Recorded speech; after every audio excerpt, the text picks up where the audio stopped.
action. Waiting for the curtain call, lights, camera, action.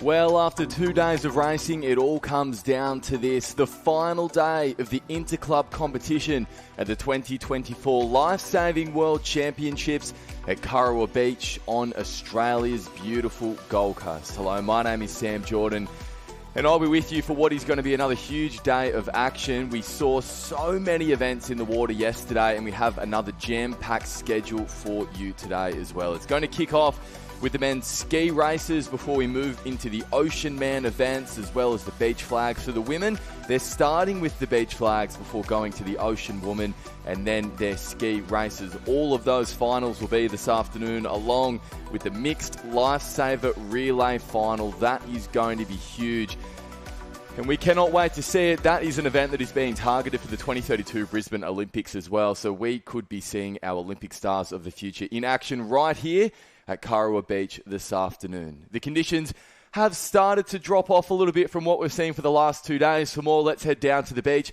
to Christy Munro. Christy, what are we looking at with the weather?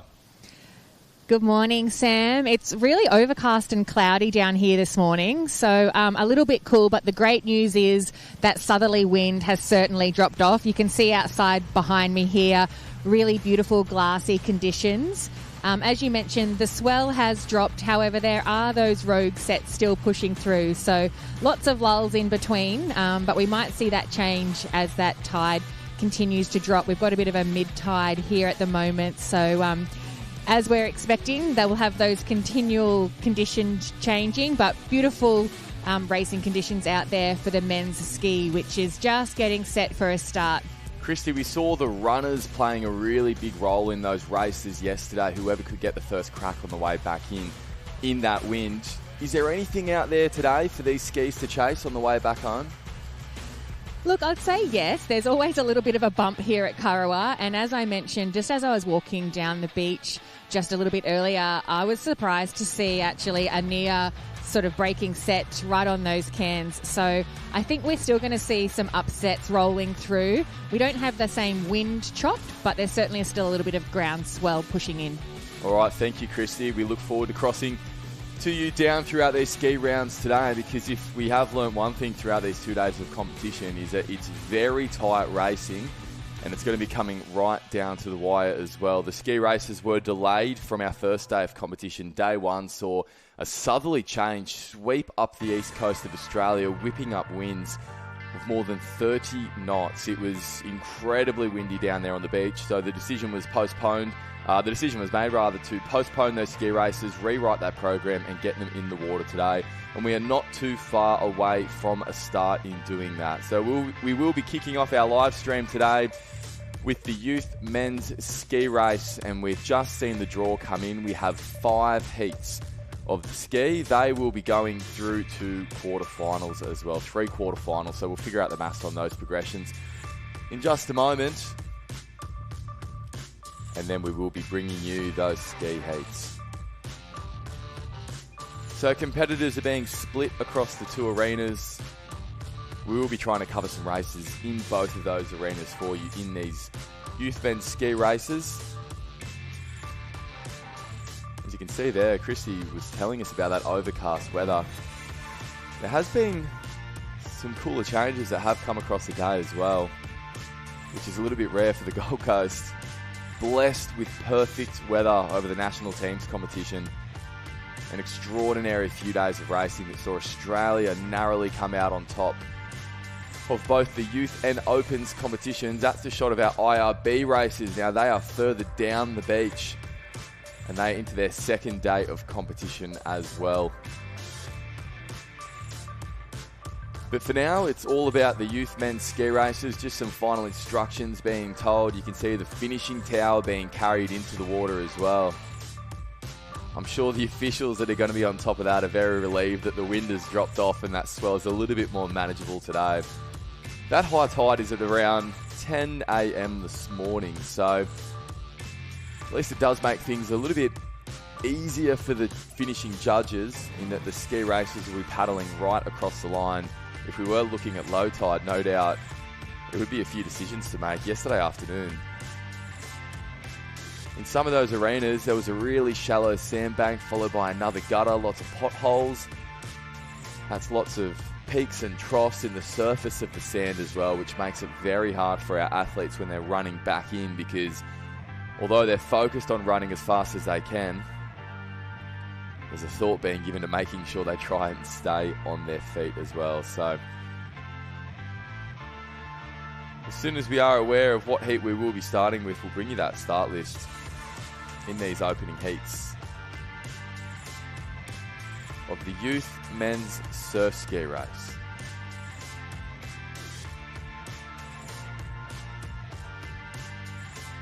So 5 heats going through to 3 quarterfinals. We'll have 2 semis and then our final later this afternoon. And we are kicking things off with heat number 1 in the arena in front of us as well. We have Harry Bro from Burleigh Heads Mowbray Park, Joel Steiner from Wanda Surf Lifesaving Club, Alexander Walker from Currumbin Beach, Simon Hosch from Nieder-on-Warstad in Germany, Charlie George from Coogin Headland, Byron Diekman from Maroochydore, Byron McParlin from North Burleigh, Luke Jackson from Mairangi Bay Surf Lifesaving Club in New Zealand, Tommy Ryan from Mermaid Beach, Luke Chaffer from Newport Surf Lifesaving Club, as well as in this heat, Liam Campagna from Dickey Beach, Alex Shepherd from Karawa, Finn Casper from Woolgoolga, Bodie Emery from Dickey Beach, and Liam Schweitzer from Woodridge Surf Lifesaving Club in South Africa.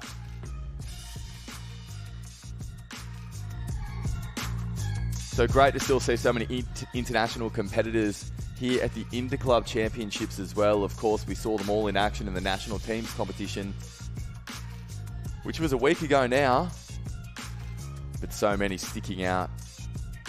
The whole World Championships campaign, a once in 2 year opportunity, or in the case of Interclub, for the first time in 6 years, we've seen Interclub competition. Of course,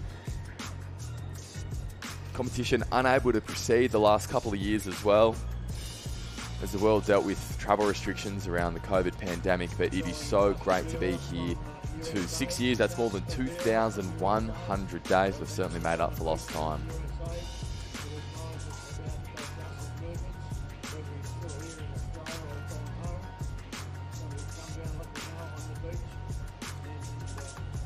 So some more discussions down here with the officials, no doubt, just making sure they're across the course. They know how many are going through this round.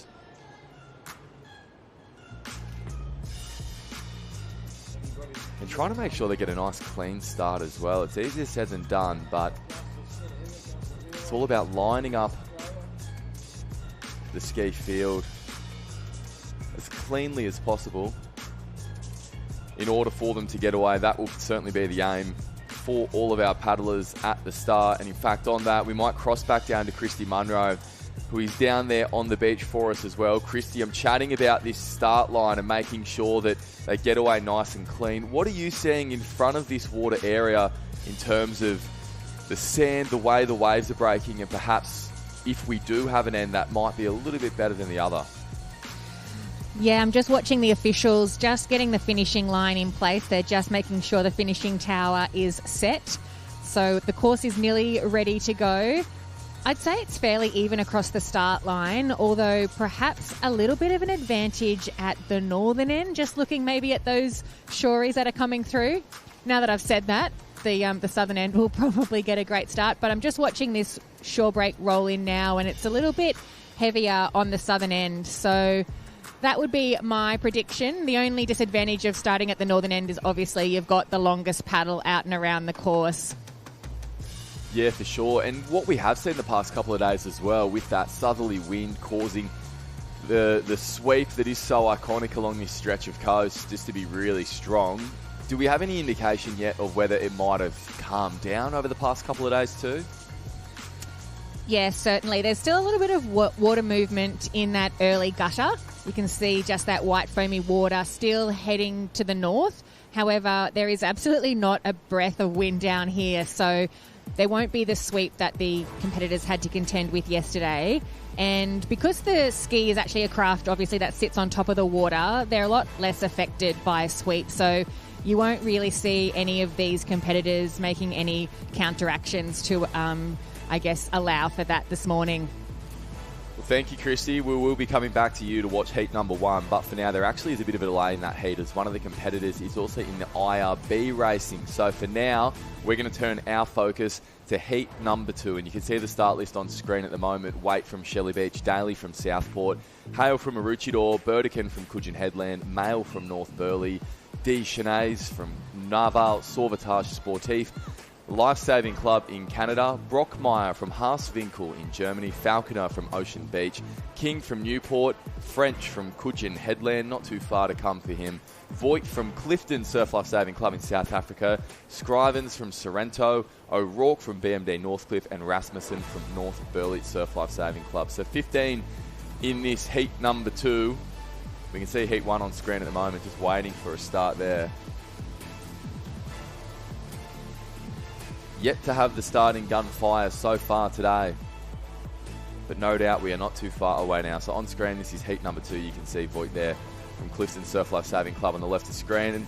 And now our hard-working volunteers here at Kara Beach Surf Lifesaving Club. It takes an army to make an event like this happen, and they have done an outstanding job across what has been 2 weeks of competition so far, with just a little bit to go now as well. So heat number 2 waiting for a start, so too heat number 1.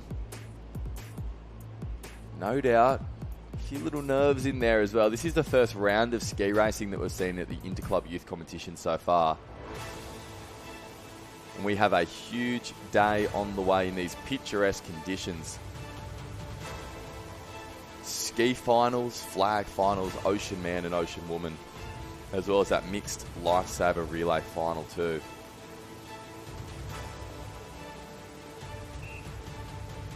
Okay, so now we are seeing the skis get picked up for heat number 2, and they are walking into the water. So heat 2 will be the first to fire. We'll stay with this action for you now at Coral Beach, as we are about to kick off the first race of day 3 of the Interclub World Championships for 2024. And already you can see as the field's starting to walk out that there's some different depths rather in these conditions as they make their way out to the 2 check starters. So the officials will be lining up the ski paddlers in that nice straight line across the 2 of them. It's easier said than done. We can already see one of our competitors there getting told just to cool off a little bit and make sure he gets back in line. That was Falconer from Ocean Beach Surf Lifesaving Club. A nice even line. The flags are up. So we might not be too far away from the start now.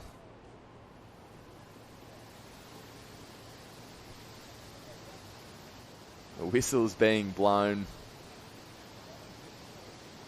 Okay, the officials are happy once again. So we're just waiting for a clean break here.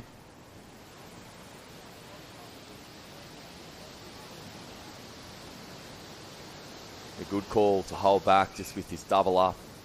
Wave coming through now. That line is starting to bend a little bit, but it's all just about getting in clean and getting that boat moving as quickly as you can. In fact, I think the line might be bending a little bit too much. Our officials just doing what they can to line them up nice and straight again.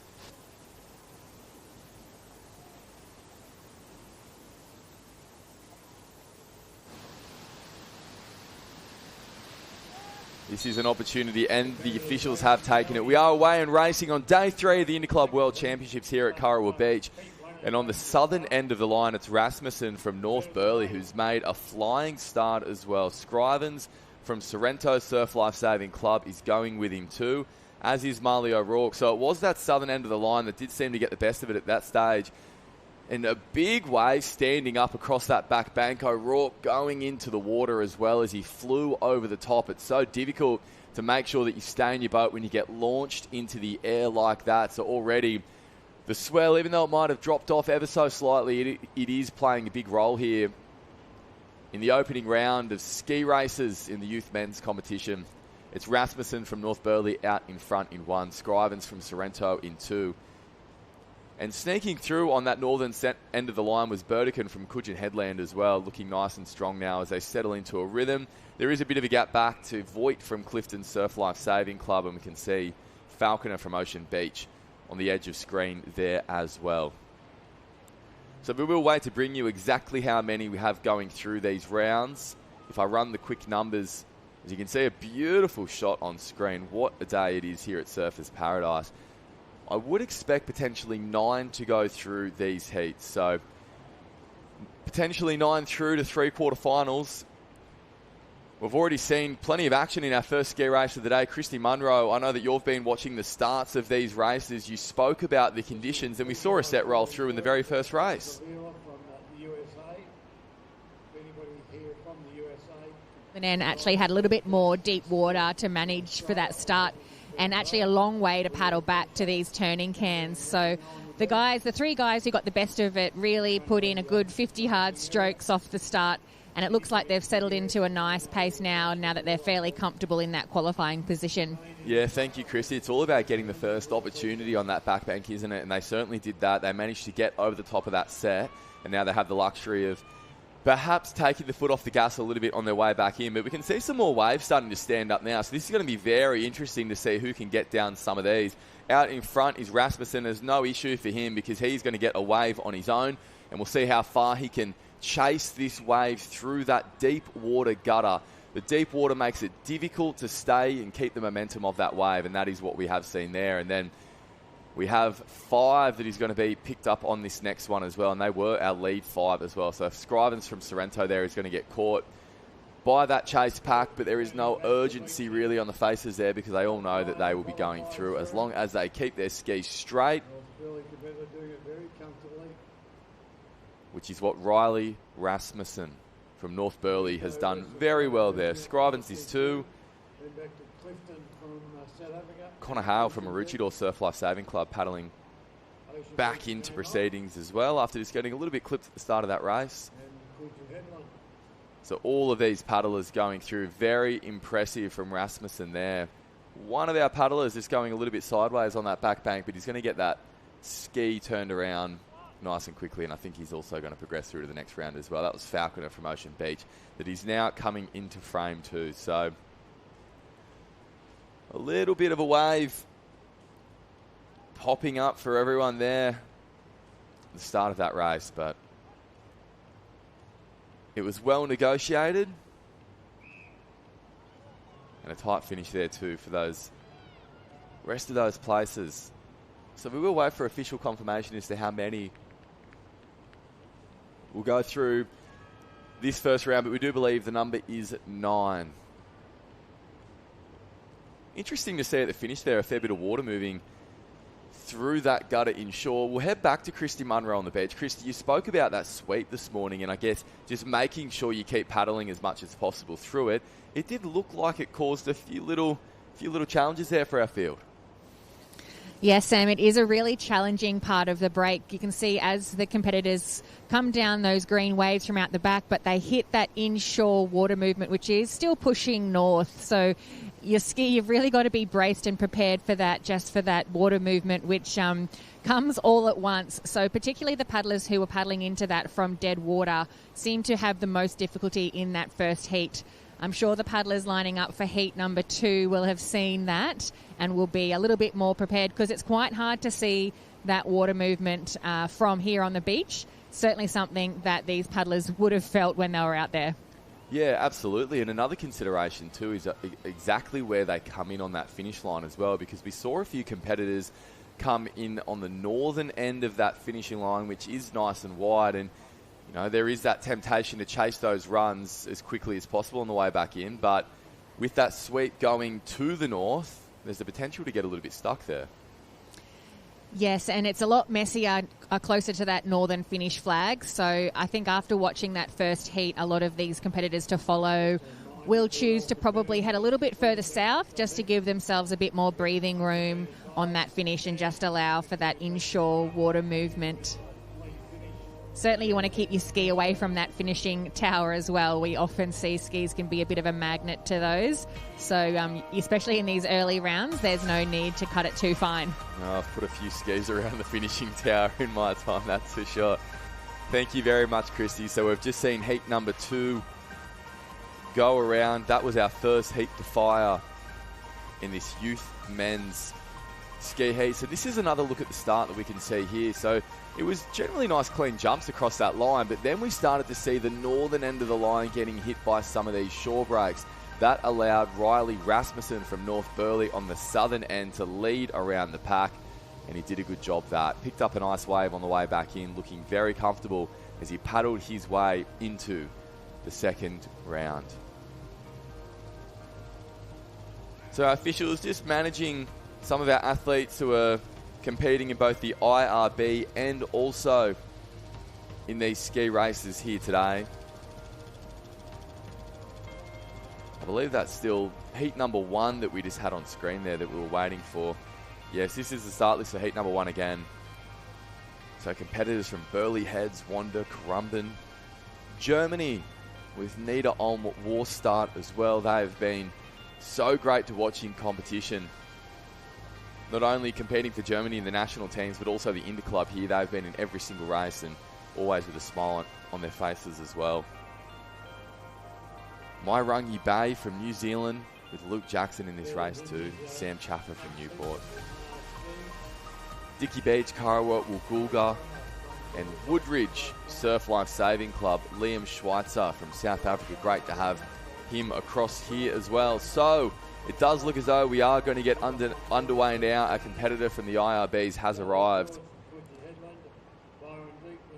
So a nice long hold there on the start line, but that does bring the opportunity to look at those conditions a little bit closer.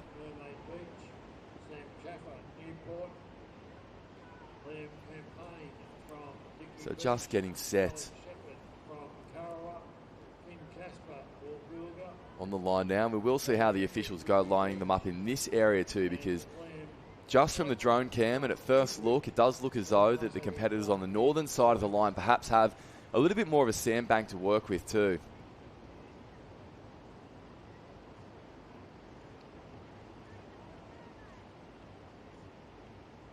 So waiting for a start.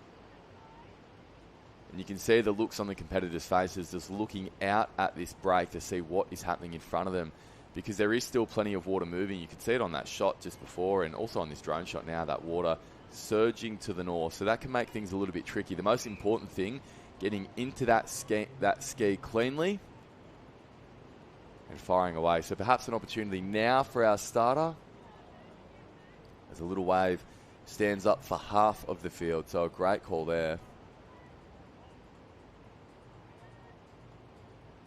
Just content to make sure that we wait and get an even start right across that start line. Steiner from Wanda on the left of frame there, so strong in the ski.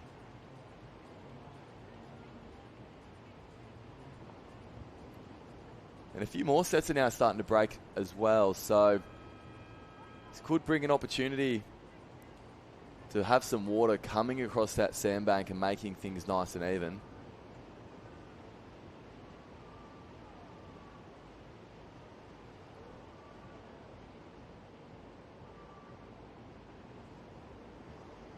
So a reasonably long hold, although the starter's flag is still up, so they're nice and straight in that line.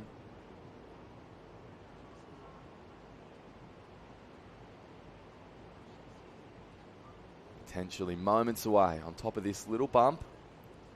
Now there's an opportunity But more sets on the way.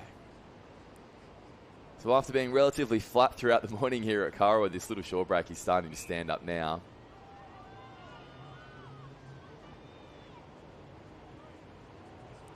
And being a World Championships, our officials conscious of just making it as even as possible. We want everyone to have a fair go here in competition. So that opportunity, no doubt, not too far away now.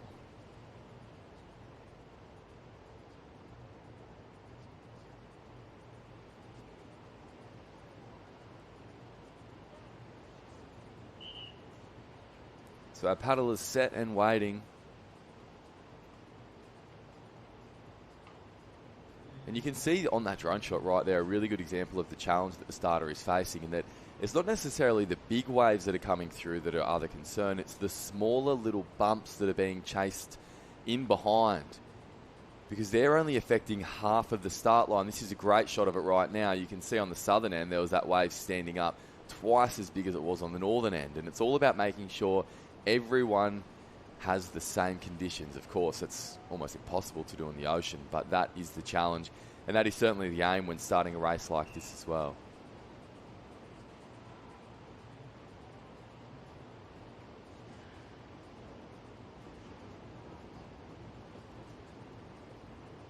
So another little wave just coming underneath the skis of our competitors here. That looks to be an even bump coming through. Will it be the opportunity taken? But as we can see, there's more waves out the back, so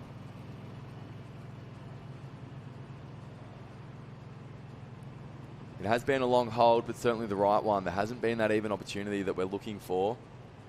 Although, as I look out the back, that might be coming now. So flags are up, we're still set.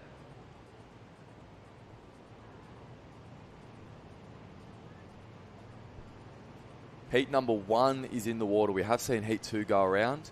Heat 1 was waiting for a competitor from the IRBs. And now a little bit more of a wait in order to get that race underway.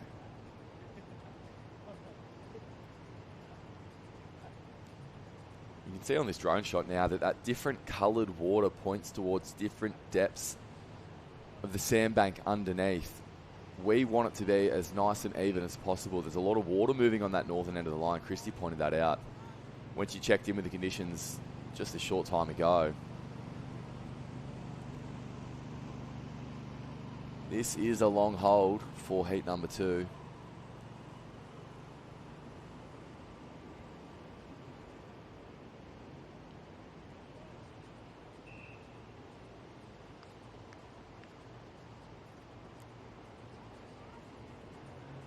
But hopefully not too far away from a start.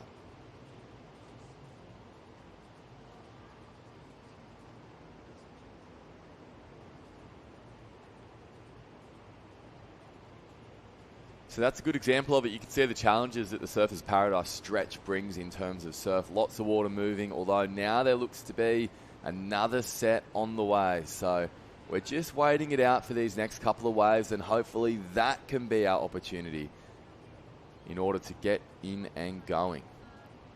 One of our check starters just falling slightly behind the line. You can see on the northern end of the line, those paddlers just edging forward ever so slightly. You see that a lot in open competition, people looking to try and get an advantage wherever possible.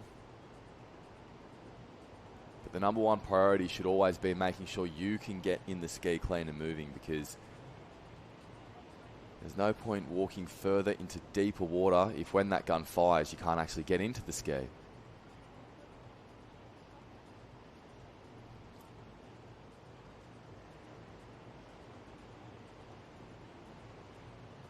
So waiting now, long hold for heat number 1 of the youth men's ski. But we are away and racing, and it did look as though we had a couple of competitors get tangled up in that deeper water. But on the northern end of the line, it's Steiner from Wanda and Bro from Burleigh Heads Mowbray Park who have made the best of it. Steiner now with an opportunity to get over the top of that bump, and he does. He'll be joined alongside by Looks to be Sam Chaffer from Newport and Alex Shepherd from Kurrawa Surf Life Saving Club as well. But out in front, it is Steiner from Wanda. That was a very long hole. Christy Munro, I'd love to get your thoughts on what you're seeing down there in that shore break, because it did look like a real challenge for the starter and for the competitors as well. Yes, Sam, the ski starter is probably the most difficult job on the beach today. I certainly wouldn't want to trade places with the starter. And as you mentioned, really just trying to get an even start across the field. It's going to be very, very tricky to do here at Kurrawa Beach this morning. Not necessarily because of the size of the shore break, but as you've spoken about, just the inconsistency along that start line. It's sort of spread out to about 40 or 50 or so metres, which doesn't sound like a lot, but to try to get an even start was really, really challenging. So I would expect the starter to probably, aim for a little bit less perfection over these next few starts. We've really just got to get the skis off the beach, because you do spend so much nervous energy standing there waiting for the start. I felt nervous watching it. Thank you, Christy. Out in front, it is Joel Steiner from Wanda Surf Life Saving Club.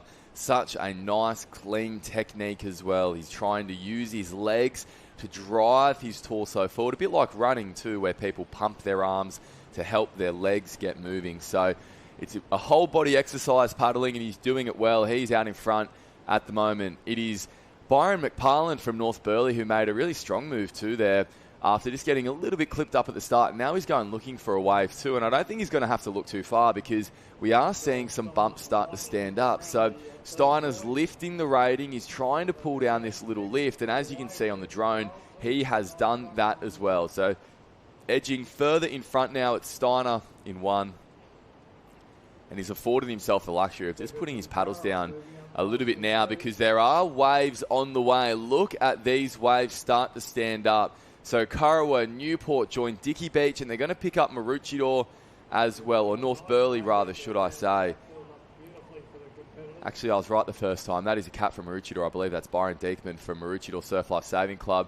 Steiner's going to get picked up in the deep water here, so he's going to have to pick up that rating and get that ski moving, because it's not necessarily too easy to get picked up by those waves in those situations. The short ump standing up, you have to keep the momentum of the ski moving forward. Otherwise, that's when it's susceptible to going sideways, and all of our paddlers doing an incredible job with that. So all five holding that wave.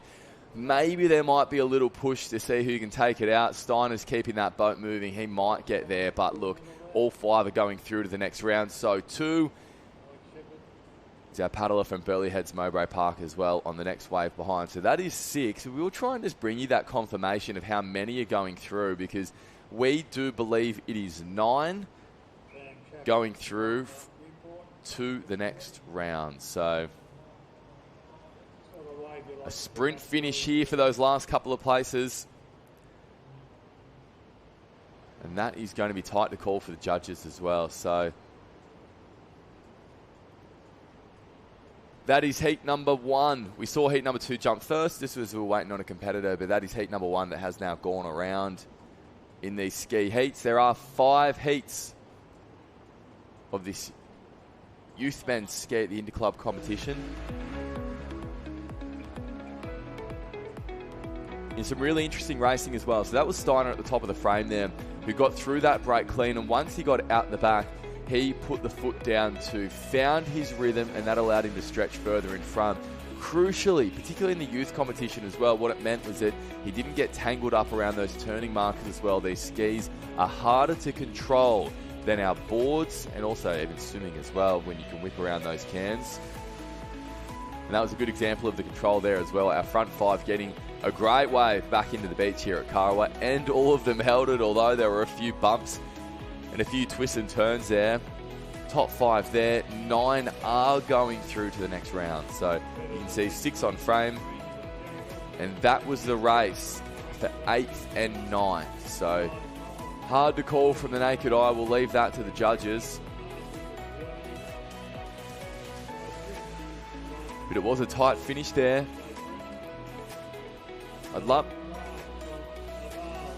So you can see down on the bottom of the screen there, these are the results from that Heat 1. We're starting to see them cycle through now. So Mail from North Burleigh finishing 3rd. Voigt from Clifton Surf Life Saving Club in South Africa in 4th. Very proud paddling nation, of course, South Africa.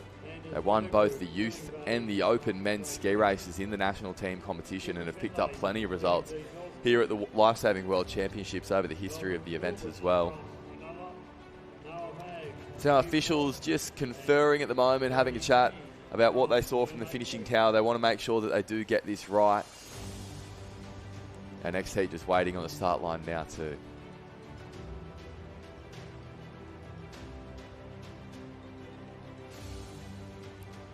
So 2 heats down, 3 more to go. As you see there, you can actually see a good shot of it on the judging tower that is in the water. Everyone crowded around those results, crowded around the video footage, just making sure that they have got those right. There was a sprint finish between 4 athletes to 2 places. You want to make sure that we do get these right as well, which our officials always are doing everything they can to make sure those results are as clean and as obvious as possible.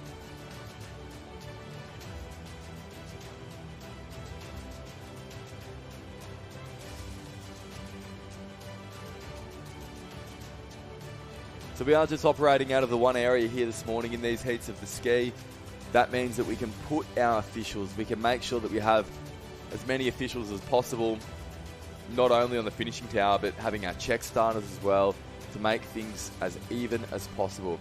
The ski races are the first events in male competition today. They'll then go into the Ocean Man. That's our similar to an Ironman race, but that is the Ocean Man here at the Lifesaving World Championships before finishing with the beach flags. For the women, well, they're starting with the flags before going to the Ocean Woman and then finishing with the ski races as well. We will be bringing you those ski races a little bit later on this morning here on day 3 of the Interclub competition at Currawal Beach.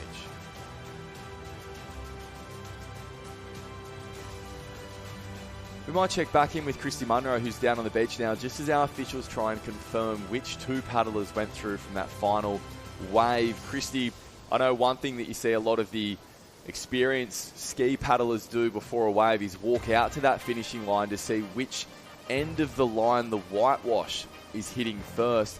Is there an obvious end that you want to try and come in on that you're seeing so far in these opening 2 heats? Oh, Sam, maybe only slightly, and I'd probably still stick with that southern end. There is a little bit of water movement. Obviously, we've talked about the water moving north, but also sort of sucking back out to sea, and it's a bit stronger on the northern end. So only so slightly, I'd probably still stick to that southern end. It looks like the officials are getting pretty close now to handing out the positions from that previous heat. As you mentioned, was some tight finishes on the line there, and they want to make sure they're getting the correct competitors through to those quarterfinals. You mentioned there 9 going through from the heats here this morning. We'll then go to 3 quarterfinals where they'll be taking 10 through, and then we'll be taking 8 through from our 2 semis. So 9 from the heats, 10 from the quarters, and then 8 going through from the semis. Okay, thank you, Christy. Hey, you mentioned there about the sprint finish being tough for officials. What does it do for the athletes to have a little finish like that in the opening heat? Because we've seen in our 2 heats so far, we had 5 on that lead wave in that last heat. Riley Rasmussen from North Burleigh doing it on his own in the opening heat today. And that just allows you to take a bit more of a rest, doesn't it? Yeah, it's certainly slowing down the pace getting through these heats here this morning with those longer holds on the start line and these tight finishes. Certainly not the way you want to qualify through in your heat. You don't want to have a sprint to the line if you can avoid it, unless you're obviously the person who's just scraping through. But yeah, a bit of a nervous wait here for our athletes just to see who will progress through. Thank you, Christy. Well, hopefully those results are not too far away and we will get that next race in the water as well. That'll be heat number 3 of 5. And as Christy just mentioned, we are taking 9 through to the next round as well. So plenty of smiles on the start line of that next race. They're not minding waiting around for that, and for good reason as well. It's another beautiful day here on the Gold Coast. A beautiful day at Currawal Beach. Not quite as hot as we have seen throughout the national teams competition, and I think that is being welcomed by a lot of our athletes as well. But now we are ready for a start in what is heat number 3 of the youth men's ski. We have Green from Terrigal, Hanford from Mairangi Bay in New Zealand, Hullum from Ocean Grove Brinkman from Haasvinkel, Rich from Gillingvars, Gerard from Naval Sauvetage Sportif, Muggeridge from Tugan, Watanabe from Karawa, Skinder from Pacific Swim Academy, Pettigrew from Gillingvars, Finlay from BMD Northcliffe, Gilbert from Cronulla, Mags from Newport, and Neen from Mermaid Beach Surf Life Saving Club. So the competitors have gone into the water, and we've been speaking about the start this morning, but they are as much the determinant of when they can get away as the starter, because it does take cooperation to start a ski race. We have 2 Czech starters in the orange shirts on either end of the line. You can see them that they are lining up the field with their flags. When their flags are down, that means the line is uneven and they will not start the race while that is the case. When those flags go up into the air, that tells the starter who is standing on the beach that he can go through his starting procedure. So the officials in the water are responsible for keeping that starting line straight. The official on the beach is responsible for making sure that the waves that are coming in are nice and even for the field. So we can see those flags up now. So the flags are up. The officials are happy with that start line. But that can change so quickly as we see some of our competitors just creep further and further forward. Not quite in the spirit of starting to get a heat underway here. You can see the noses there of Mags and Gilbert from Newport and Cronulla just a little bit further forward than the rest of the field. And as a result, those flags are down now at the moment. And they are away too. And what a start from Noah Mags from Newport. He is straight into his ski, but he does have to cop a few little waves on his lap as well. At the other end of the line, we had Green from Terrigal, and he managed to get through. That was Muggeridge from Tugan, who got slammed by that wave, driven backwards, and unfortunately he went into his ski, although he is back in nice and quickly. Another wave coming through, slamming Finlay from BMD Northcliffe. And now there is an opportunity to get away. At the top of the screen, that's Jet Green from Terrigal. Gilbert from Cronulla is back in the water. He has a bit of work to do to try and catch up now, because our leaders are getting a long way in front. That is Finlay from BMD Northcliffe, Green from Terrigal. They took different paths through the surf just then, but the result is a big advantage at the moment, just as another little set of shore break. Waves slam our field. Wow, what a start that was. That shore break serving up plenty of challenges. Christy Munro, you saw that from water level. Those waves looked like they were really tricky.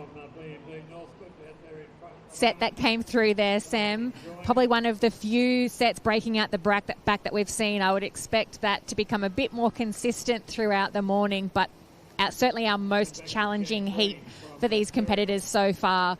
A cleaner start from our starter. I saw our starter positioned himself a little bit further up the beach to have a clearer vision to get them off and away early. But, certainly a back set coming through, which has really broken up this field. Yeah, it certainly has strung out the field now. It's rare to see a ski heat be drawn out like this. And although those waves caused plenty of challenges for the entire field, I don't think Cooper Finlay from BMD Northcliffe is minding that too much right now, because he has a very, very big lead, not just over second place, but it's all about that battle for the top 9. And as it stands, ninth is yet to hit that first turning can. So he is in front of that qualification zone by the full string of those back 3, rather. And what that allows him to do is have first choice of the waves on the way back in. So if there was a wave that popped up that made him feel a little bit uncomfortable, then he has the luxury not to take it. But instead, he's lifted his rating. His nose is starting to drop down a wave. He's going to keep chasing it as well. He's just sitting on top of that wave. Will he get down it? It's going to be tight. But now you can see that nose start to drop down the face of it too. A little bit of a wave for our chasing pack as well. Terrigal, Newport, Karawa in 2, 3, and 4. Another wave is going to stand up for them. And Anders Pettigrew from Gillingvars Surf Life Saving Club from Great Britain is in 5th place. Great to see him pushing the pace there as well. Another wave just starting to stand up now. And a nice opportunity for a relaxing ride back into the beach. So BMD Northcliffe will take out this third heat of the youth men's ski. Could be a little bit of trickiness here for Jet Green from Terrigal. Yeah, that shore break was going to pick him up right at the last second. It's important to get down these waves with speed. Speed is your friend in this scenario, not only because it allows you to keep your nose from burying into the water as you drop down the face, but it means that you can stay further out in front of the whitewash.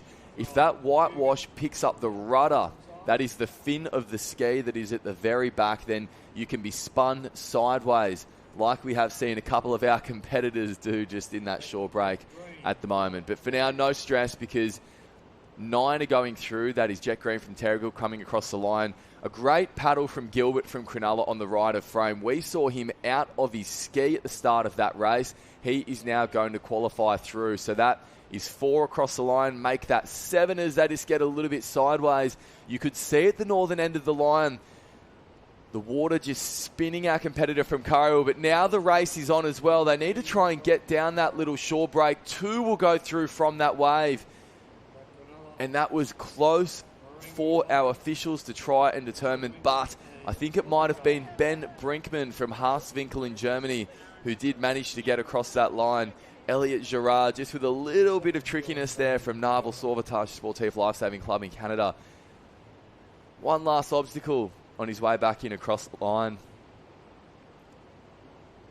Tobias Hullum from Ocean Grove Surf Life Saving Club in Victoria. Just with a little bit of a spin there at the end too. So 3 heats down of this youth men's ski. That was the most we've seen in terms of the conditions. Very exciting. Christy Munro is down there on the sand for us. Christy, I know it's early to call, but we've been on the beach here for about an hour so far today now. Are you noticing any change in the conditions with that tide? Yeah, Sam, I think we're starting to see some consistency in those sets. Certainly a lot more size and power than what we had this morning. That slightly gentle surf that we spoke about when we first walked down the beach is looking a little bit different now. As you mentioned, that was the most challenging of our 3 heats this morning.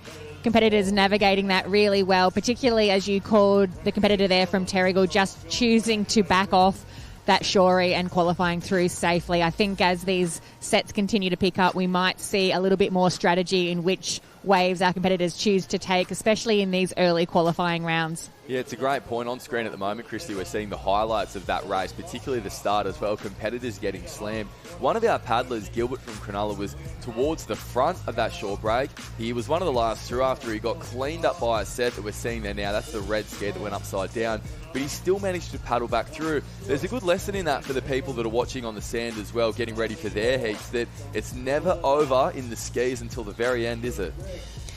No, most certainly not. I watched as he jumped back on his ski and certainly was determined to make his way through the field. Thankfully, there were some paddlers still held up on the northern end, which allowed him to make his way through. And as you mentioned, no matter what happens on the way out, they've still got to navigate that break on the way home.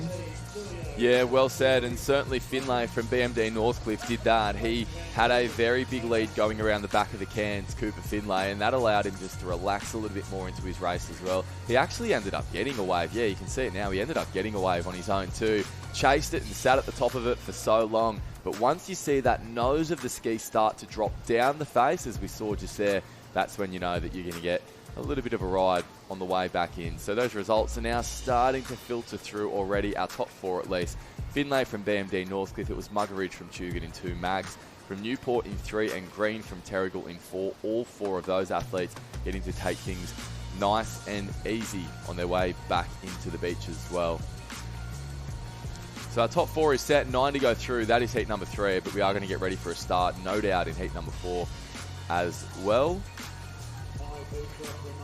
which won't be too far away. That's Gilbert on the right of frame from Cronulla there. So this was the battle for 5th, 6th and 7th. All got through, but you can see that all of their skis were turned to the north when they came across the line. That isn't where you want to find yourself. That was the battle for the last 2 spots. Very tight, but as I said at the time, I do believe Brinkman from Haaswinkel did look to have his nose in front there. And a few more challenges. Wasn't just tricky negotiating that break on the way out. The way back in was just as difficult as well. So far calmer conditions here at the Lifesaving World Championships than what we have seen so far. There is still a little bit of a wave that he's building as well. This is heat number 4 that he's currently walking into the water. But for now, let's go back down to the beach with Christy Munro, who's standing by with one of our competitors. Thanks, Sam. I'm here with 2 of our competitors from Tugun Beach. You're in the last heat of the skis. It's been a long wait for you this morning. Has it been an advantage waiting and watching all of these heats unfold in front of you? Yeah, it sure has.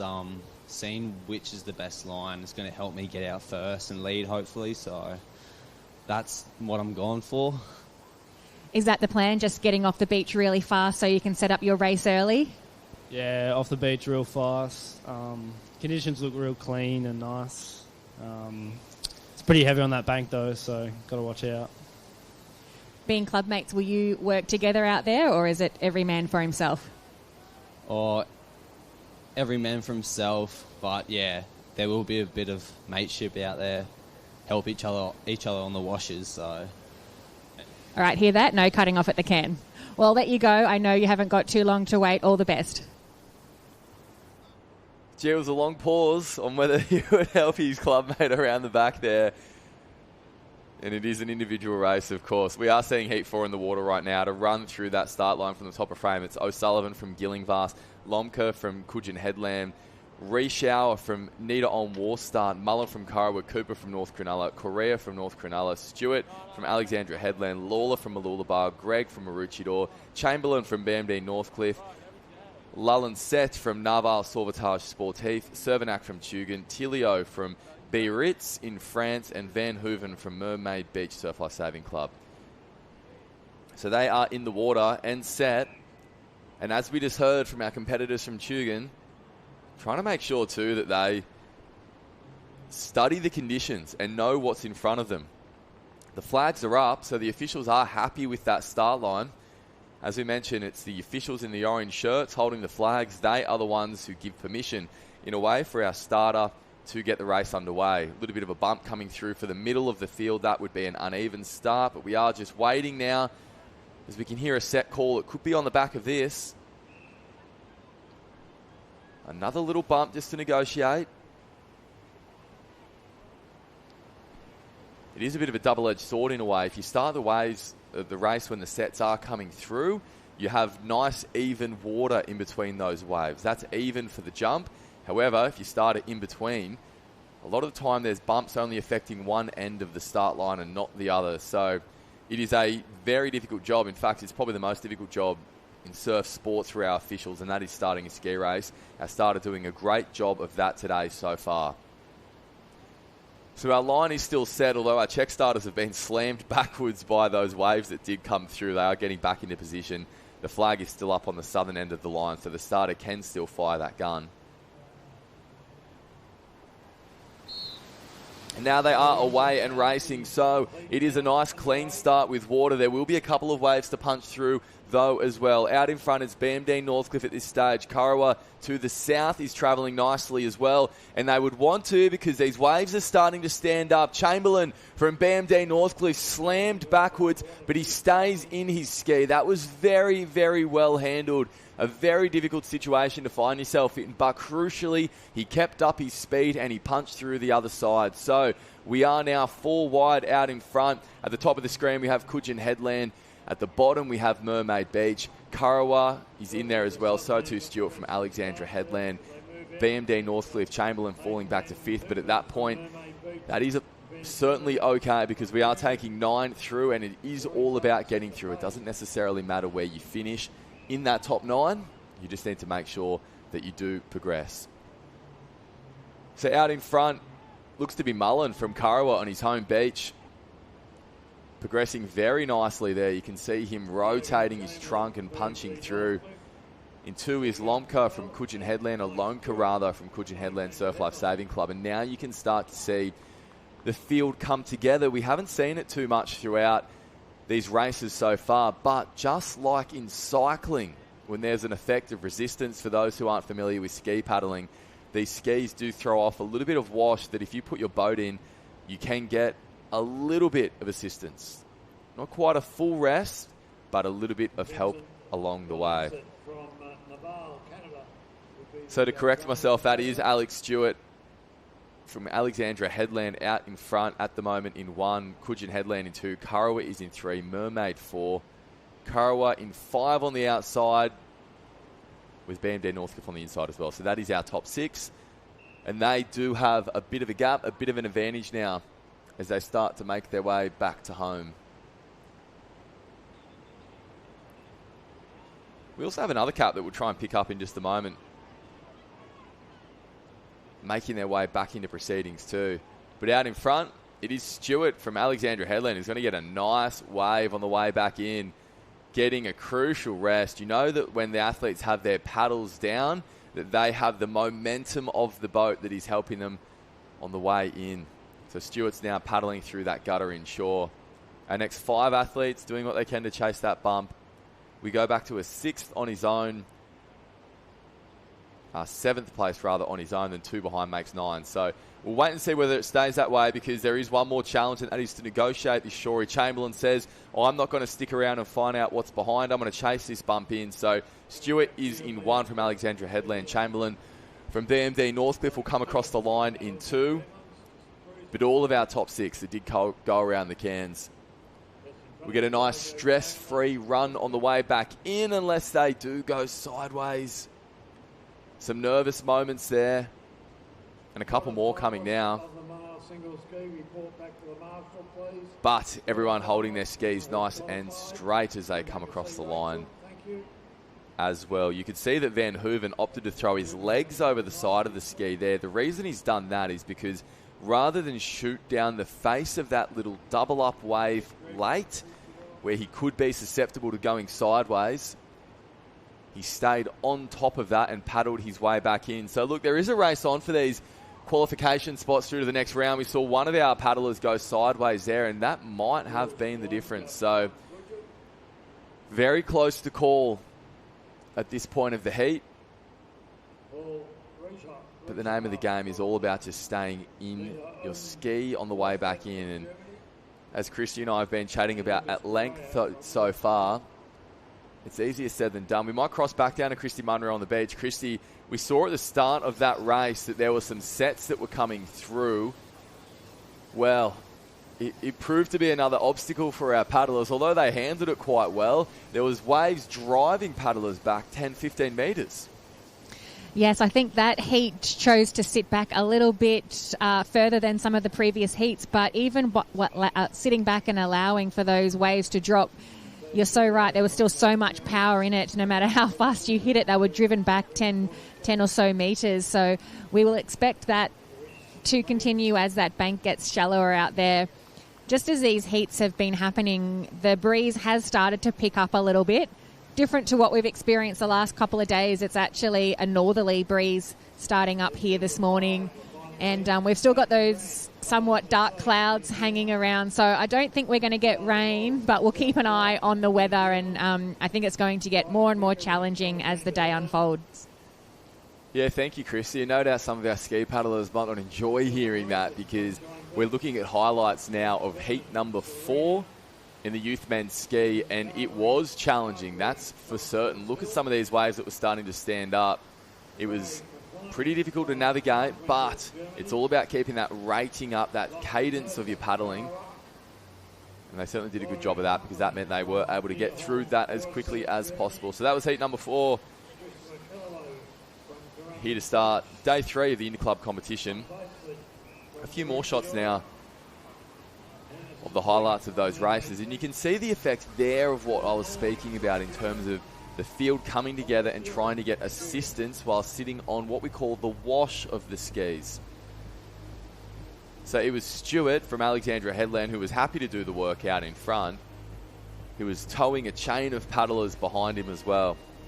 Lomka from Coogin Headland turned right there too.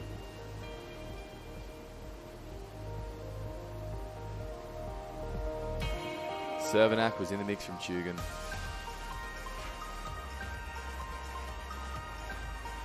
Then we saw Mullen and Chamberlain come back up to the field. But for Stewart, he got a little bit of a bump. It allowed him to extend his lead, and he did a great job of doing that. out in front to take out heat number 4 of the youth men's ski.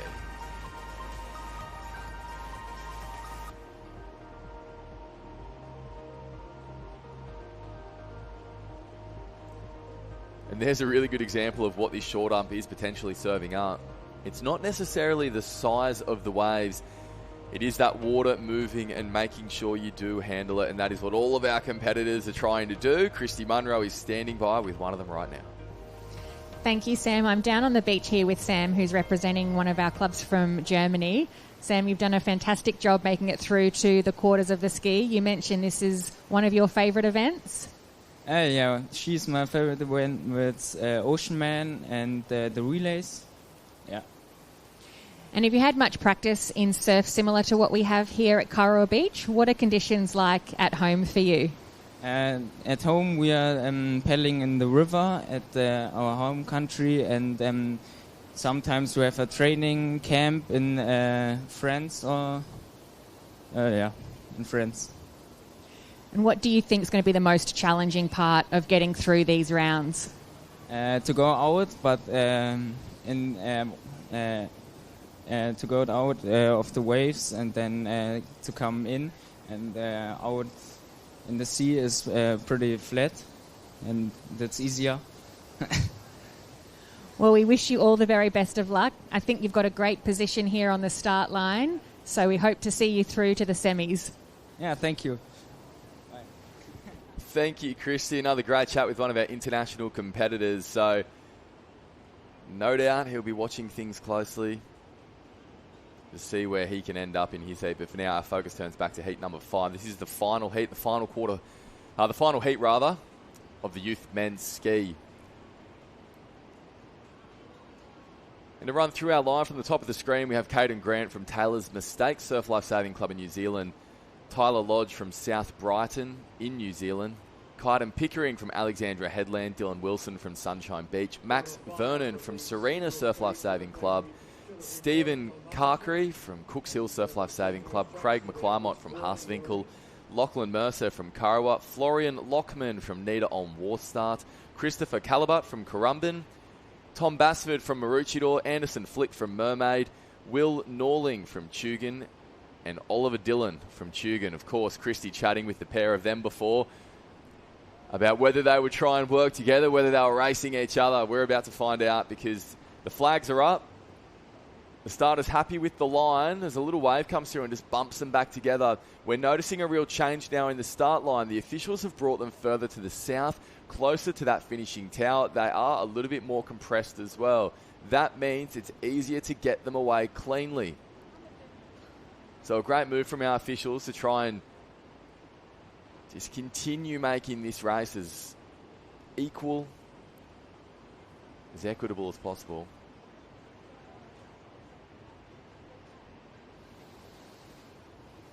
Just waiting for a start. Heat number 5 of the youth men's surf ski race.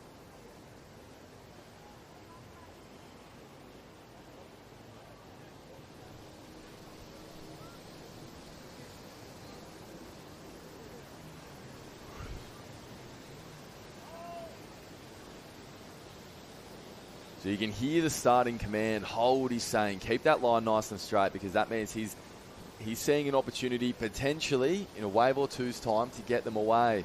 It is that water moving back the other way. Good example of it there on the other side of those ski paddlers that is going to be the challenge today. When the water starts to rush back out or the sweep heads to the north, there are issues, but we don't see them right now because we are away and racing in heat number 5, the final heat of the youth men's ski. And it's that southern end of the line that's made a really strong go of it to Dylan and Norling from Tugun, just like we predicted, getting away nice and clean. Carkery from Cooks Hill Surf Lifesaving Club on screen there, flying. You can see that rating looking nice and strong as he ticks things along with Calabut from Currumbin Beach coming for him too, but so too is a set. So our leaders are going to get over the top of that. I do believe they're sitting right in the gutter, and so too are our back markers as well. So thankfully, no one is going to get cleaned up by that set because that had a little bit of power to it as well. So it's clean paddling at the moment for our leaders out in front, and this is the first time today that we've seen, well, a clear-cut 9 at this stage. This pack is very tight.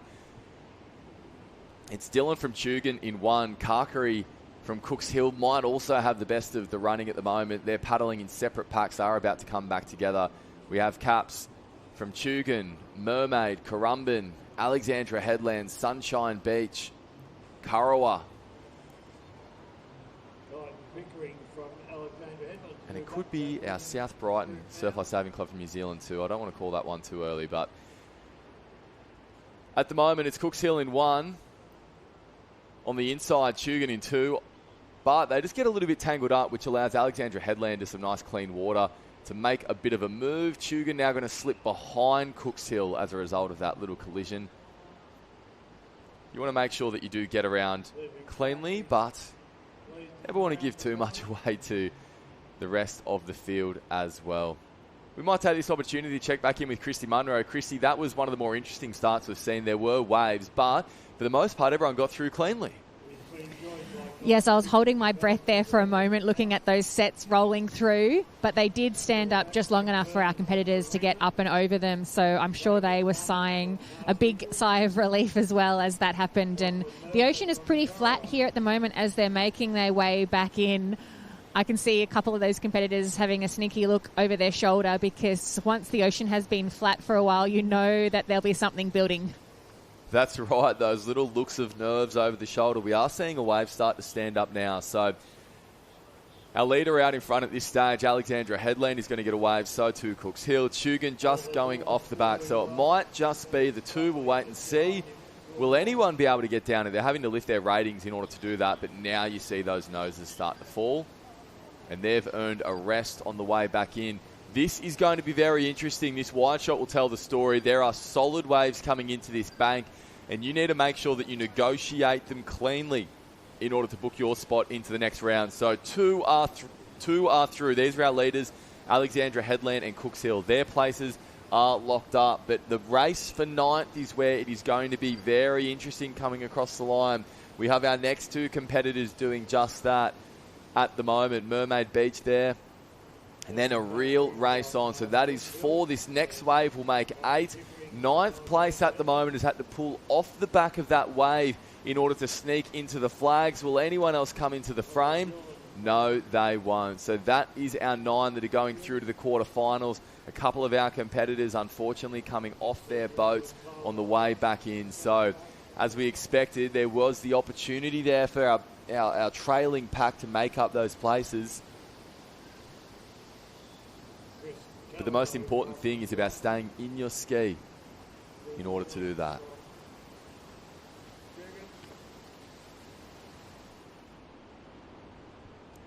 We might check back in with Christy Munro, who watched that field come back in across that finish line, just saying, Christy, we've spoken throughout the morning about the importance of, when you can, picking and choosing your moments, not to force a wave back in that might throw you out there. But that was the first time today we've seen a bit of urgency and a bit of pressure on our paddlers to take those waves.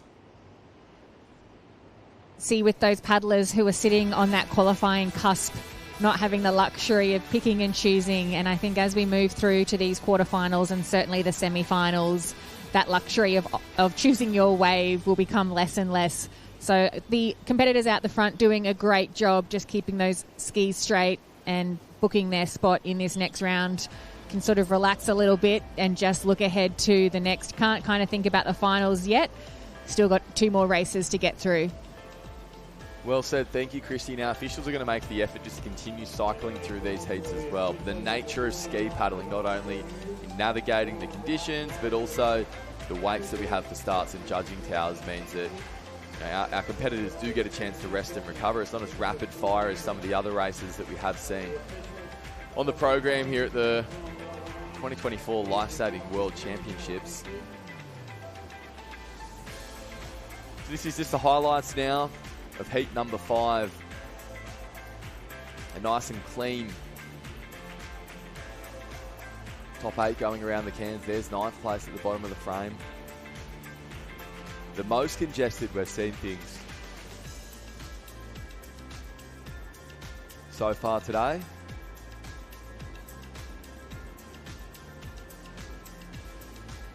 And although we haven't seen the wind chop that there has been the last few days, that wind has now swung around to the north. You can see the ripples on the ocean surface there.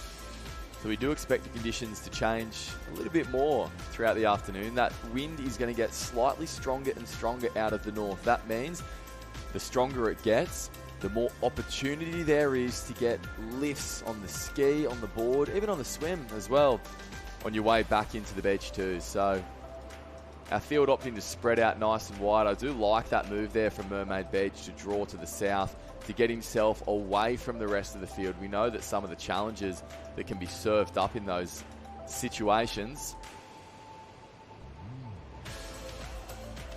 But out in front, Alexandra Headland and Cooks Hill did an outstanding job, firstly, to catch that wave.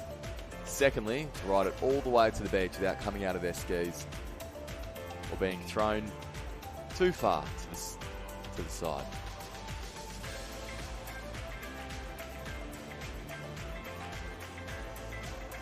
So they are our 5 heats done of the youth men's surf ski race.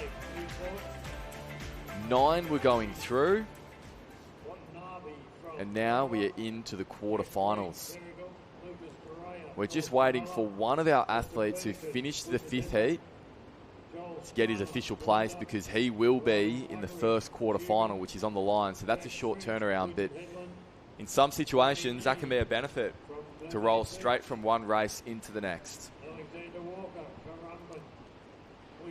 There'll be 3 quarterfinals, taking 10 through to have 2 semi-finals, not too far after that. Let's check back in with Christy. I mentioned it there, Christy Munro, that, you know, for some of these athletes, it's a quick turnaround. This is something we discussed on yesterday's program too, and it can be a benefit sometimes. Yeah, I certainly think so. It will be this morning. You say a quick turnaround, but they've certainly had 5 to 10 minutes to catch their breath, which doesn't sound like a lot. But for these athletes who are at such peak fitness, their heart rates will really reduce back down to their resting levels. So they'll be ready to go once these officials hand out their results. Can see some of the athletes just stretching out those forearms, shaking off their arms a little bit. You will know yourself just how much those forearms blow up in a ski race, particularly with this wind picking up and you increase that grip on your paddle. Certainly does add a little bit more lactic acid. But I think with the break that we have been given, the athletes that do have to cross over into this first quarter final will be okay. Yeah, well said. Thank you, Christy. And that is the benefit, again, of making sure that you do your work early in these heats and now into these quarterfinals. You don't want to be playing catch-up, particularly in conditions like these. But if you can manage to sneak through, extend somewhat of a gap, well, then that means that you're going to have a chance to rest and recover on the way back in, ideally sitting on a wave. So still waiting for those results to be confirmed of that last race. Our top 5 has been ticking through in that heat. Of course, you can see these results at the exact same time as the officials, at the exact same time as the athletes and even us at liveheats.com. Liveheats.com, follow the prompts to find the Lifesaving World Championships. It's a brilliant innovation that Surf Lifesaving has adopted more and more around the world as well, where the athletes can now get their results online. They can see their lane draws on their line, and that allows us to cut down the time between rounds as well. Always evolving, the face of surf sports, which today here is at Kurrawa Beach, the final day of competition for the Interclub Youth World Championships. This is the first of 3 quarterfinals. Actually, rather, that is the results that we did see from heat number 5 that have need now officials. So Cooks Hill, Alexandra Headland, Mermaid Beach, Tugun, Sunshine, South Brighton from New Zealand, Maroochydore, Currumbin and Tugun all going through. Lachlan Mercer from Kurrawa just missing out. And they are straight back onto the start line as well, because we are about to get into the water for the first of 3 quarterfinals. Mags from Newport, Watanabe from Kurrawa, Green from Terrigal, Correa from North Cronulla, Burdekin from Coogin Headland, Steiner from Wanda, Muggeridge from Tugun, French from Coogin Headland, Neen from Mermaid Beach, Walker from Currumbin Beach, Mullen from Kurrawa, Greg from Maroochydore, Cervenak from Tugun, and Brinkman from Haaswinkel Lifesaving Club in Germany. Had a chat with Christy Munro before. He said that this is his favourite event. And for Ben, I don't mind that alley either. We have seen in a couple of heats people sneaking out to that south. What will Mother Nature serve up? This is a shot of the flags arena now. We will be coming up here throughout the day as well to cover the beach flags. Both the men's and women's beach flags are on today, and then the finals this afternoon. We cannot wait for those. The officials have done an outstanding job of setting up the beach sprint arena and flags arena to form somewhat of a bit of an amphitheatre feel when the finals are on and the crowds roll in. There's music, it's exciting, it's one of the best seats anywhere at the 2024 Lifesaving World Championships. Completing the competitors in the first quarter-final, Noah May, Newport. But for now, our focus turns back to the water arena because they are getting into the water in quarter-final number 1 of the youth men's ski. Joel Steiner, Wanda, Ryan Muggeridge, Tugun, Jack French, Quinton Headland, Brody Need. And as we've pointed out, they're just trying to compress this start line as much as possible, and we want to move them down to the south. I believe that's the message that's being given at the moment. Yeah, it is. We want them down to the south because we want this start line to be as even as possible. Even though they're not spread far apart, Christy pointed it out before that even just that 10, 15 metre difference between athletes can have a huge influence as well on what happens when these sets roll in.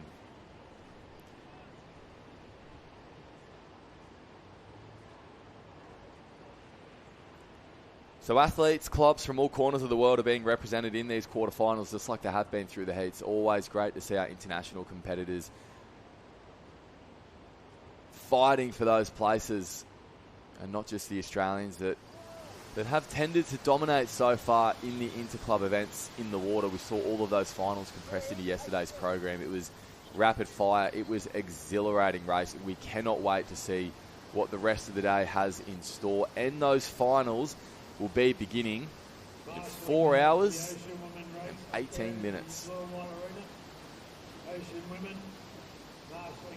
The finals package, and we will be bringing you that action too. But before you can race those finals, you have to get there first. That is what our field are about to do in these quarterfinals. 3 quarterfinals, 10 to go through. A nice even line. The flags are up. Now it's down to our starter to get them away clean. That's a good shot of it there too. You can see just how challenging it is. A little wave breaking in the middle of the field, not so much at the northern end. But who knows what the next wave is going to bring.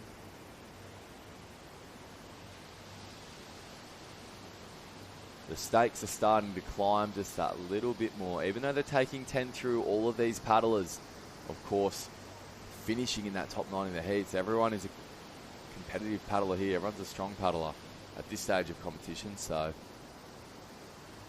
challenge number 1, getting through the break.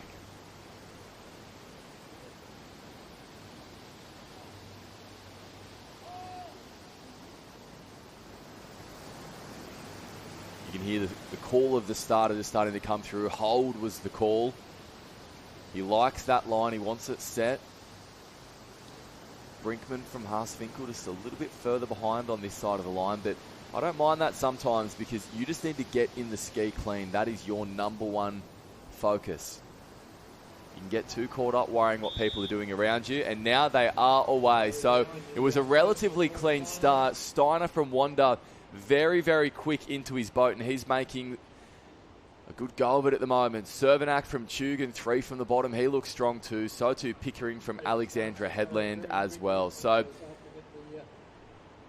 a relatively even start. You can see, look at that. Now Steiner starts to stretch out in front. That really strong technique that we spoke about when we watched his heat go around looking very, very comfortable at this stage. He does have the lead over Chugan, Alexandra Headlands, Karawa. We saw Maroochydore in there as well on the left-hand side of screen now too.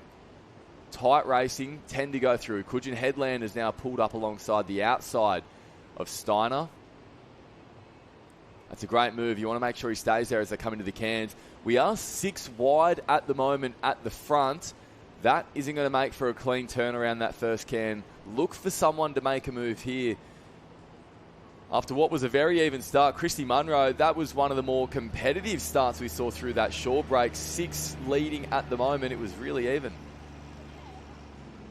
Best starts we've seen from our starter down here, just patiently waiting for that clean break. So I can imagine how tightly bunched the group is just out there, because not only was it a great clean start, they didn't have any white water really to contend with through that break, so you can just see how bunched they are, which certainly makes it a lot more nerve-wracking. No breathing space at all for these competitors as they head for home. Yeah, that's right, and Christy mentioned what it was going to do at that turn, and well, Kyton Pickering from Alexandra Headland came out on top of that. Steiner was 4 wide from Wanda. He still is in second place, along with Burdekin from Coogin Headland Surplus Saving Club on the right of frame right now. Then we go back to Chugan, Karawa. We have another Chugan cap in there. Terrigal starting to make a move now as well. 10 to go through. So for our paddlers at the front, they shouldn't be feeling too nervous, but one wave can change everything. So let's wait and see how it does play out. Pickering doing everything he can to make sure he doesn't have to worry about that top 10. He wants to get away. So too Steiner, who has now reclaimed the lead in this heat. Some waves starting to stand up well out the back. It's going to be very interesting to see whether those back markers can pick those waves up too, because that would flip this race on its head. Maybe not so much for our leaders. Steiner and Pickering, they are out in front, and they are going to get potentially a wave of their own, maybe even this next wave too. But there is a little bit of water starting to move back out to sea. Let's see if the waves can pick them up. Chugan taking it. Steiner says no thank you. He pulls off the back. Knowing it's a top 10, he's more than content to chase the back of that wave in. That is our top 5 on frame. Everyone doing a brilliant job to hold their skis straight. And now the intensity starts to climb. One of our paddlers is off the back. That's Walker from Currumbin, who has done that. 6 across the line. Chugan was just sneaking into the bottom of the frame to make 7. Now the race is on as well. Mags from Newport comes across in 9, or 8 rather. Terrigal is in there too. But just at the bottom of the frame, it was out of frame on the drone when we first started calling that race. It was North Cronulla. Coogin Headland, North Cronulla. It's going to be tight, and I dare say that's going to be another long wait for the officials. Christy Munro, you saw that sprint finish at the end there. Gee, just when we were saying that you cannot afford to take your foot off the gas in that break, a really clear example of it. Yes, all coming down that wave on the final sprint there. Some of those competitors were making me quite nervous. They headed a long way north to get into that wave zone, not leaving them a lot of breathing room on that final finishing flag. So maybe they knew what they were doing. Certainly made me a bit nervous for them here on the beach, but all paid off for our competitors clearly through on that front wave. And, hopefully they'll be having enough time to rest being in that first quarterfinal before they'll line up for a semi. Yeah, it's another very intriguing part of the conditions here today, and a very intriguing part of these ski races. We're looking at the race highlights now of quarterfinal number 1. Steiner doing so well to get in his ski and get moving. A couple of waves did start to stand up, and then that pack came together as well. You can see there, 9 wide through that break. Things did start to stretch out ever so slightly as they came into the can, but we were still 6 wide. 6 doesn't quite go into 1, 2, at most maybe 3 turning that can. You can see that on screen right now. So that's when Pickering put the foot down. He wanted to make sure that he did get around cleanly. Steiner went with him. And then the pack settled into a bit of a rhythm. That top 6 that we saw at the can there is the top 6 that we saw at the end of the race as well.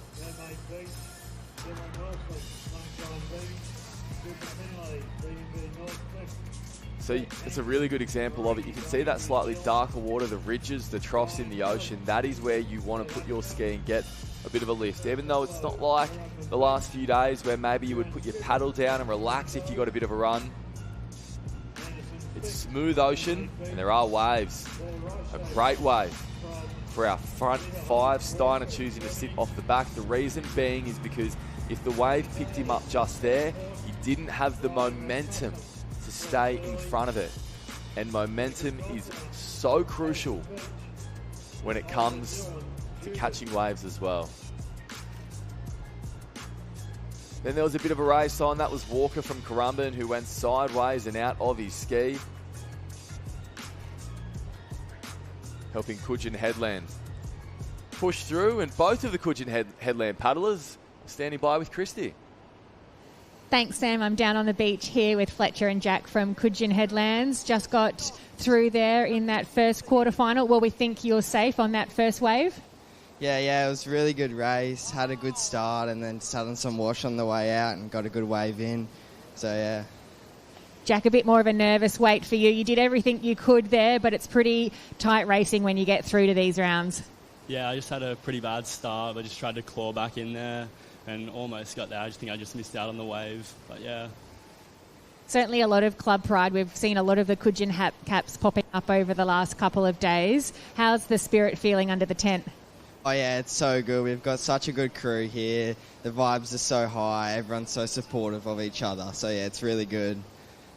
Well, I'll let you get going. I know the officials are waiting for you just to hand out the results of that quarterfinal, but enjoy the rest of the competition. Thank you. Thank you, Christy. Another great chat with the competitors down on the beach as well. Coogin Headland embracing the spirit of the Lifesaving World Championships, getting in, having a race and doing it with your friends. Certainly very enjoyable to do and to see as well. So that was quarterfinal number one. We are starting to see those results come through. We might bring you those when we do get them. For now, though, our focus does turn to quarterfinal number two. We are taking 10 through. So 3 quarterfinals, 10 through, which gives us 2 semis. And from the right-hand side of your screen at the moment, that is the top of the screen, I'll run through the start list. Mayle from North Burleigh, Basford from Maroochydore, Van Hooven from Mermaid Beach, Wilson from Sunshine Beach, Finlay from BMD Northcliffe, who is in the middle of the screen there on that blue ski for those wanting to pick it up. On the yellow boat, it's Hanford from Mairangi Bay in New Zealand, Voigt from Clifton in South Africa, Calabutt from Currumbin, Scrivens from Sorrento, Flick from Mermaid Beach, Reshower from Nita on Warstart, Daly from Southport, Rasmussen from North Burleigh, Falconer from Ocean Beach, and Dylan from Tugun Surf Lifesaving Club just down the road here on the Gold Coast in Australia. There are no easy quarterfinals at a World Championships, but this one is stacked with quality. It is going to be a very hard-fought race, even right down to that 10th position. It is all about that top 10. You just need to make sure that you get through to the next round. And our starter is aware of that as well at the moment.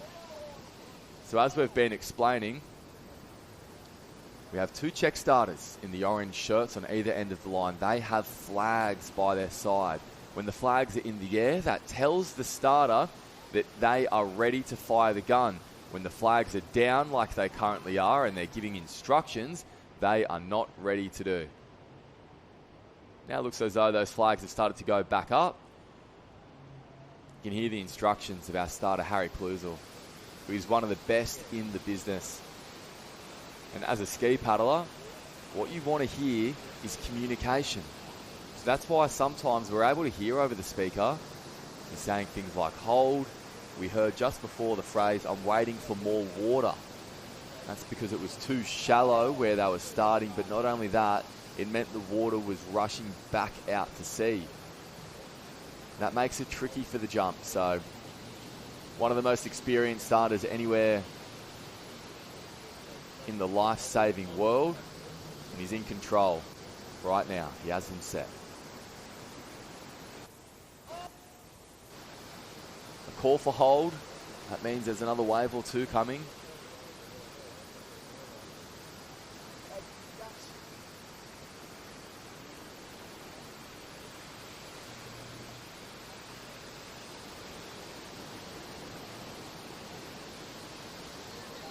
some nervy moments. The flag's still up at that.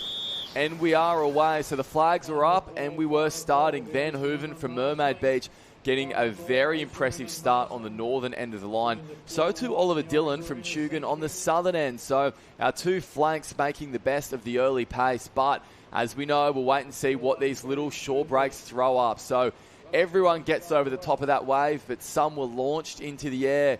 I could see Finlay from BMD Northcliffe, his ski nose flying up and slamming back down onto the surface. So that meant a bit of his speed did come off the boat. And now we are in a battle because on screen we have 11 paddlers, but we're only taking 10 through. That's why Scrivens from Sorrento, Surf Lifesaving Club in Western Australia, is putting the foot down. It is Sorrento in 1, North Burleigh in 2, Tugun in 3. And see what looks to be Nita on Waterstedt from Germany. It could be in that quartered cap. We're just trying to pick up the colour of that at the moment. We go back to Currumbin. No, it was Currumbin. Just that drone angle did look like it was a little bit darker. So Currumbin in 4, Mermaid Beach. You can see Clifton, BMD Northcliffe. My Rungy Bay in there too. Great to see them represented here.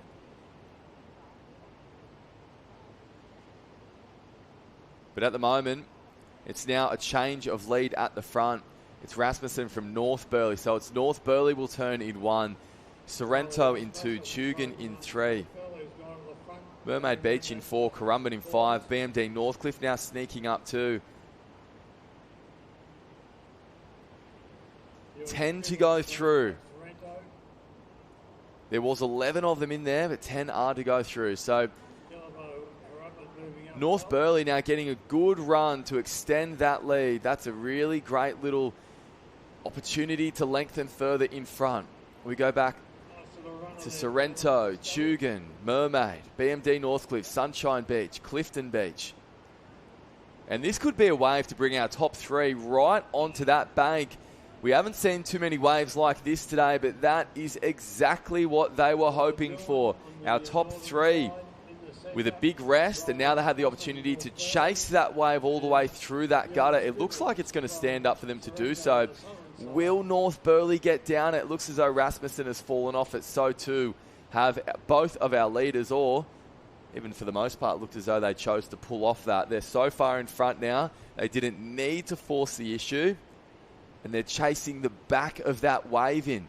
There's a lot of water that drags behind a wave when it comes in, and that is what Scrivens from Sorrento has taken advantage of. It's pulled him right back up to that wave that he did pull off. So he will go through in 1. Finlay from BMD Northcliffe just going sideways there. He hasn't come out of his ski, but that is a bit of a nervous moment if he can spin it around. Well, he hasn't spun it around, but now he's paddling backwards. Clifton shoots off the side of that wave as well, and they're going to have to do the same thing. Finlay got off his ski and chose to run. He will still finish in that top 10. So too, another competitor from North Burleigh there. But now there are some nervous moments in the background. We can see Ocean Beach coming across the line. So too, My Rungy Bay from New Zealand. But how many spots were they racing for? We'll wait and find out. One of our German athletes from Nita on Waterstedt negotiating that break. Staying out in front of that whitewash is what you want to do. It's a really good job of adjust there. Let's take a look at the highlights now. You can see on both the right and the left-hand side of the screen, absolutely flying starts for our competitors that were in the middle. Well, they got hit by a little bit of a wave. On the left of the screen there, Mermaid Beach. He got into that ski quickly. He got his legs out of the water as well. That makes all the difference in the jump start because it means that your boat can get up to speed without dragging. And that rating started to fly there too. We might head back down to Christy Munro, who's on the sand. Christy, we're just watching highlights of that race, and that was one of the most enthralling races so far of the day because that was a big pack of paddlers. It's going to be tough for the judges to split them. Yes, I think we're going to see that happen a lot more as we move through these rounds and the fields get tighter and tighter. think that was a really smart decision from our top 3 paddlers to pull off that wave, which ended up standing up quite high on the bank there.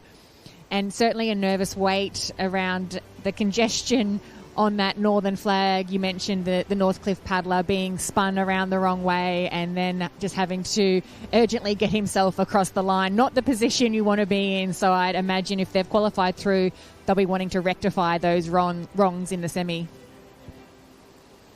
Yeah, thank you, Christy. We're just watching a replay now of our leaders getting that wave. Look for those waves more and more. High tide was about 10 a.m. I'll get that exact time for you in just a second, but we're going to see that tide start to drop out throughout the day, and the effect that it had in those finals, well, it's going to be amplified on these skis today.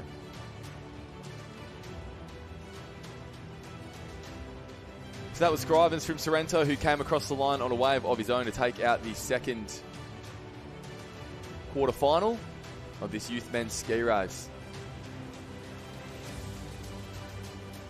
And then came the race for those minor places. Finlay from BMD Northcliffe was paddling backwards to get into the water before deciding to abandon ship, get off his ski and run it across the line. You see all kinds of things happen like that in ski racing.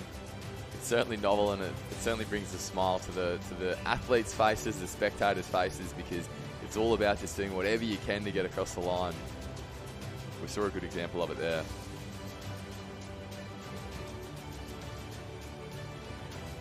So just to recap those results from quarterfinal number 1, this is the race that we saw go around a little bit earlier. The judges were again just deliberating on that before they sent quarterfinal number 2 in. Taking that one out was William Mullen from Kurrawa Surf Lifesaving Club.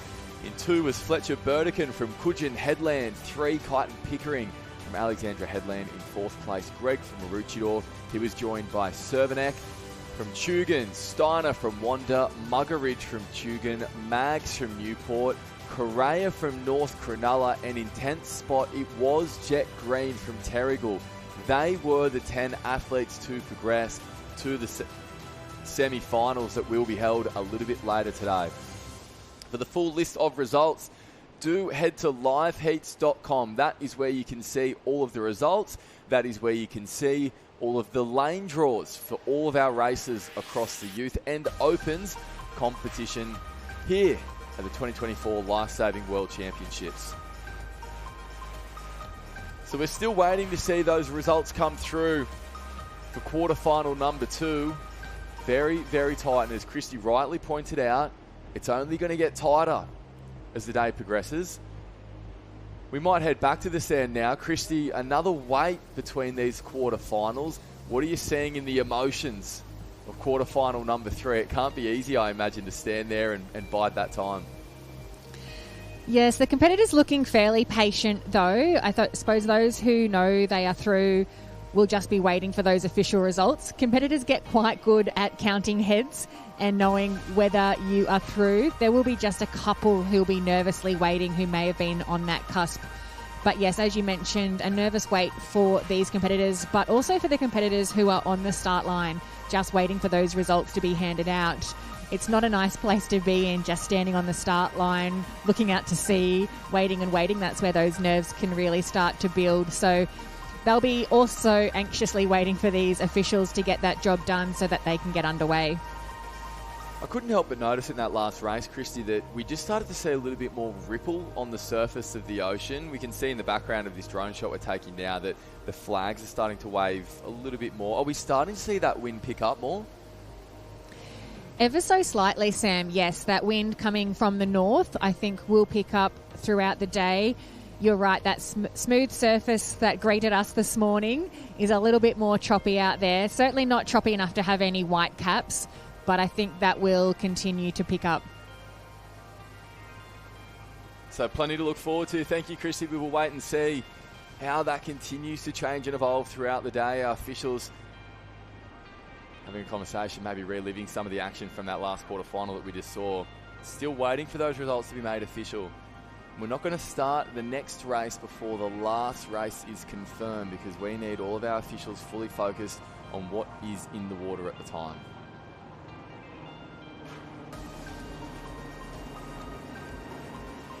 So just another short delay in proceedings here before we do get underway in the last quarterfinal. As we have been mentioning, there are 3 quarterfinals taking 10 through. We'll then have 2 semi-finals where they battle for a place, for a chance to win a world championship. You can just see our check starters getting back towards the position. That generally points towards the fact that we might not be too far away from getting underway.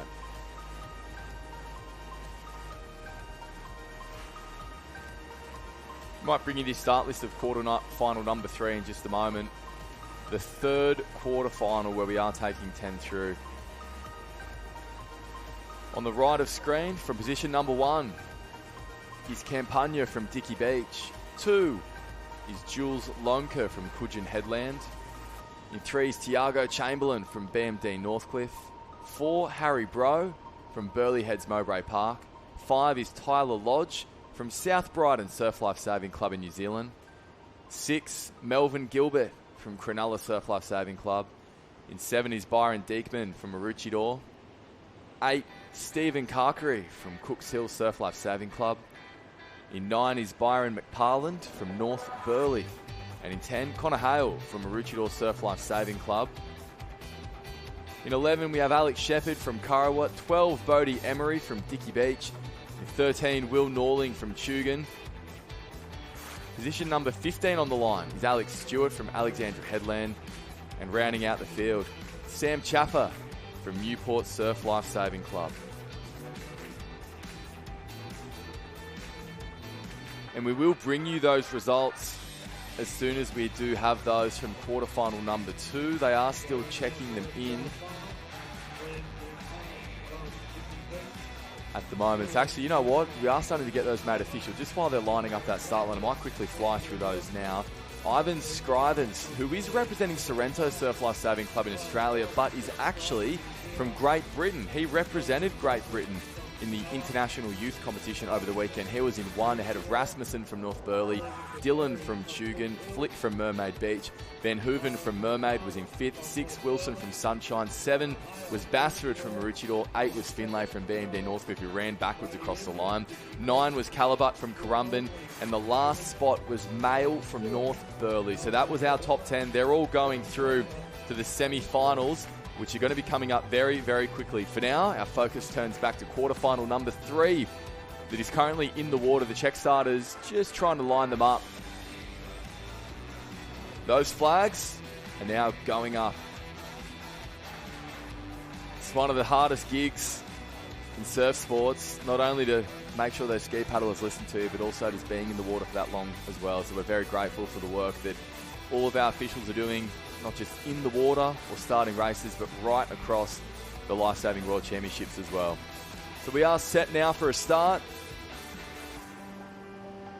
What will the ocean serve up for us?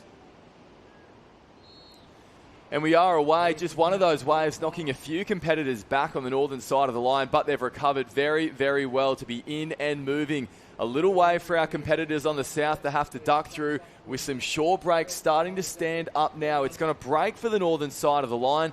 Absolutely no troubles for those on the south. Once again, just like we saw in the opening round, it's Stewart from Alexandra Headland who is out in front. He's being joined by Emery from Dickey Beach in second, and they have already opened up a slight advantage. You can see Chaffer on the right of screen is progressing pretty well along there too. I believe that's McParland from North Burleigh that's now in 3rd as well. And on the other side of the line, having to do things on his own, is Chamberlain from BMD Northcliffe Surf Life Saving Club. Carkery from Cooks Hill is now starting to surge through the middle. 10 to go through this 3rd quarterfinal. But out in front, there's no doubting who it is. It's Alex Stewart from Alexandra Headland, and he's actually even dropped Bodie Emery from Dickey Beach as well, opening up a very slight gap. McParland is going with him. They are our top 3, and they are very aware that they want to get around these cans as cleanly as possible, because there can be chaos on the way. Once again, my eyes have failed me on that drone shot calling those caps. It does actually look to be Diekman from Maroochydore who is in 3. Those similar stripes catching me out a couple of times this morning. I do apologise to the Maroochydore Surf Life Saving Club, who are no doubt watching this and cheering on their man as they start to head for home. Alexandria Headland in 1, Dicky Beach in 2, Maroochydore in 3, BMD Northcliffe is in 4, and then it is a pack battling for a spot in the top 10 and a spot in the semi-finals as well. So we will wait and see what the assistance is starting to serve up. As we do, we'll check back in with Christy Munro. Christy, can you see any waves coming? It had a big role to play in that last quarter. Nothing much on the horizon, much down here, Sam. As you mentioned, those starters on that southern end getting the best of it. So I'm not quite sure which way the competitors will head as they head back in as we speak. A little bump forming underneath the top 4 at the moment. That's quite a nice size. Unless it stands up a little bit more, I'll no doubt try and race that one all the way to the finish line. A little bump for our top 4, and look what is behind that as well. There is a big wave starting to stand up, and there is 8 athletes on it. So 4 in front, 8 behind. One of our paddlers fell off his ski on that wave in deep water, so that means that there will be 6 to go through from this second wave. Someone has just started to go sideways. He's ran into one of his competitors as well, and there is carnage out the back. Skis are going everywhere. That was a very dramatic turn of events in this race, because we do know that we have 3 across the line. That's now 4, 5, 6, and 7. Who will come through for those minor places? Because those skis tell the story. That race has just been flipped on its head. The key thing now is getting your ski, making sure you go across the line in control of it. If your ski has washed onto the beach, you can pick it up and run backwards across the line, and then once again cross it to finish the race. But how many are going through from here? Well, it remains to be seen. Chaffer from Newport, he could be in with a chance there to progress after one of the bigger waves that we have seen here today on that shore break, and certainly one of the most dramatic.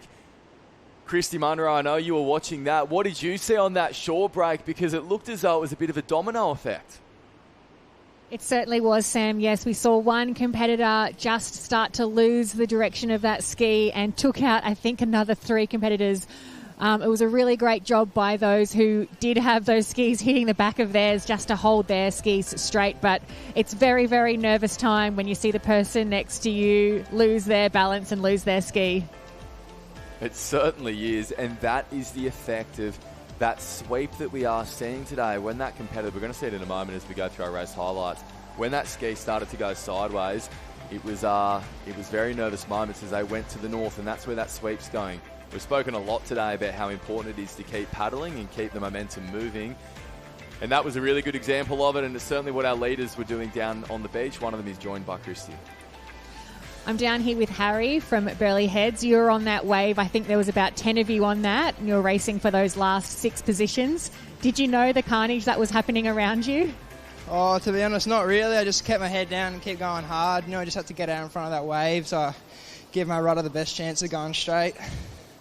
Well, we could see from here you had about 3 skis sitting on the back of your ski, as you mentioned, the job just to keep that rudder straight. One more job to get done in these semi-finals? Yeah, that's the goal. Try and make it through to another final, and just keep going for the Burleigh crew. Got a big crew out here supporting us, and just it'd be good to get it done for the guys.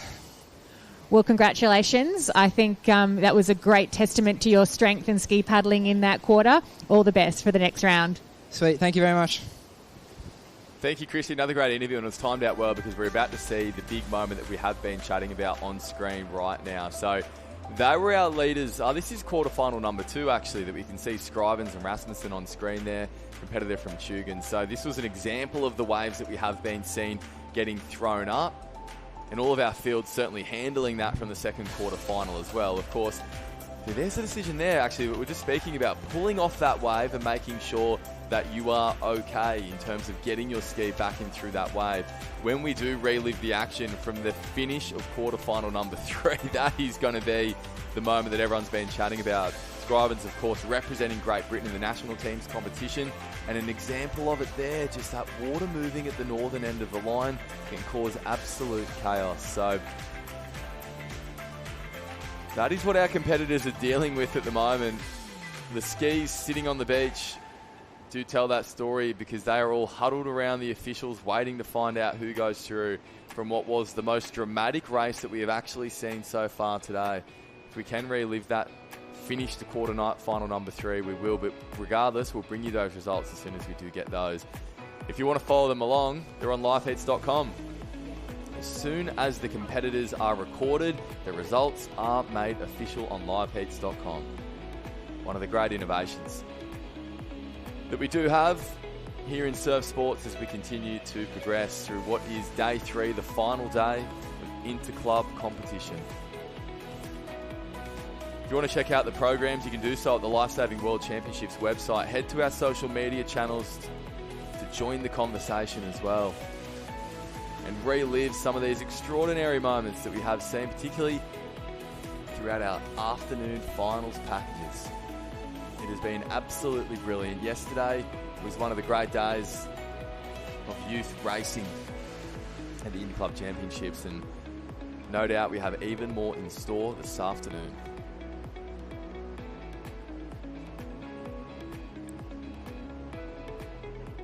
So some nervous times on the beaches. We're seeing the officials, they're getting together, they're having those conversations around who came across the line in what order. There it is.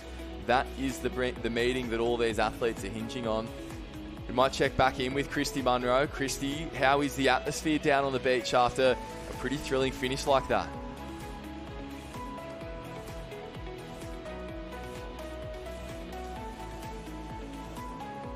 Now the quarters. So the athletes are just taking advantage of this break. They've got their towels around them, most of them, chatting amongst their competitors. Bit of a debrief, bit of a chat to what's to come ahead. But I don't think anyone's too worried about the break at the moment. They know it's going to be a long day. So just enjoying the rest while it comes.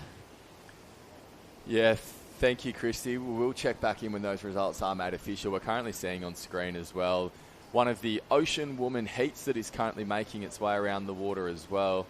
We'll bring you a start list in that in just a moment. But, gee, you don't want to call it early, but it does look like the distinct style of Raywood out in front from Burleigh Heads Mowbray Park too. So we'll leave the ski racing there for just a moment. We're going to pick up our female competition for the first time today as well. They are right into this Ocean Woman qualification rounds. The heats, the final will be held this afternoon of that race too. So this is one of the big events that is on the program. Of course, we mentioned before that we're starting to charge towards, we're starting to look towards and hope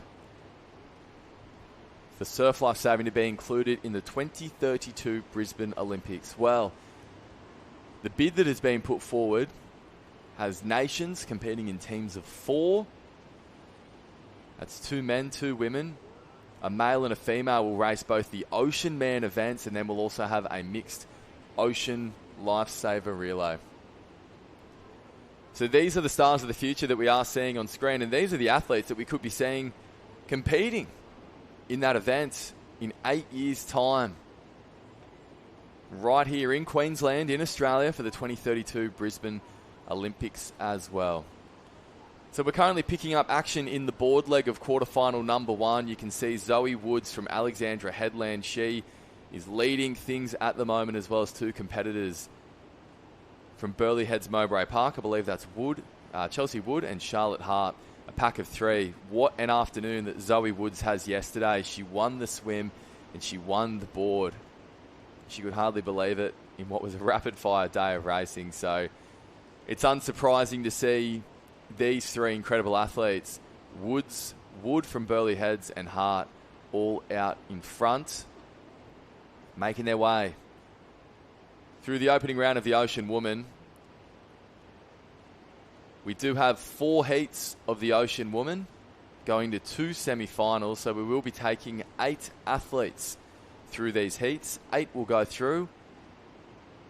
And the Ocean Person race combines all 3 of the disciplines that we have been seeing in the surf, the swim, board and ski. So they're currently halfway through this race. They've done the swim leg, they're into the board. There is still the ski to come. The final of this race will be contested across an M-shaped course. That's the same as we saw in the national teams competition. But today, these preliminary rounds are going around the traditional string of 9. That's going to help us to get through this program as well, because it is another big program here, not just for the athletes, but for the officials too. So at the moment, it's Burleigh Heads Mowbray Park in 1 and 3, and away for our leader as well. She starts to come back into the beach. That just allows you to have a bit of a rest and also take things a little bit easier on that run transition as well. Things are starting to get pretty strung out in this heat. 2 legs down. There is, of course, one to go, being the ski. And given that we've just come from the ski racing, we're yet to see the individual ski heats in the women's arena just yet. But the men's races have taught us that anything can happen in these races, so it's so important to make sure that you're getting clean and you hit it with a bit of momentum as well. In just a moment, once we have relocated, we will check back in with Christy Munro, who of course is a world Iron Woman champion herself. She's better placed than anyone to provide a bit of an insight on what we're seeing in this arena. This is the first time we have been down in the arena, the female arena for competition today, so we cannot wait to hear what Christy is making of these conditions. In fact, she joins us now, Christy Munro down there. Christy, what are you seeing in this opening heat of the Ocean Woman? Yes, I'm just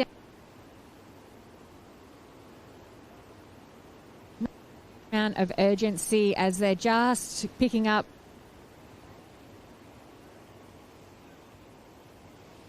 not too much for them to contend with as they're getting through the first of this shore break. It looks like our leader's just possibly going to push through the lip of that wave. She does there.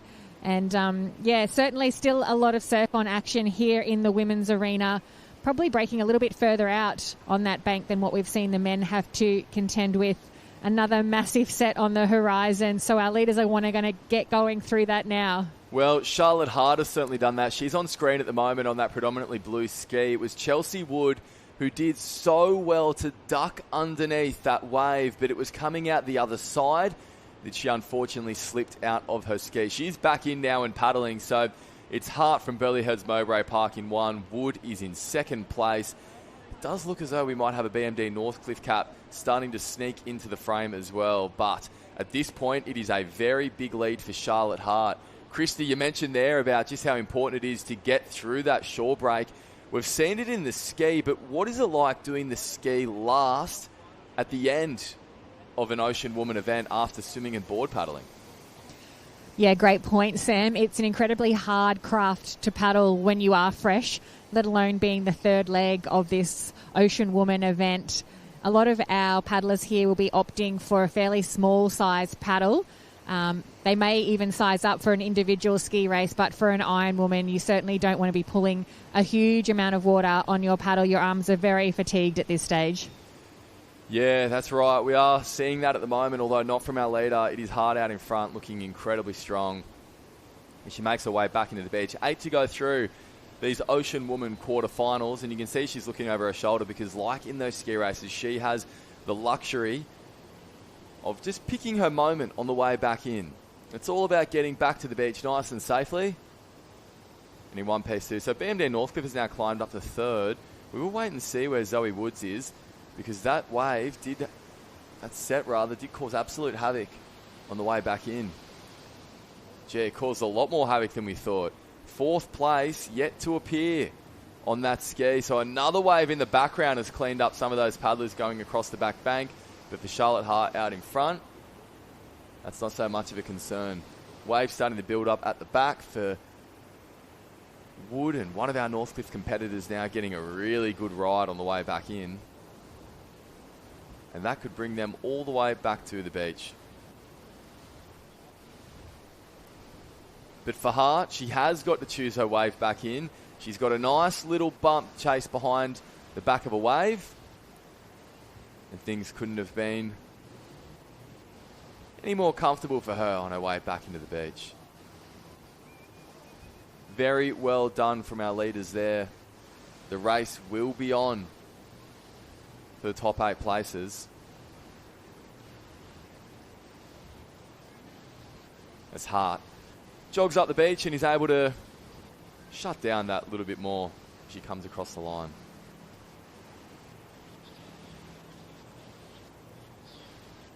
We might check in with Christy, who's got eyes on the rest of the race. Christy, caught me off guard to see that the field was so strung out. What happened there?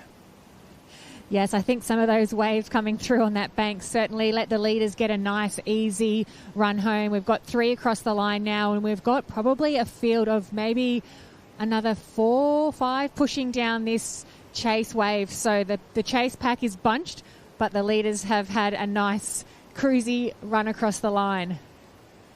Well, we're seeing that chase pack certainly starting to get quite bunched up at the moment now.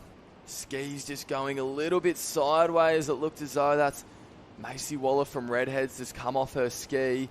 That could be costly because we did see 3 competitors come across the line.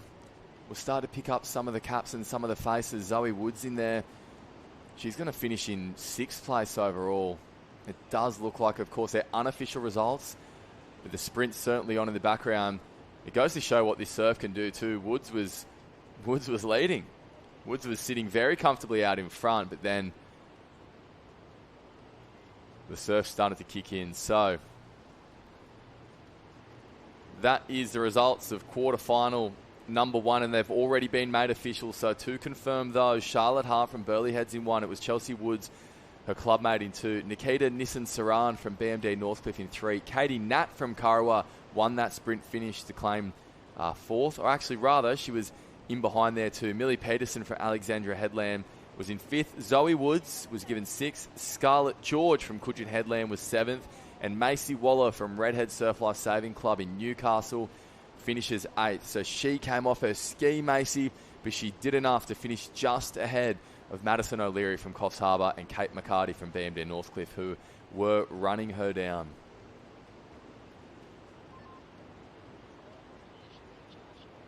So you can see Alexis Sutherland from Cooks Hill coming across the line there, but this is the highlights that we did see at the end of that Ocean Woman. So that was Woods out in front. Surprising to see, to finish that she was fighting for a place in the semi-finals. Rather, she is our swim and board Interclub World Champion. But the race did flip in the blink of an eye as well. So this was Wood from Burleigh Heads Mowbray Park who hit the lead. She actually would go on to get a wave on her own as well.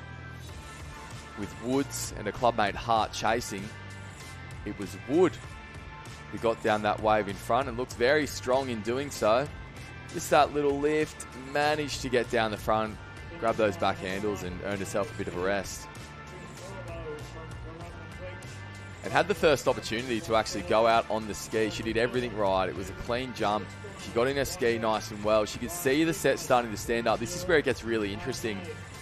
The urgency is about to start to climb now on that ski. She thinks, I'm going to have to get under this. She ducks underneath it, does so well, gets that blade in the water, which you need to keep the momentum moving, but just unfortunately slipped out of her ski.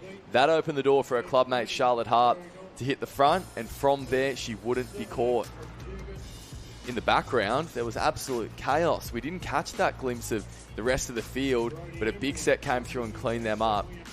Zoe Woods recovering to finish in 6th. Charlotte Hart, well, paddles on the way back in, don't get much more relaxed than that.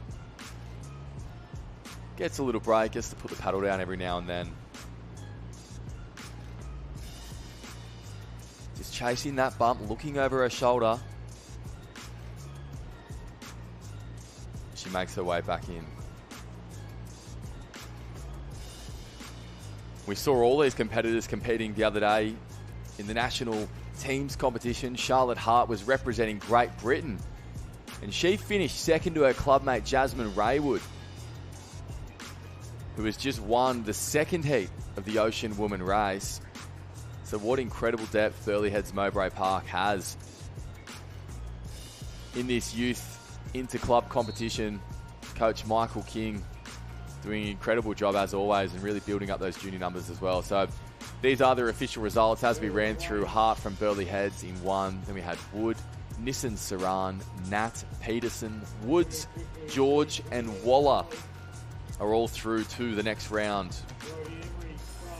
of the Ocean Woman races here. on the Gold Coast. And make sure you do get involved in the conversation. We want to hear from you as well. You can join the hashtag that we have been using at the Lifesaving World Championships. Fergus has done that, saying that he's loving watching these heats go around and cheering on Burleigh Heads Mowbray Park on Instagram. So thank you very much, Fergus, for getting involved. We want to hear from you wherever you are watching, anywhere in the world, as we start to make our way through these heats of the Ocean Woman events. Heats 1 and 2 done. Heats 3 and 4 are coming on the line now.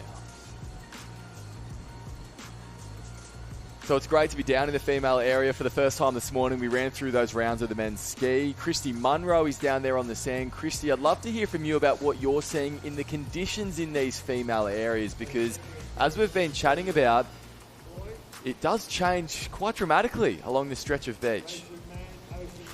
It does, Sam. I've just walked the 100 metres or so further north to the women's arena, and conditions all in front of the start line. So a little bit more water movement just as they're going to hit the water with that hole to contend with before they'll hit those waves that are breaking on that back bank. Still a bit of water movement to the north, and spoken about that northerly wind picking up as well. So a little bit more chop to contend with, and certainly a lot more carnage to see as these skis finishing off the third leg of these iron races. Yeah, I think that's right, Christy, and that is going to be such a big influence in determining who goes through these rounds as well, because ski paddling is difficult enough, let alone when you do it at the end of a 3-leg Ocean Woman race. This is quarterfinal number 3 that we are seeing now. Magotsi from Clifton Surf Life Saving Club in South Africa, Lawler from Coffs Harbour, McKenna from Mordialloc, Becker from Coffs Harbour, Green from Terrigal, Parkers from Woodridge Surf Life Saving Club in South Africa, Piazza from Tugun, Shotter from BMD Northcliffe, Skinder from the Pacific Swim Academy in Canada, Tate from Coogin Headland Surf Life Saving Club, Perron from Club d'Entraînement and Sauvetage Sportif in Canada, Sharp from Coogin Headland, Carter from Tugun, McDonald from BMD Northcliffe, Williams from Maroochydore, and Shearer from Terrigal Surf Life Saving Club. They are our 16 athletes that are battling for 8 places and a spot in the semi-final. Just getting their final instructions from our starting official now.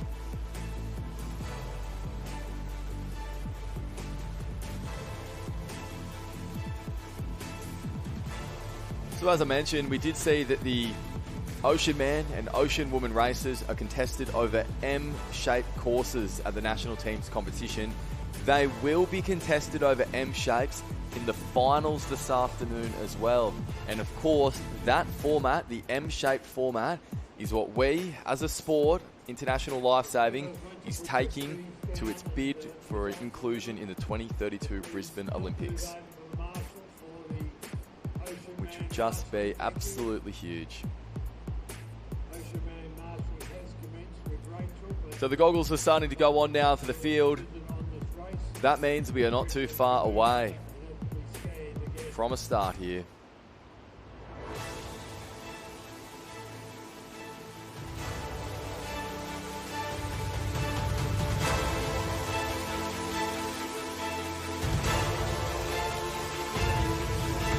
So our female competitors starting with the beach flags this morning. Now we are down in the water for the heats. Well, these Ocean Woman races here on day 3, the final day of competition at the Interclub Championships. Kurrawa Beach on the Gold Coast.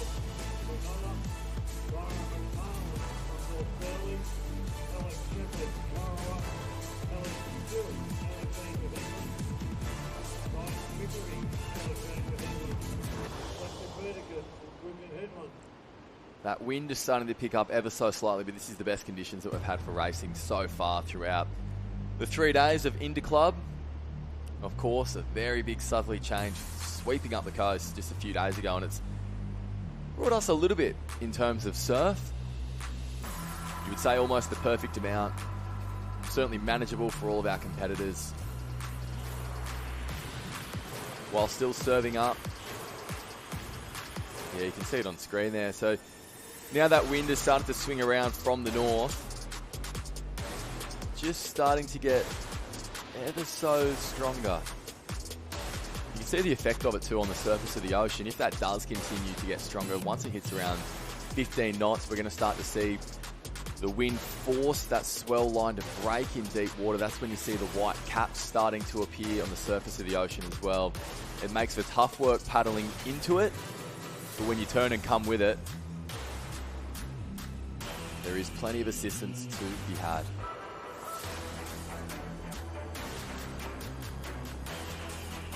So almost ready for a start here in quarterfinal number 3. These heats running, or quarterfinals rather, running concurrently across the two areas. So quarterfinal number 4 is happening a little bit further down, but our focus for now is on quarterfinal number 3.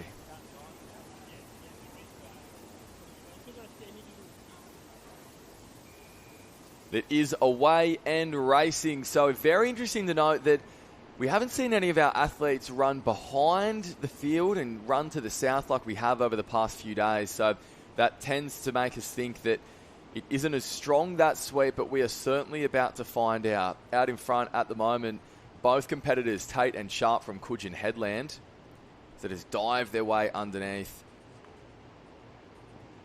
Tate, so strong across the bank. She's now going to get that lead as we put the heads down and start swimming. Would love to get Christy Munro's thoughts on what she made of the start of the race there, because Christy, I was almost a little bit surprised not to see some competitors run further to the south.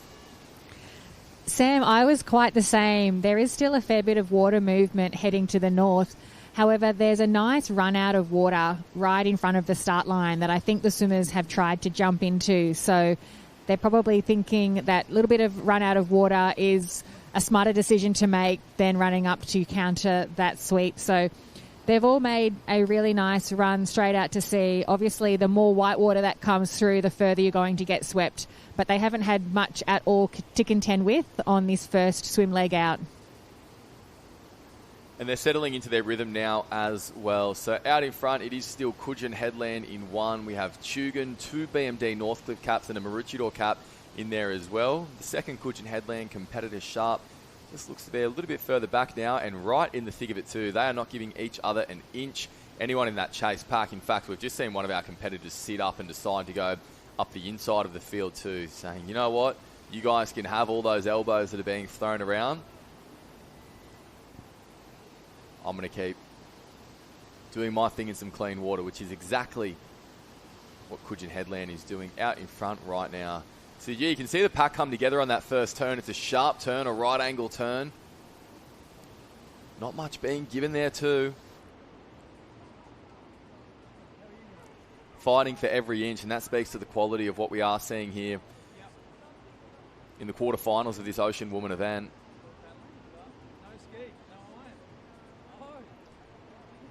Coogin Headland out in front at the moment.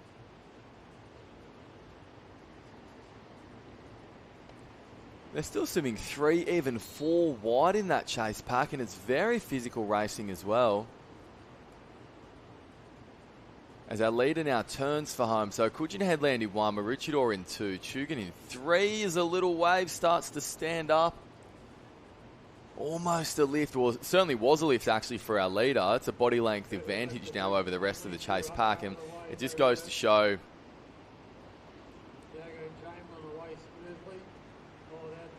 what can happen in these conditions. We might try and go back to Christy Munro, who's down on the beach. Christy, what are you making of the line that these swimmers are taking back into the shore? Yeah, it looks like they're just choosing basically to swim on a straight line to that blue and white turning flag. I don't think they're making anything too strategic in terms of heading to the north or the south. There doesn't seem to be much advantage at either end at the moment with the way that the waves are breaking in saying that the ocean has just gone flat for our lead pack and indeed our chase pack. So it's going to be quite a long swim back in through transition. They will hit a bit of dead water coming up into this gutter where there is still a bit of water movement pushing back out to sea. So we might see some of these bigger sets bring them through, but they'll need a fair bit of power to get across that deep water. Yeah, thank you, Christy. Well, certainly someone has made the best of it at the moment. It does look to be Tate from Coogin Headland Surf Life Saving Club, rewarded for the work that she put into that swim. She got the first opportunity at those waves and produced some very impressive body surfing in order to get it done as well. So it is Coogin Headland in one, and then behind, well, this race is wide open for that battle for the top 8 because decent shore break has brought them all back together. In 2 is Terrigal. 3, it did look to be Tugan. Coogin just rounds that turning flag, yeah. So that is our chase pack at the moment. Terrigal in 2. All trying to catch Isabella Tate from Coogin Headland Surf Life Saving Club. Tugan in 3 and 4. Northcliffe in 5 and 6. We have Coffs Harbour. We have another Coogin Headland cap in there as well. And there is absolutely nothing separating this field. Just as they go into the water, a set starts to stand up. This is where the skills are so important. Christy, what are you seeing in terms of the field getting onto their boards now? It looks as though a bit of that fatigue is already starting to set in. 12 athletes in that chasing pack, so they'll be definitely feeling the nerves, not wanting to leave it just to that final ski leg, which we know anything can happen. So there is some fatigue, but also a little bit of a sense of urgency as they can see the ocean just go a little bit flat in front of them now. So there's an opportunity to get through the break and get into your work because, as we know, when these waves come through, they do come in sets of 4 or 5 so far today, and they've certainly created plenty of headaches right across the field. Coogin Headland with a big advantage at the moment. Terrigal is still in second, and then it's anyone's guess. We're looking currently at about 9, if not 10 competitors who are out the back on that board, all battling for that top 8. So if we count those boards now, 1 out in front, there is 8 in that second chase pack and 2 further behind. Very, very tight racing at this stage of the race. And it's very hard to know what to do as well because we're seeing the quarters of the Ocean Woman now. The semi-finals are going to be coming up very soon. So maybe that would start to factor into some of the decision-making for our leader about whether she continues to put the foot down. But I would probably suggest, and no doubt, Christy, you've got thoughts on this as well, that you can't quite take the foot off the gas just yet. We're at the halfway point of the race. Yes, I don't think anyone's got a big enough lead to be feeling too comfortable. They will have had eyes on that first quarterfinal and just seen some of the difficulty, as you mentioned there. Zoe Woods out in front and ended up qualifying in 6th position. So they won't have taken the pressure off the pace just yet. They'll want to make sure they're out the back on that third and final ski leg before they may start to make those decisions to ease off a little bit. There's no point saving energy if you don't actually make it through. So they'll be still, I would suggest, racing quite hard at this stage. And that is the reason why, as we just saw, Tate from Coogin was a long wave in front.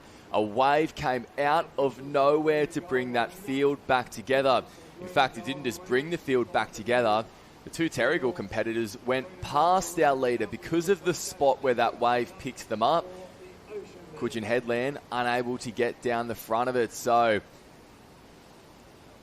it's a small wave here at Coral Beach today, but it's certainly serving up plenty of twists and turns of a Terrigal Surf Life Saving Club right now. It couldn't be going any better. They are in 1 and 2, although Tate from Coogin Headland will come back alongside to make a lead pack of 3. So it's Tate, Shearer and Green, the 2 Terrigal competitors, now side by side after getting a great wave back to the beach. A few more competitors now starting to make their way back in as well on waves. So it was very bunched heading into that board leg. I think we're starting to see it stretch out ever so slightly now. BMD Northcliffe in 4th, and we had a Tugan cap in there in 5th. Very, very tight racing. We might go back down to Christy, who's on the beach. Christy, we're seeing the ski competitors dragging their craft into the water at the moment. How difficult is it to make sure you get these little skills right in the third leg of an iron? Yeah, they're still fairly long transitions down here in the women's arena. And it's hard enough running up in and around the flags without carrying your craft, but it's probably a 20-metre ski drag in, and then you've got to refocus and try to get a clean get on, while at the same time keeping an eye on those sets that are coming so you can time your paddle out. So a lot of physical fatigue, but you've also got to try and stay mentally sharp to avoid any of those mistakes. Certainly easier said than done, as Christy pointed out. Our leaders are doing a good job of it at the moment. It's Coogin Headland in 1, Terrigal in 2 and 3, and a big chase pack trying to shut down that gap as well, because top 8 will go through to the semi-finals here of the Youth Ocean Woman event, day 3 of the Youth Championships of the Interclub Lifesaving World Championships of 2024 at Kurrawa Beach. And it certainly does not get any easier at this point of the race. The lactic acid is starting to set in. The arms are getting heavy. Dragging that ski into the water can be difficult enough, let alone getting in and getting it moving. Looks as though our chase pack of 2 could be joined by our competitor from Northcliffe in just a moment. So Coogin Headland in 1, Terrigal in 2 and 3. I believe that's Northcliffe in 4. So they are now just half a leg away from booking their place in the semi-finals of the Ocean Woman event here at Kurrawa Beach. Those finals will be held from 1:30 p.m. this afternoon. That's about 3 hours away for anyone who's watching overseas. 3 hours and 15 minutes those finals will be kicking in, and what a finals package we do have to bring you as well. Both the men's and women's Ocean Man and Ocean Woman races. We have the beach flags. The female and male beach flags finals. And the mixed Lifesaver relay final. That is an event that, as I've mentioned so far today, is being targeted for the 2032 Brisbane Olympics. And if you add the numbers on that, well, these are the athletes that we could see representing their nations in 8 years' time. So a little wave starting to come through for positions 2, 3 and 4, but out in front it is Coogin Headland in 1, and lifting the rating now to get on a bit of a bump as one of our board paddlers just loses their craft on the way back in. It can be quite difficult, this shore break today. Coogin Headland doing it relatively easy though at the moment. Really strong ski technique. Those arms are staying nice and high. Driving those legs.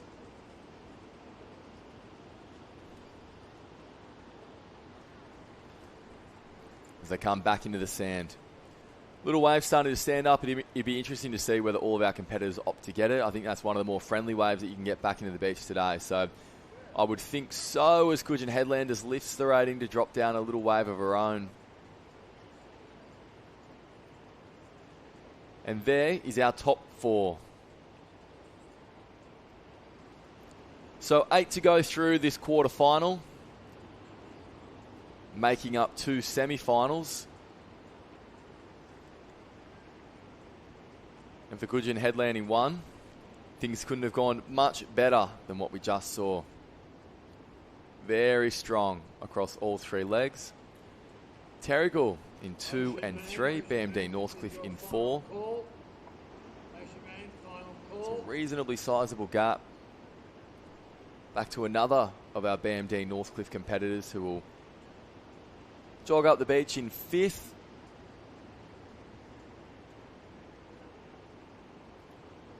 So that's 5th place on screen at the moment. 8 to go through. We have another competitor from Chugan who is currently paddling her ski into the shore. She's about to get off and run. So that makes 6. A wave is starting to stand up out the back as well. Who will want to take these waves? That is not a sight you want to see when you are racing for the top 8. because I dare say that athlete would have been right in contention to have gone through. Instead, there is a swim on, and she's not alone because there's a couple of craft that has gone sideways. This is going to be very tight for the final 2 spots here. Another ski going sideways as a result of the one being lost. The intensity certainly starting to climb now. 8 to go through these races. This will be 7 running up the beach on screen right now. 8 from Maroochydore behind. So that is a very dramatic way to be finishing this race. 6 coming across the line. That is Abigail Skinder from the Pacific Swim Academy in Canada, who used her skills to fly past a couple of the Australian clubs at the end there. Ruby Williams from Maroochydore making up 8th position. Well, Christy spoke about how important that was going to be. Not switching off, not just physically, but making sure you're still switched on mentally to navigate the little challenges that shore break was going to serve up. And heartbreak for some of our competitors there. Unfortunately, just coming unstuck at the last moments.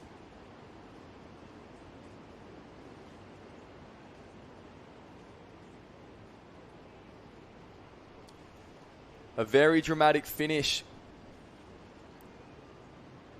Another tight finish in the Ocean Woman event. That was quarterfinal number 3, 8 to go through. There's a couple more of our competitors have to do a bit of an extra swim they might not have planned on to get across the line there.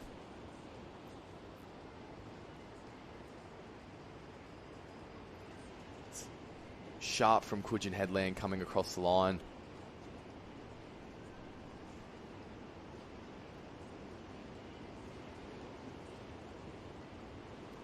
Zamani Magotsi from Clifton Surf Life Saving Club just negotiates the break. So too Abby Lawler on screen now from Coffs Harbour.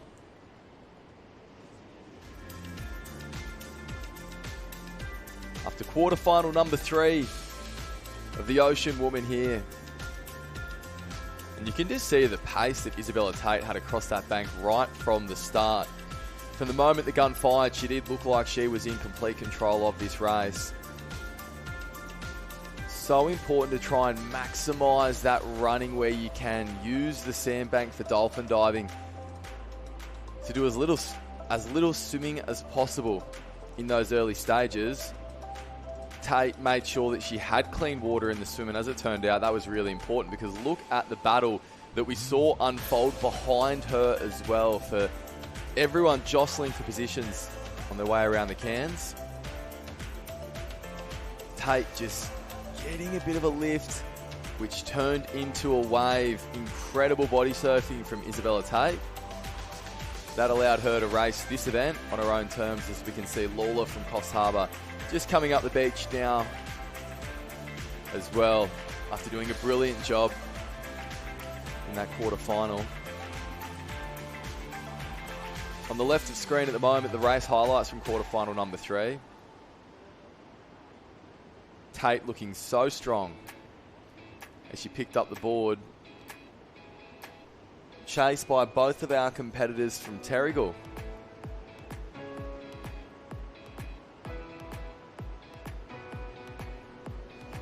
There wasn't too much of a gap as they went through that break, but as Christy was explaining at the time, it was all about who was going to be able to use their energy to get through the gap when it did open up, and that was Isabella Tate.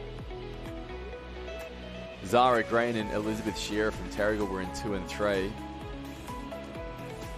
They made sure they got around those cans first, and we're about to see why in just a moment. One of the more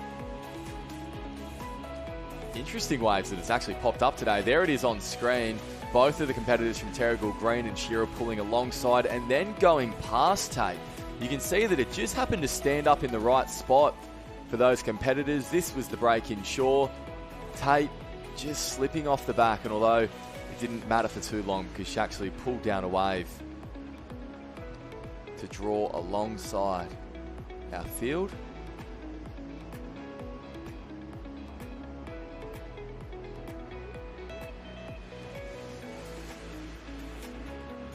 So it was a wave of 3, a race in 3 after that board leg.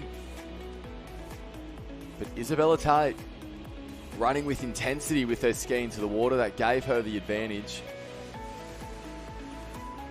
which is not easy to do after, by that point, well, more than 10 minutes of racing in that Ocean Woman race. She had a couple of waves to contend with. She got over the top of that one, and that made a big difference as she just started to extend her lead. And she did so all the way through to the finish.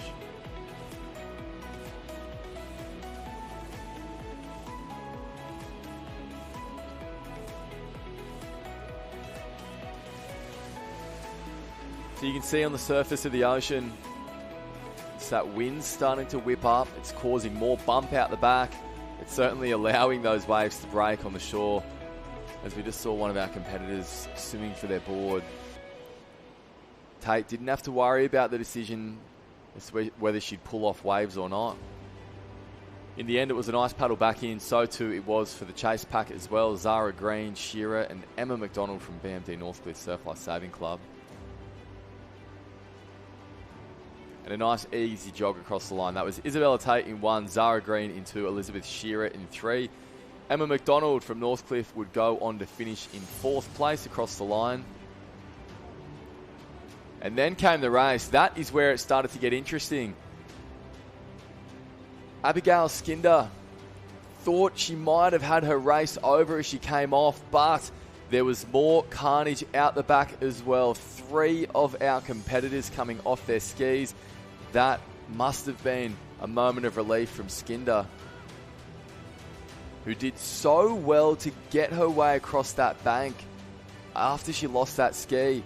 Would have been easy for her to drop her head and perhaps think that the race might have been over, but instead she kept her foot on the gas, and that is the result, a spot in the next round. So Tate, Green, Shearer, McDonald, Shotter, Piazza, Skinder and Williams, they are our top 8 who are going through to the semi-finals.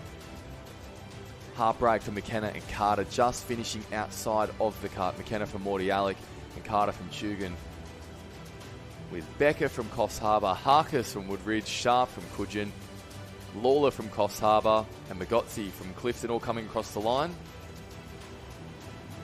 Perron from Club d'Entraînement and Sauvetage Sportif out of Canada in that race as well.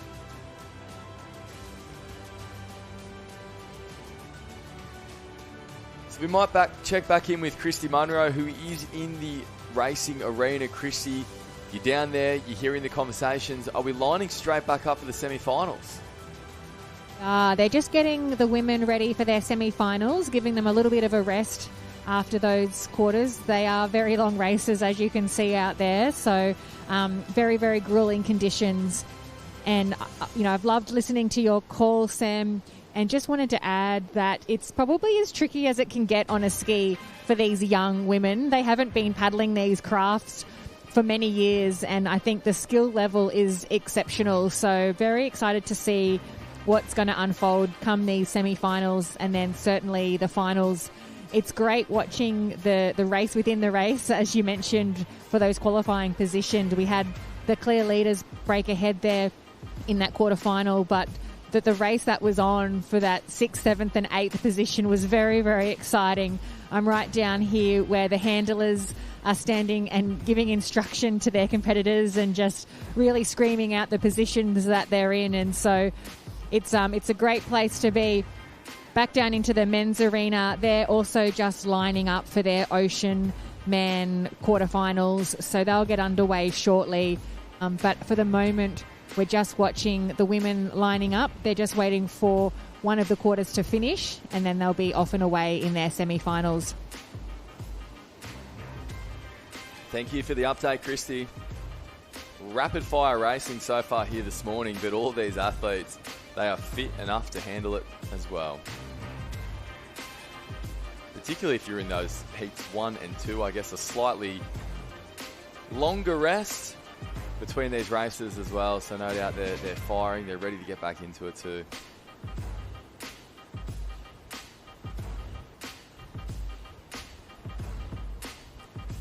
So we will bring you the start list for those semi-finals. They are just splitting arenas again, so we're just going to figure out which race is going where for the semi-finals of the Youth Ocean Woman Race. Back up at the men's arena, they're starting to get through these heats now of the Ocean Man as well. They have done their ski races. They've ran those right up to the final. So if you want to see who is in the final, then jump onto liveheats.com. It's got all the results. It's got all the draws. We'll be seeing that ski final this afternoon.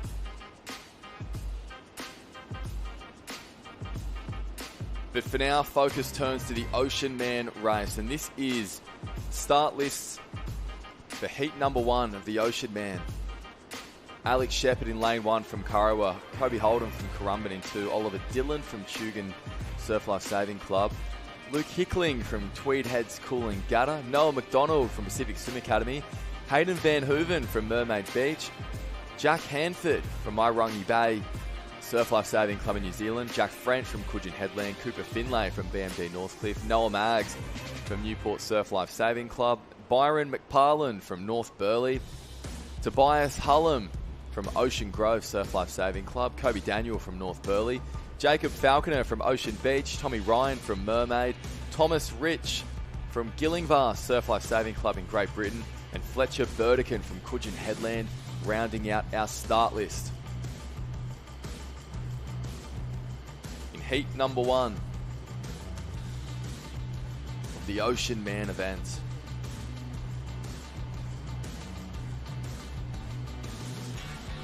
We have 4 heats of the Ocean Man, just like we did in the Ocean Woman. So that means that they'll be taking 8 through the semi-finals, which won't be held too far away. Of course, the finals, one of the big events that we'll be bringing you this afternoon. That is now less than 3 hours away. Only just, but in 2 hours and 59 minutes, our finals package will be getting underway. We simply cannot wait for that.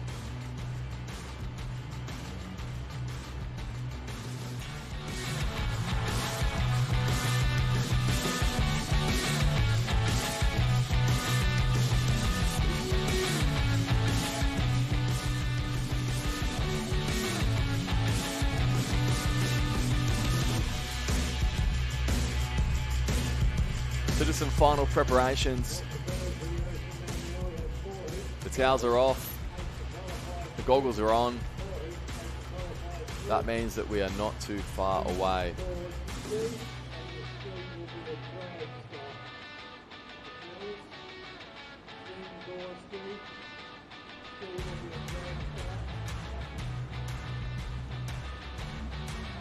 So same order across our Ocean Man and Ocean Woman races, and that order being swim, board, ski.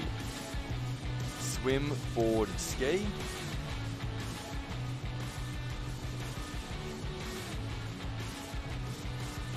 Here today across the competition.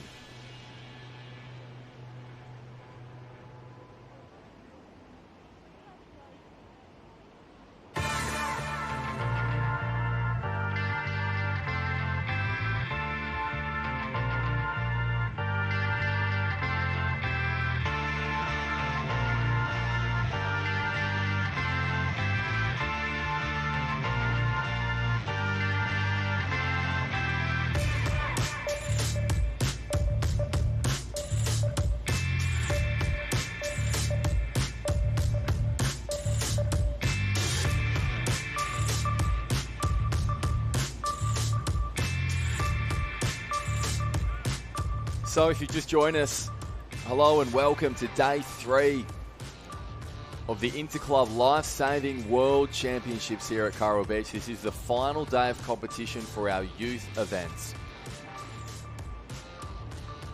And on screen at the moment, heat number 1 of the Youth Ocean Man race.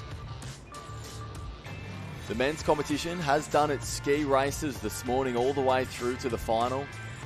Now it's time for the Ocean Men. They'll head up for the beach flags after that. The female program went in reverse. So they started with the beach flags.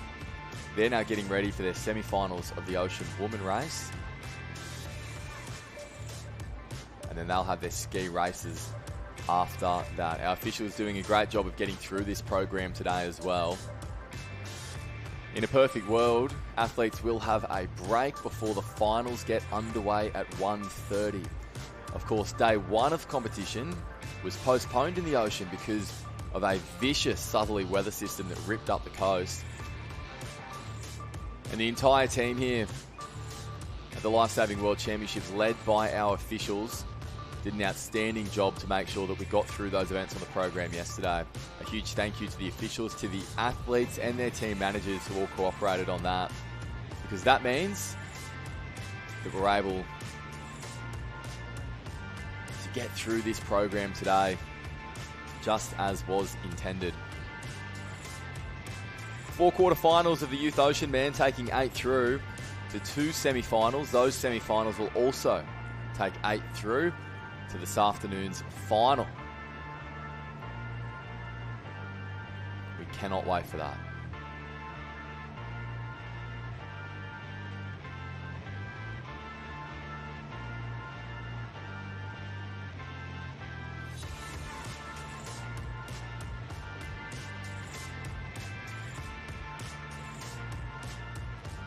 So just a bit of a delay in competition here before we can get underway.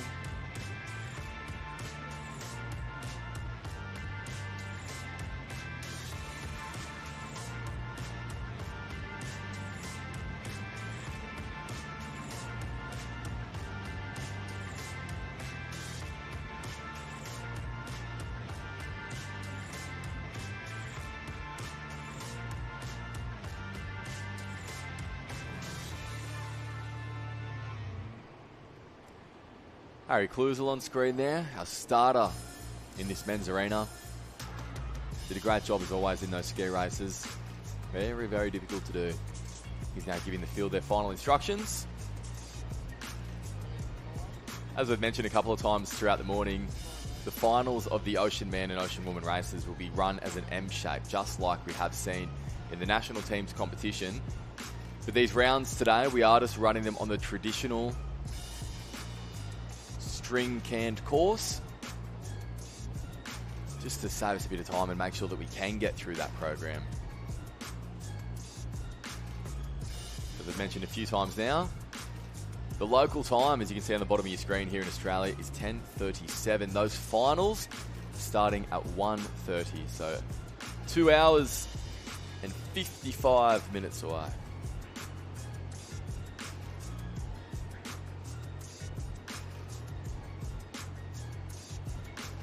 Christy Munro has been down on the bench. She's been speaking with the athletes, and crucially, she's been giving insights into competition for us throughout the morning. Christy, we've relocated back to the men's arena. What are you seeing that's different since we were there for the ski races this morning? The northerly wind has certainly come into play as we expected it would, and so instead of those clean shore breaks and bank swells, we can see a lot more of that messy surf that we're accustomed to here at Kurrawa. It is actually a little bit nicer in the men's arena than it is further north where the women are competing. A little bit more of a wave standing up out the back for the women. So I'm not quite sure. I think some of the men who are more used to the surf might like a bigger wave coming through, but I would expect we'll have some tighter racing here in the men's arena without those big swells coming. The high tide, Christy, was at around 10 a.m. this morning. Obviously, that water's now rushing back out to sea. Are we starting to see enough water for wading across that bank yet, or is it still a little bit too early? Still a little bit too early at this stage, it looks, but as we know, it can change very, very quickly within the space of 15, 20 minutes. It can get shallow enough, so I think they'll be still running down and jumping straight onto their boards through that gutter. And maybe come the semi-finals, it'll be shallow enough for a bit further of a run out. Yeah, that's going to be interesting to see too, the way that it plays out. Look, from what you're seeing, Chris, in your vantage point down there on the beach, is it a case of just heading straight in front, or do you think we might see some athletes move to the south a bit more? I think they will choose to run straight in. The first red and yellow swim can is a little bit to the north anyway, so I think if they run straight in from this start line in the swim, even if they are drifted, 5 or so metres, I think they'll land bang on to that red and yellow. Okay, well, hopefully not too long for us to wait now. Christy, do we know if we're still waiting on a competitor? I think we are starting to get ready for a start in heat number 1. It looks to be, right? I think Heat 1 are ready. They're just waiting for those final official instructions. They have all been briefed on the course. So also just waiting for the handlers to butt behind to make sure all of the skis and boards are in the correct order. I think it's probably worth checking in as well. Sitting from where we are with the best seat in the house watching this live stream, it looks as though the sun has started to come out. Has it warmed up down there on the beach? Certainly hasn't warmed up too much. That breeze is kicking in, and for me, I'm nice and dry, but the athletes who are in and out of this water, the water temp is pretty chilly, so they'll be thankful for that sun poking through, but I certainly wouldn't call it warm yet. Yeah, I can still see plenty of jackets down there on the beach, which even for this time of year can be somewhat unusual for the Gold Coast. But thank you very much, Chris. We'll come back to you once that race does get underway. Hopefully now, not too long of a wait rather, before that start does begin. And if you're wondering where your athlete, where your club that you're supporting online has drawn in these Ocean Man heats, head to liveheats.com. That has absolutely everything you need to do with the Lifesaving World Championships. It has results, it has start lists, it has point scores as well. Very crucial for the club too, as the clubs compete for supremacy in the Interclub competition. Liveheats.com. That's where you can see the results of the female Ocean Woman races that are actually about to start too down in the female area as well.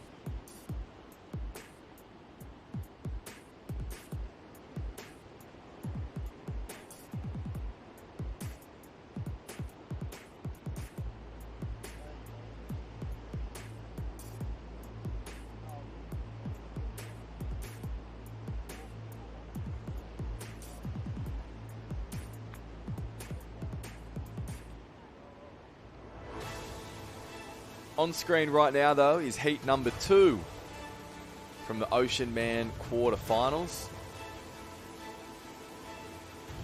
And as always, they're stacked heats. We'll quickly run through the start list. We have Brinkman from Haasvinkel, Pickering from Alexandra Headland, Lawler from Mooloolaba, Vernon from Serena, Greg from Maroochydore, Lullen Seth from Narwhal Sauvetage Sportif, Lifesaving Club in Canada, Car Crew from Cooks Hill, Van Achterberg from Scottberg Surf Lifesaving Club in South Africa, Morgan from Skur and Pink Bay Surf Lifesaving Club in Great Britain, Jarrett from Maroochydore, Cervenek from Tugun, Caliber from Currumbin, 14 from Narwhal Sauvetage Sportif, Rasmussen from North Burleigh, Skinder from Pacific Swim Academy in Canada, Lodge from South Brighton Surf Lifesaving Club in New Zealand, Bro from Burleigh Heads Mowbray Park Surf Lifesaving Club in Green from Terrigal. 18 in it. And at the moment, they're all trying to catch that man on screen from Maroochydore at the moment. Little lift as that wave just went underneath him. And there are sets starting to stand up out the back as well in this area. So we will see what kind of role this does play. Maroochydore at the moment in 1 and possibly 2, or it could be a North Burleigh cap as they make their way back in. Yeah, it is North Burleigh in 2. So here come the waves. This is exactly what they were hoping for. A little bit of backstroke over the shoulder from North Burleigh, but now it's time to go if he wants to get down it. It is going to pick up our leader, and it's also picked up second place. Alexandra Headland just unable to get down it. And although North Burleigh did, he's now popped off the back of that whitewash as well. 3 more on the next wave. This one could perhaps bring the field a little bit further in. And just like that, this race has been broken right up. So it's Maroochydore in 1. Some very impressive body surf in the background from Burleigh Heads Mowbray Park in 2.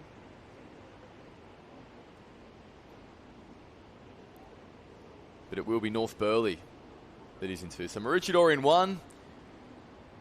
North Burleigh in 2 after this opening leg. The swim leg, they're going to go onto their boards now.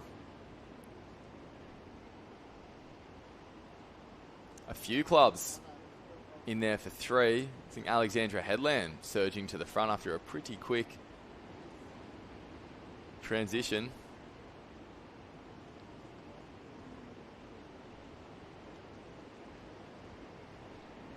Just popping up on his board. North Burleigh in 2. It's Karkaru from Cooks Hill making his way around now. Very impressive on the ski throughout those rounds this morning.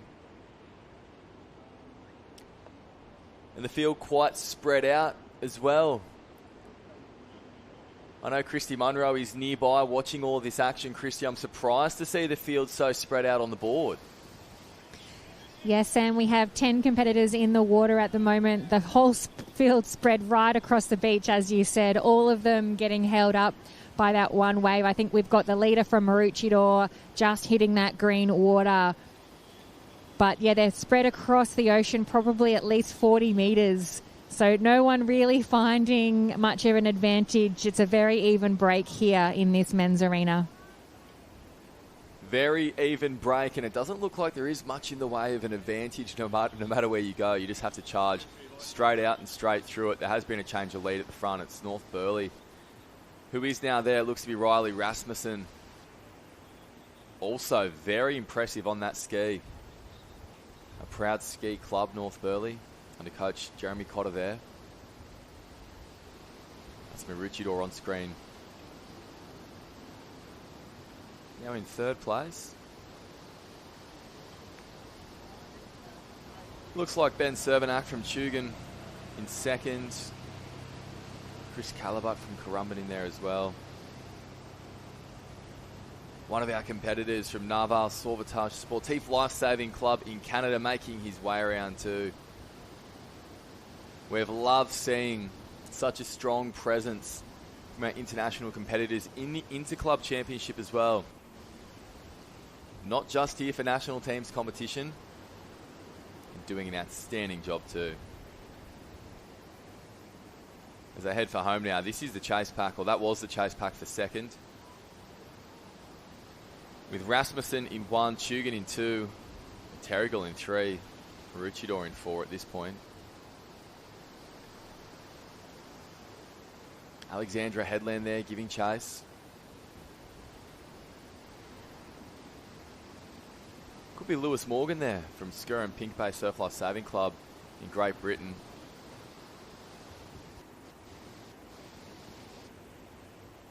Always good to see new caps popping up.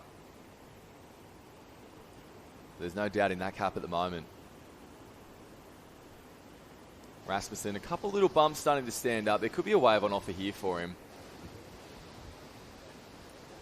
Servanac from Tugun just putting his head down and getting a good lift for it, but it is North Burleigh, who is a wave out in front.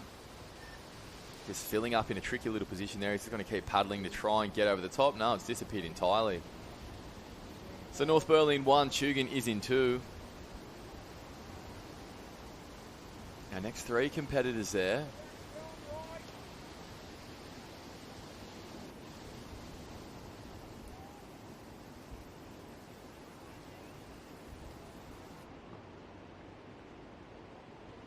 The field make their way back into the beach.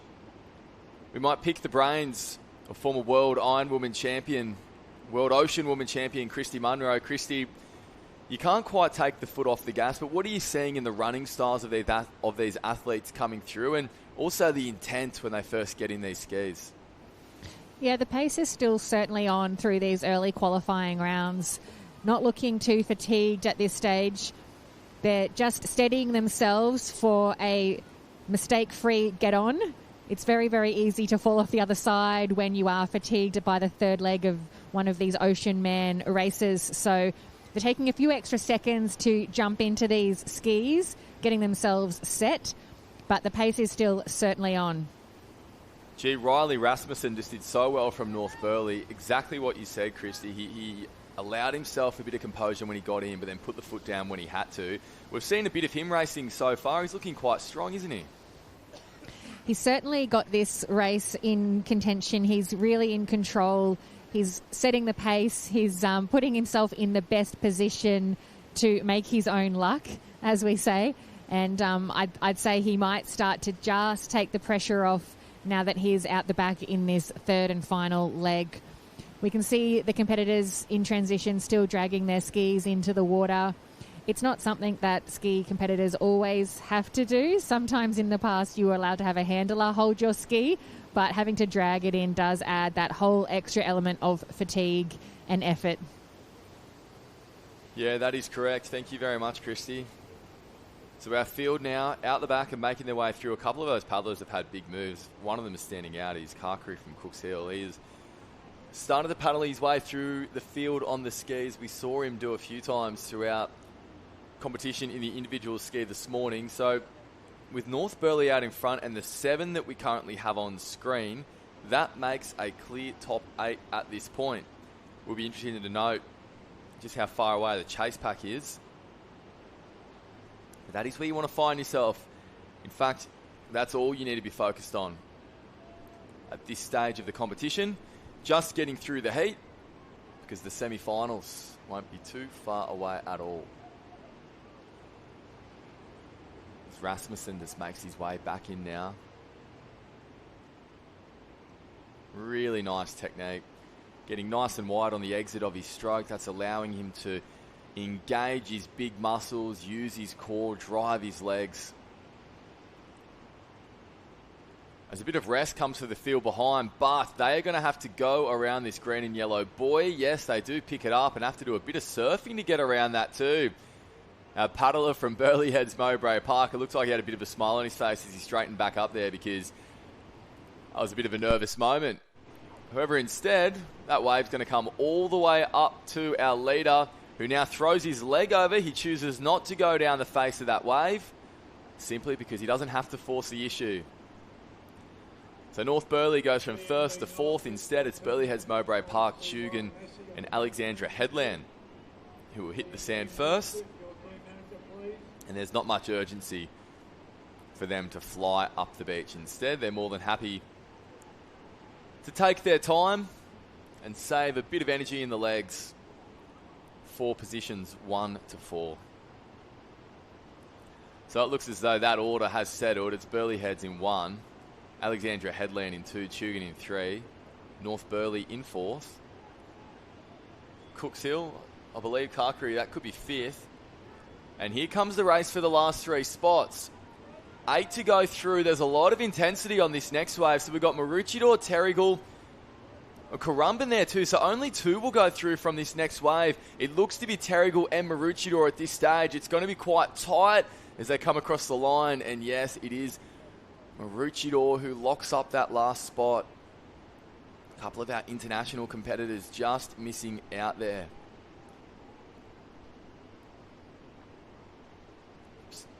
Tyler Lodge from South Brighton Surf Life Saving Club. He could be the unlucky 9th. Max Vernon in the mix there too, on screen on his way back in. So those results now being made official. Harry Bro from Burleigh Heads Mowbray Park in 1. Kyton Pickering from Alexandra Headland in 2. Ben Cervenak from Tugun in 3. Riley Rasmussen from North Burleigh in 4. Stephen Karkari from Cooks Hill Surf Life Saving Club in 5. Chris Calabut from Currumbin Beach is in 6. That top 6 has been made official. We are waiting for official confirmation on those last 2 spots, but it did look like it was Terrigal Maroochydore. Let's go back down to Christy on the beach.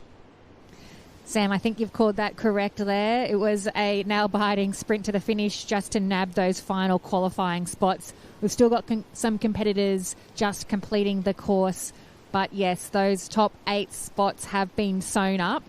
And as you mentioned, the waves made all the difference, closing up on what we probably thought was an unbeatable gap there to our competitor from North Burleigh. He was very composed, though, and was happy to settle for one of those minor placings, knowing he still had done more than enough work to get through that round. It's a very interesting back bank at the moment, isn't it, Christy? Because it's not just about if the wave comes through, it's where it comes through. Because if it stands up on that back bank when you're coming around those turning markers and you get that initial lift, you can fly past people who you're going to catch in the gutter.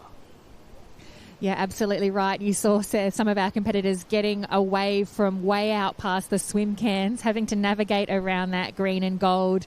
And if you can get on one from way, way out the back, it can take you all the way to the shore, which can be a little bit easier than trying to pick up one from a bit of a slower pace and standing up at a higher pitch. So very, very interesting conditions down here today. Yeah, thanks very much for the insight, Christy. Let's take a look now at the race replay. There's the highlights from that race. Some really impressive body surfing from our entire field as they made their way back in. That was Stanley Jarrett on screen from Maroochydore. Great body wave that he picked up alongside Riley Rasmussen.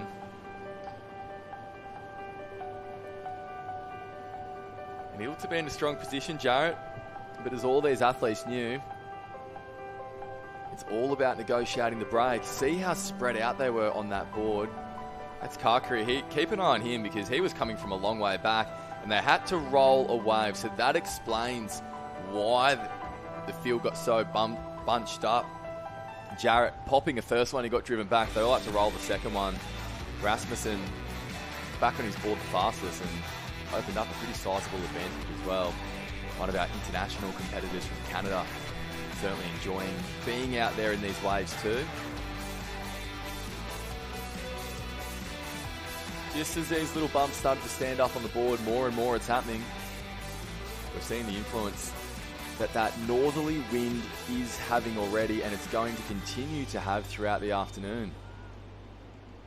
Rasmussen just falling off the back of that little wave at the end of the board leg. He wasn't too fussed by it. Still got a good lift in and really executed the front half of his ski leg so well. Got in clean and crucially got his boat speed up too. Even if you're out in front, you'd like to take it easy. You have to go hard. You can see the intensity there because he got over the top of those waves as a result of putting the foot down, and it meant that he had a very, very big lead. However, as Christy just mentioned, that doesn't mean though that you're going to hit the beach first. A wave coming through, it brought our chase pack past our leader, and instead it was Harry Bro from Burleigh Heads Mowbray Park who took that out ahead of Kyton Pickering, Ben Cervenak from Tugun, Riley Rasmussen on screen there. This was a battle potentially for those minor places, but those skis went a little bit sideways. To confirm the rest of those results, Stephen Carcrew from Cooks Hill Surf Lifesaving Club went on to finish in 5th. We knew Christopher Caliber from Currumbin claimed 6th. The last 2 spots have been made official. It was Jet Green from Terrigal Surf Lifesaving Club and Stanley Jarrett from Maroochydore. We saw him leading in those early legs. He is into the semi-finals. For the full results, head to liveheats.com. That is where you can get everything you need from the Lifesaving World Championships as we begin to turn our focus to the next quarterfinal of these iron races. Of course, we've seen some of the Ocean Women semi-finals go around as well. They're now starting to get ready for their ski races. If you would like to see those full results of the Ocean Woman, head to lifeheats.com. The big names all looking to pull through.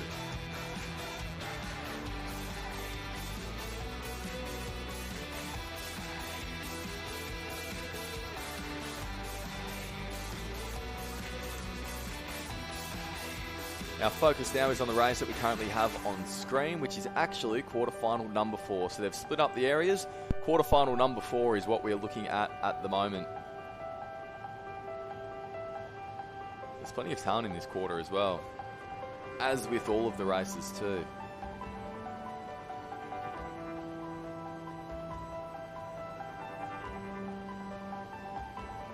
So the officials just making sure they get them in the right order.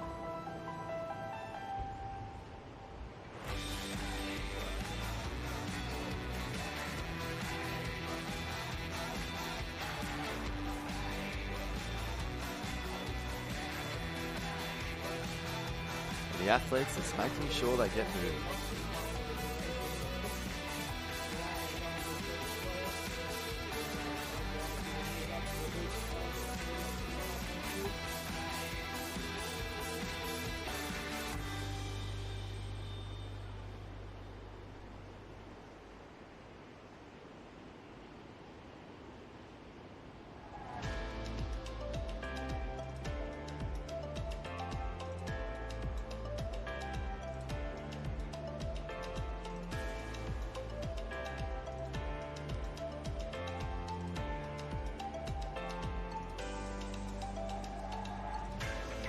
So final instructions now. And final quarter-final of the Youth Ocean Man race.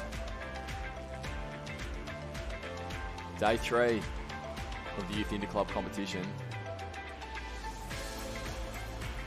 can see the Westpac Rescue helicopter go past. They do an outstanding job in our community. Hand in hand with Surf Lifesaving as well. So 8 to go through here too.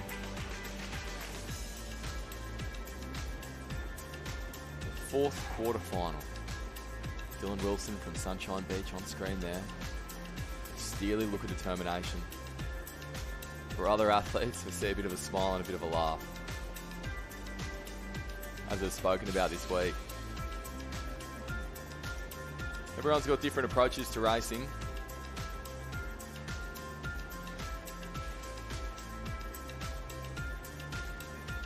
There's Caden Grant from Taylor's Mistake, Surf Lifesaving Club in New Zealand. Great to have him across here. From the bottom of the screen, Rowan Toon, Liam Schweitzer.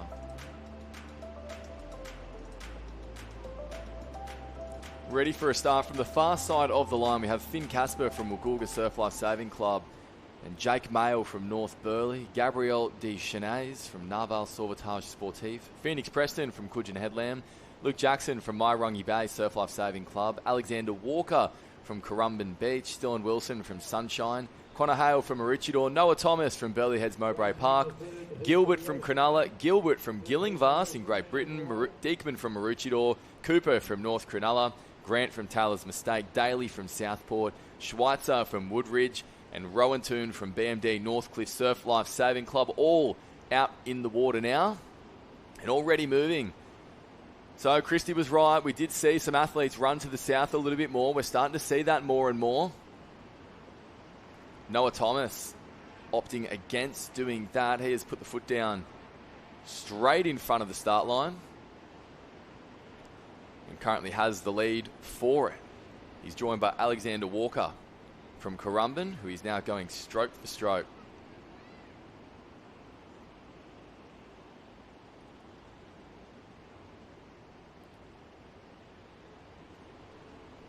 So Alexander Walker, a new member to Currumbin Beach Viking Surf Lifesaving Club, the former Cooks Hill competitor,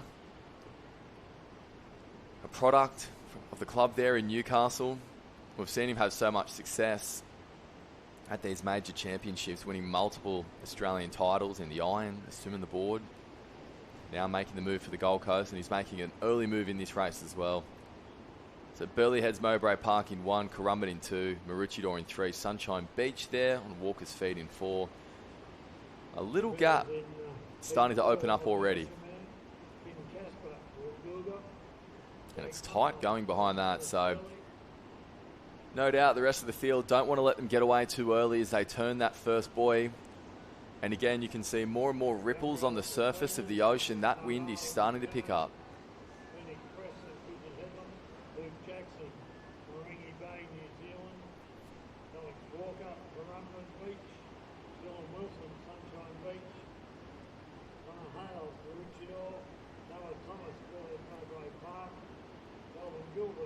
So it's Burleigh Heads Mowbray Park out in front at the moment. Noah Thomas side by side with Alexander Walker.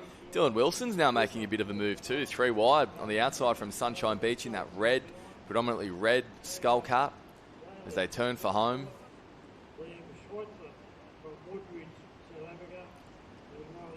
Gives Connor Hale just a chance to sneak up the inside too from Maroochydore. So the pace is being pushed here.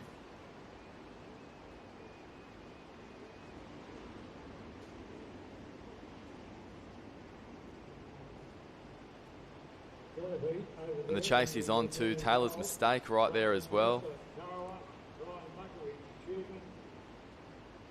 Chasing hard, North Burleigh chasing.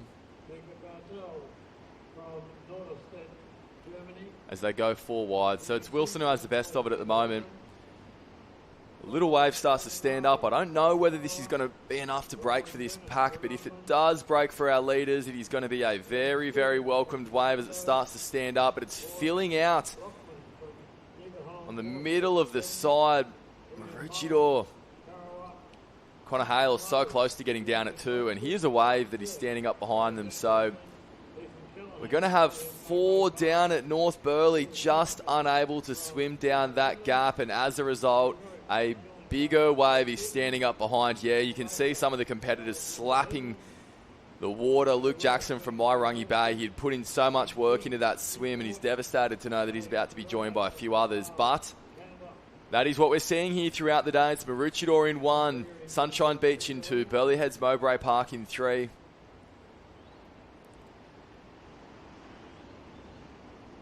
Walker from Currumbin is right there in 4th as well, as our leaders pick up their boards and start to head out into the water.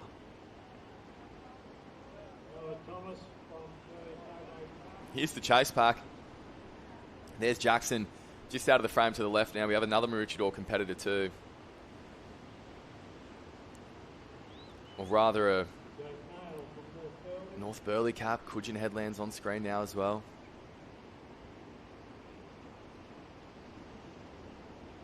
So will our leaders get through, for the most part, untouched? Well, it certainly looks like the ocean's opening up for them ever so slightly as that wind continues to get stronger and stronger. That's causing a couple of waves to break further out the back too. You can see that whitewash just on the edge of frame now, actually the edge of both frames, the right-hand side of our main vision there. Walker just getting caught a little bit as he went through that break.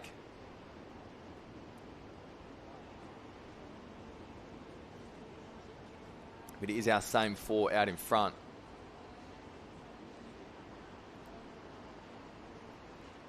Led by Noah Thomas from Burleigh Heads Mowbray Park at this stage. Dylan Wilson from Sunshine Beach, he's in 2. We have 2 Maroochydore competitors in here, Byron Deekman and also Connor Hale. Hard to pick at this point which one it is. Deekman's so strong.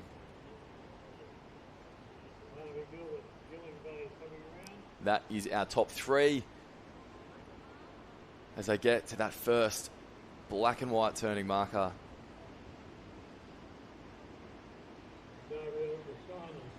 Plenty to contend with for the chasing pack as well, but they are still there. What we have seen right throughout the day in these ocean men and ocean women races is that it is not over until you are on the sand at the very end of that ski leg. The surf is getting more consistent out the back. There is a little bit more size to it than what we've seen throughout the morning as that tide is now starting to drop out to sea. So there's no room to take your foot off the gas. Our leaders are certainly aware of that. Burleigh Heads, Mowbray Park and Sunshine Beach now putting in a bit of a gap to Maroochydore.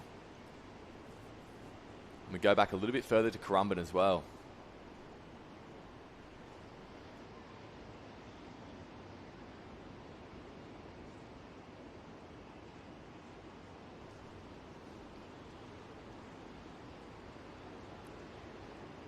So with every passing race, with every passing leg, we can see that wind is starting to get stronger. That means they can chase little bump like we are right now. They're not quite on a wave, but there's so much water moving behind the whitewash that it allows them to get a bit of a rest there and sit in that trough behind it.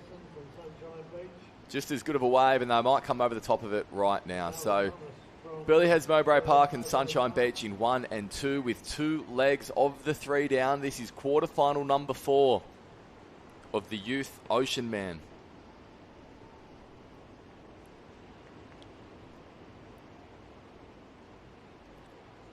And here's the chase pack. Maroochydore in 3. Walker from Currumbin's taking his cap off in 4. Maroochydore again in 5. So as I mentioned before, we have both Byron Deekman and Connor Hale from Maroochydore in this quarterfinal. We're all trying to catch our leader, Noah Thomas. He's looking very strong. Gee, ski on the hip, you don't see that too often. You're starting to see it more and more, the Joe Collins effect. It's getting called. Not too many throw it on the hip. When you've got a bit of running to do, it's not a bad way to make sure that you get your legs out of the water and don't drag that tail. So Thomas just playing it safe at the moment. He put his paddle down by his side. Got to be careful doing that because it's all about keeping the momentum of the boat moving forward. As our competitors on the northern end of the break get absolutely slammed by that, just hit right in the worst spot and get driven backwards.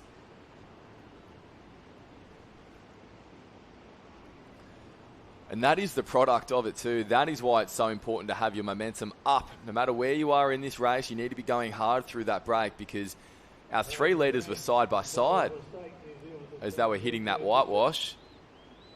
Now there's about a 25 to 30 metre difference. So travelling nicely. Noah Thomas from Burleigh Heads Mowbray Park.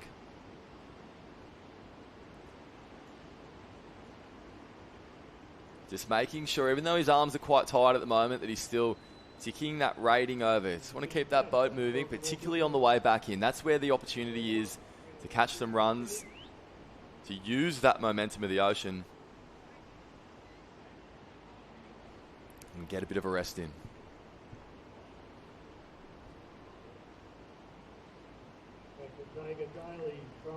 Southport. 8 to go through this fourth quarter final of the Youth Ocean, man. The semi-finals that are not too far away. We saw that in the Ocean Woman as well. They don't wait too long between these races.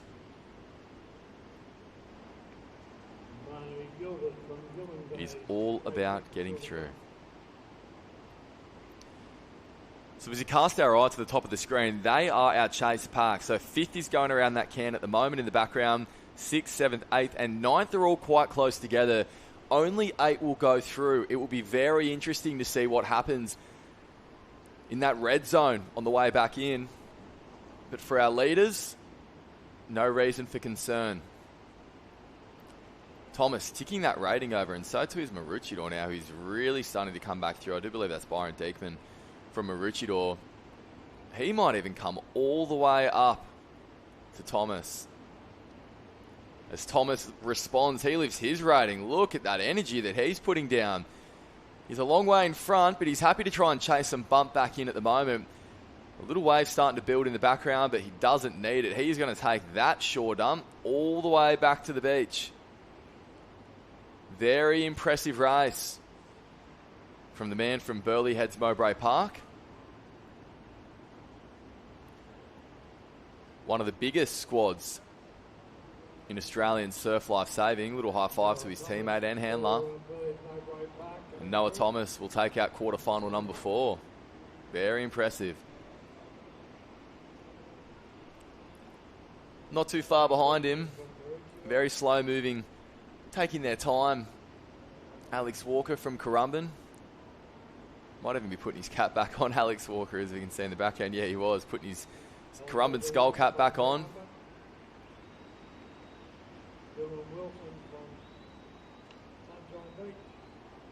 He's going to move past Maroochydore there. So Currumbin in 2. Maroochydore in 3. Sunshine Beach in 4. That's Dylan Wilson. Really impressive in that swim, the way he put down that pace and swam around the outside of that lead pack to get himself right in contention. Now the intensity's starting to climb. We have North Burleigh in 5. Maroochydore in 6. We'll keep an eye out to see where the rest of the field is coming through. Jackson from Murrumbidgee Bay, Surf Lifesaving Club, and it's a sprint finish now for the last spot. There was a slight collision as they came around that turning flag. Coogin Headland is going to get there over Cronulla. Well, we knew it would come down to the wire. Phoenix Preston nabs that last spot. Position number 8 to go through. Melvin Gilbert missing out. Very, very tight margins. And another sprint finish. Christy Munro, you had a view of that. It was really close, that sprint finish. Yeah, Sam, I'll leave that one to the judges for sure. It was a fairly spread out race, except for in that red zone, as we would expect. The leaders had a pretty comfortable, cruisy run to the finish line, but where those spots became tight in that 7th and 8th position, it became very, very tight. Conditions have changed massively down here just in the last 15 minutes. That wind has really picked up. You can almost see the white chops forming. Certainly a lot of spray coming off the tops of those waves out there. So it's becoming even trickier for our paddlers coming in on that third and final leg. It's a great point about the way the conditions have changed, Christy. We've been speaking about the gradual increase of the wind throughout the morning, but it does seem as though it's just switched on. What's that going to mean for the athletes in these semi-finals coming up? What kind of impact does it have, I guess, on your swimming, your board paddling and your ski paddling as well? The swimmers probably won't feel it too much, but certainly on those craft legs when you're up and out of the water, it'll be a lot more taxing paddling out to sea because you'll be heading straight into that headwind, and having to contend with that chop may make it a little bit more difficult to navigate the course. And certainly on the skis on the way back home, the wind can be really unnerving as you're just trying to hold these skis straight. So just a whole other element for our athletes to contend with. Yeah, that's a great point. Thank you very much, Christy. We'll come back to you in just a few moments' time. We're having a look at the replay of that race on screen at the moment. And there's no coincidence that our top four were the four athletes who took that race on from the start. They were rewarded for their effort by getting that little body wave, and they never looked back, even if that lead did change throughout that race as well. There's Walker and Deekman on screen there. And then they started to settle into their pace. Noah Thomas did a great job getting through that break on his craft. You can see that he just had that bit more intensity as he ran into the water. He knew how important it was to get across without getting hit. And there was the difference. From that point of this race, Thomas wouldn't be caught as he settled into a rhythm. A couple of sizable little waves coming through. Deekman just getting over the top on that red flamed board. No doubt would have been pretty relieved because behind him, athletes forced to roll, getting clipped by waves. There was plenty going on as they made their way back in. So you can see on the surface now, this is what Chrissy was just speaking to in terms of the bump on the ocean. It does allow you to chase those runs on the way back in. Gave these boys a little bit of rest, Thomas and Wilson. Then they ended up getting down that wave too. There you go. They got down that wave and then were able to have a nice relaxing run. Thomas once again executing his skills on the way out through the break. So important to do, as look at that wave slammed back Deekman and Wilson. That is why you want to try and get through. Thomas just got over the top of one more, and then he could settle into his rhythm from there. Didn't look back. So the ski, as Christy mentioned, is the fastest craft that we have in the ocean, and it can pick up any little bump and movement out there. And our leaders did that. It was Walker and Deekman. They were chasing Thomas, who got a nice little slow trot up the beach. We have a member of the public just walking through the background while on a phone. Even with the arena set up. You see it all here at Surfers Paradise. So Noah Thomas from Bellyheads Mowbray Park was in 1. Alexander Walker from Currumbin finishing 2nd. Byron Deekman from Maroochydore in 3. Dylan Wilson from Sunshine Beach in 4. We went from there back to Jake Mail from North Burleigh in 5. Hale from Maroochydore in 6. Luke Jackson from Myurungi Bay in 7. And then a sprint finish. Phoenix Preston from Coogin Headland Surf Lifesaving Club in 8. Just ahead of Melbourne Gilbert from Cronulla in 9. And Caden Grant from Taylor's Mistake Surf Lifesaving Club in 10. Very, very close in that relegation zone. In that red zone, rather, to avoid elimination. Casper, Cooper, Daly, Toon, they were all right there in the mix as well. So that was quarterfinal number 4. Not too long of a way before we do get stuck in to those semi-finals. But for now, we're going to head back to the female area, the women's area, because they are into their ski races. The final preliminary rounds, final preliminary event rather, that they will have before they get ready for those finals later this afternoon. 1:30 start time for the finals.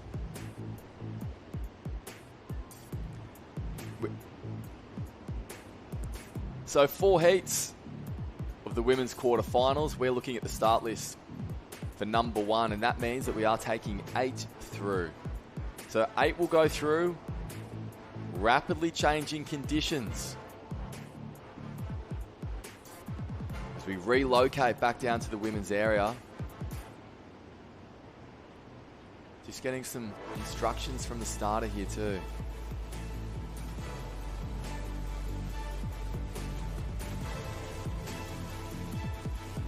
In fact, you can see that man that was just on screen, the blue and white checkered shirt from Kurrawa Surf Lifesaving Club, giving some instructions there. He's just turned around and he said, thanks very much, because I'm adamant someone would have just tapped him on the shoulder and said, congratulations, Jackson Collins, on your Olympic silver medalist.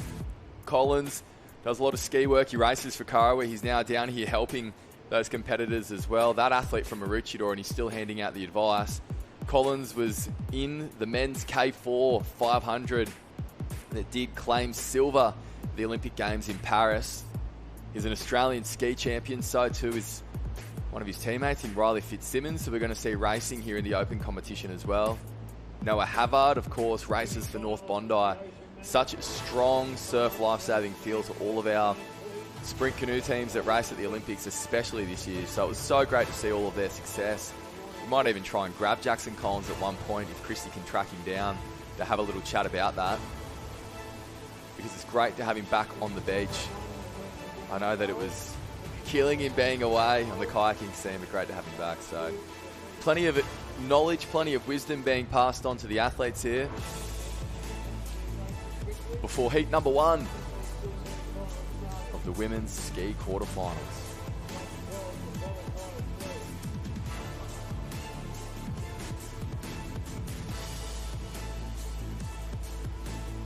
So 8 to go through these races. It was already tricky racing, but with that wind getting up more and more, it's just going to make it all the more important to get through that break cleanly. We're going to see some of those little surging waves start to break from the side like we had seen yesterday. We haven't really seen it so far today. And when that water comes from a different direction in that ski, that's when you're at risk of slipping out the side.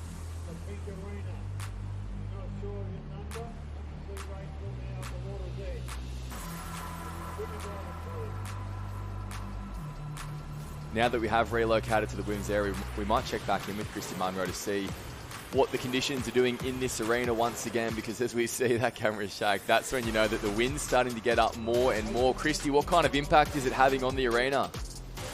Yeah, the wind has well and truly picked up now. I think that that light breeze has turned into a strong wind, and it is here to stay. The women's arena, as we spoke about earlier this morning, is kicking up more of a swell than what we've seen in the men's. Just slightly different positioning of the sandbanks. The waves seem to be breaking a little bit further out to sea. Still inconsistent with those big sets breaking way out the back, but I think we are in for some thrills and spills as we go through these early qualifying rounds of the skis. I'm sure we'll see some fantastic skills on display, but the women are certainly going to be tested. I think you are exactly right. It is. It's always tricky racing in the skis at the best of times. I think we're about to see it now. So just getting their final instructions from the starter there. 4 quarterfinals of the women's ski with 8 to go through.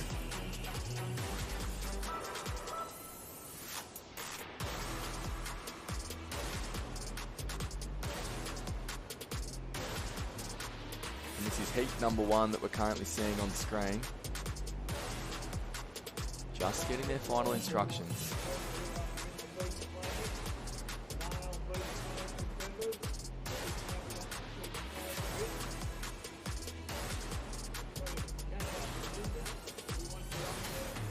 Might even use this time to run through the start list of quarterfinal number 1, just as they're waiting to get the all clear to put their skis into the water. This is who is lining up. We have Kate McCarty from BMD Northcliffe, Isabella Tate from Coogin Headland. We just saw how strong she looked in the ocean woman races. Rose St. Gelais La Montagne from Club d'Entraînement and Sauvetage Sportif in Canada. Holly Becker from Coffs Harbour, Luna Piazza from Tugun, Mia Cook from Alexandra Headland, Kaya Marsh from Noosa Heads, Grace McManus from Maroochydore Surf Lifesaving Club, Ruby Williams from Maroochydore Surf Lifesaving Club, Katie Bush from Viking Surf Sports in Dubai, Tara Shotter from BMD Northcliffe, Alison Lavoie from Narval Sauvetage Sportif Lifesaving Club, Jamie Flanagan from Morty Alec, Bonnie Jarrett from Maroochydore, Taylor O'Shanesy from Dickey Beach, and Charlotte Hart from Burleigh Heads Mowbray Park. Another one of those competitors that we've seen in the national teams competition, Charlotte. So impressive, now back racing. For BMD Northcliffe, Burleigh Heads Mowbray Park rather, Surf Lifesaving Club.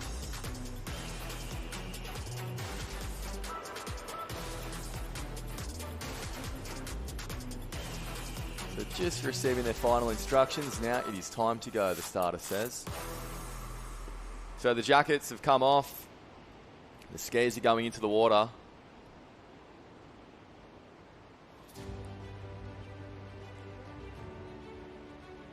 So skis start to get floated. Quarterfinal number 1 of the youth women's ski.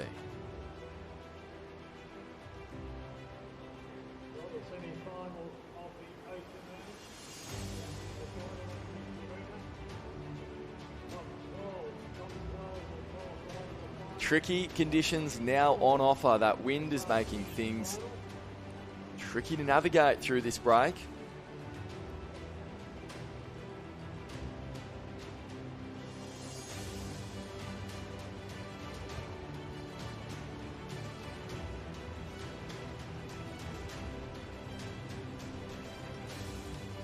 Just those skis getting floated now. Heat number 1, 8 to go through. We got to watch the ski racing through the rounds for the men's youth competition this morning. An even more difficult job for the starter now. Lots of water surging, like that little wave in front of that whitewash that we just saw. Plenty of lifts, although now the flags are up. The Czech starters are happy. The starter has eyes on the shore break to see when he will be able to get through.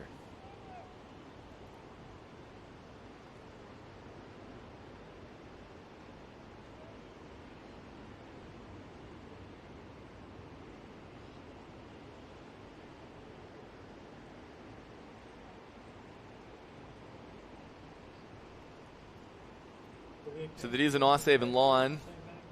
We may not be too far away from a start.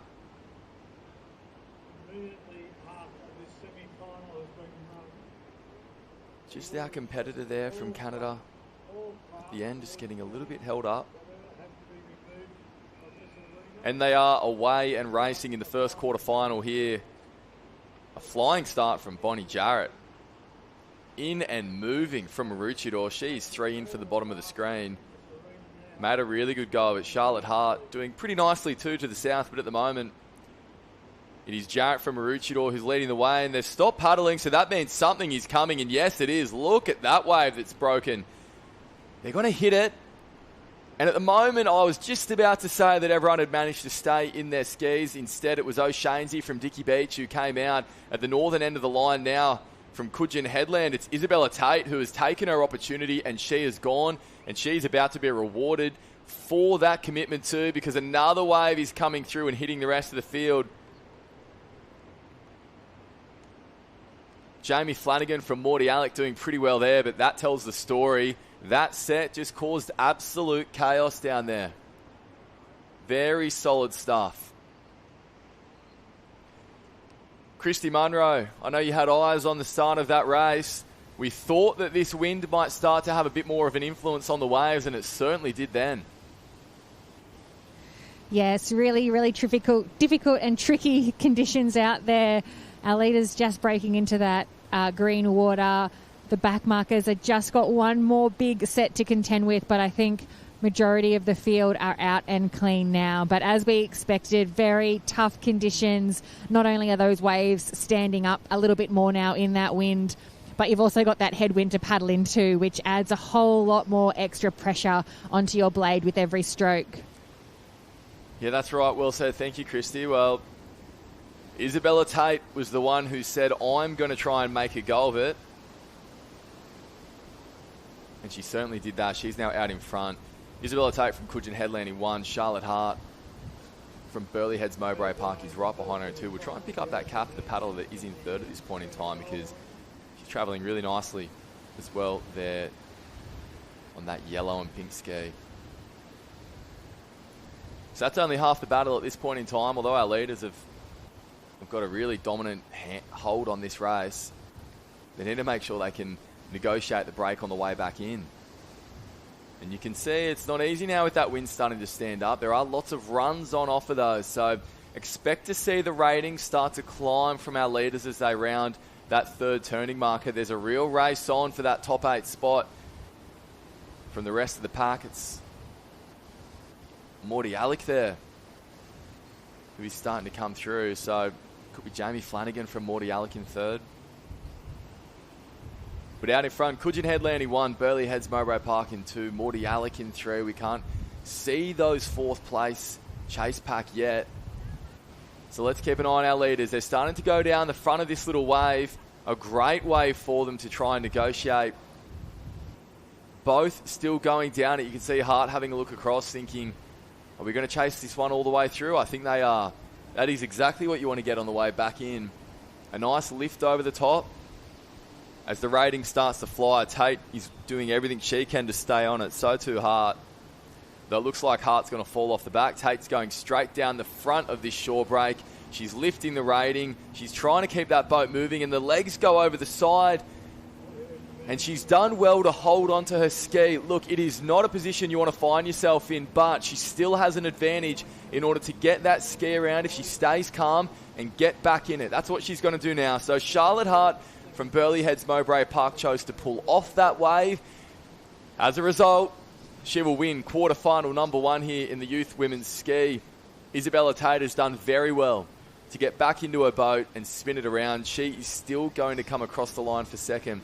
If you come out of your ski, it's so important to hold on. So we've seen some more of our field do now. Carnage on the way back in. It looks like Bonnie Jarrett was able to get her ski back in and straightened.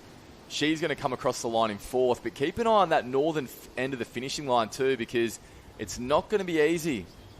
So 2 Maroochydore caps coming across the line. Ruby Williams, Grace McManus are all in this race, so we'll wait to see who it was who came across that line. Northcliffe next, and a judge's call for the last 2 spots. As Viking Surf Sports goes a little bit sideways there. They flip that ski back down, upside down. We are starting to see plenty of carnage this afternoon, and it's only going to continue as well. And a great example, a great reminder for all our athletes, these races are not over until you cross that finish line.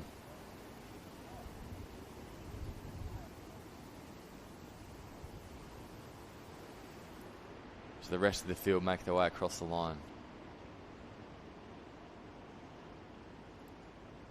In heat number 1.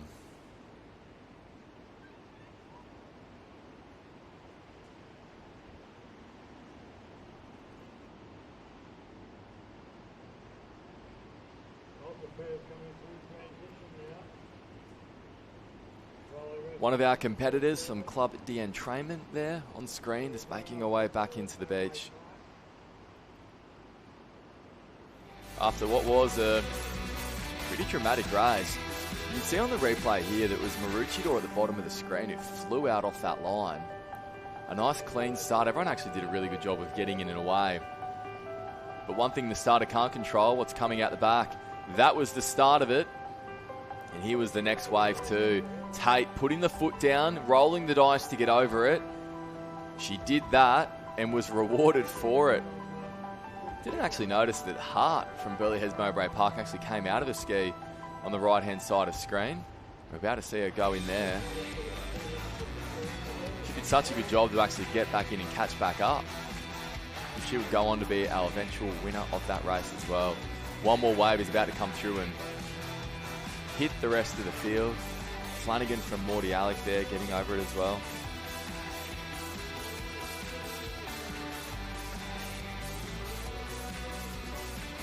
And it was Tate who did lead on the way back in along with Charlotte Hart. Charlotte Hart taking out the first quarter-final of the youth women's ski.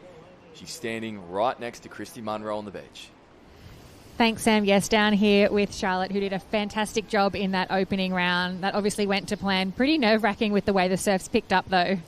Yeah, definitely. The surf's definitely a lot heavier than it was yesterday. That shore is definitely picking up. I think we all got a bit smashed on the way out, but luckily I was able to make it round in one piece, just about. And we're feeling the coolness of that breeze now. You must be freezing just being out there in the water. It's certainly a chilly breeze coming through. How are you going to keep your body warm as you move through these rounds? And looking forward to the finals package this afternoon. Yeah, I'm definitely just going to make sure I keep my jumper on until I'm on the start line and then take it off and throw it somewhere and hope that I don't lose it afterwards. But yeah, it's definitely getting cold. You've had a huge program of events, obviously competing in the international competition and now in the interclub competition, but looking in really fine form. You must be feeling confident about this afternoon. Yeah, I'm very excited to give it one last crack at the iron this afternoon and then pretty much all over. A few relays in the pool, but yeah, it's been a great few weeks. Well, congratulations. Keep that momentum going, and we're excited to see you in the finals. Thank you. Thank you, Christy. Yeah, great attitude from Charlotte. She's been in so many races, not just here today, but also across the national teams competition as well. And a few more to go just yet. What we're seeing on screen right now is heat number 2. For quarterfinal number 2, the women's ski.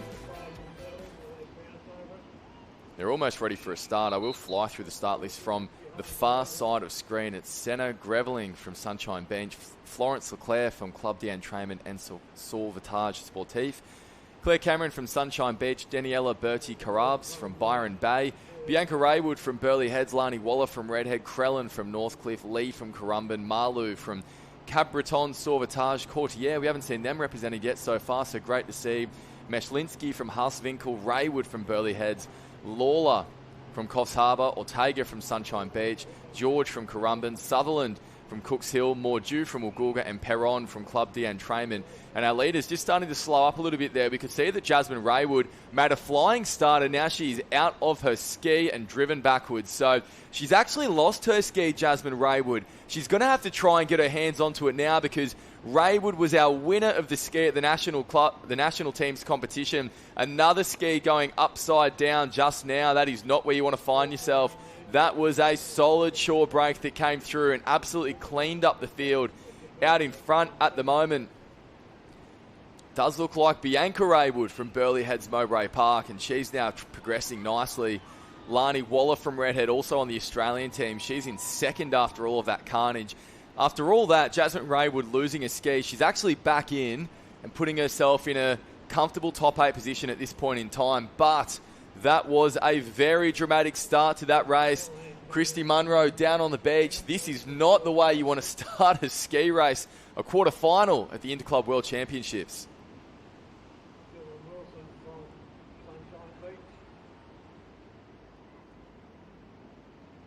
Aussie champs are really battling with these skis, so it was great to see such a quick recovery there for probably our lead 6 out in the green water now. But I think the race is still very wide open, probably for that 7th and 8th qualifying position, with the women still really, really battling in that shore break area. It's a tough decision about whether you put the foot down and go or whether you sit and hold back, but I guess that's the one that is deciding a lot of these races, isn't it? It certainly is. I would say most of these athletes would be briefed by their coaches to, if you are in doubt, just to give it a go, because more often than not, these skis can pick up quite a bit of pace and you can punch through it, but it's very unforgiving here in the Kurrawa break. Yeah, well said. That momentum can play a huge role, and I would certainly be opting for that, as did our leader at the moment, Bianca Raywood, who really attacked that shore break at the right time as well. If you're going to sit back, let the wave break, then hit it with speed, as we see another competitor unfortunately making their way back to the beach. One of our Canadian competitors who is joining us here. We're down in front for now. Bianca Raywood, a very, very big lead. A huge lead. There's actually a little wave that's starting to come from behind her now, and she will be able to pick that up and come into the shore. A lot of our class competitors, just looking at the colours out behind, I could see Jasmine Raywood, who actually recovered. She swam back and got her ski. She looked to be in about 5th. That would have been a very, very big story in the quarterfinals here if we were to lose someone the caliber of Jasmine Raywood. Of course, she won, well, almost everything at the national team's competition, swim, board and ski. And she makes her way back in now. So instead, it's her sister, Bianca Raywood, who's coming into the beach and soon to come across the line. Just paddling across that line, making sure she keeps the ski nice and straight. And that is skill and experience there. When the ski starts to go sideways, you have to keep paddling to move it forward. Once you start putting that paddle down on the surface of the water, that is when you lose that speed, that rudder goes into the wave, and the momentum starts to fall out. I said that Sister Jasmine was making a move. She may well end up in 2nd, or is that Lani Waller, who's starting to charge now from Redhead too, one of our Australian representatives as well. She played it safe on the way out, let those waves break, and then put the foot down. As one of our chase competitors from Sunshine Beach goes a little bit sideways, but no need to stress this yet. Still in a very dominant position. So it was Raywood in 1. We believe that was Waller in 2.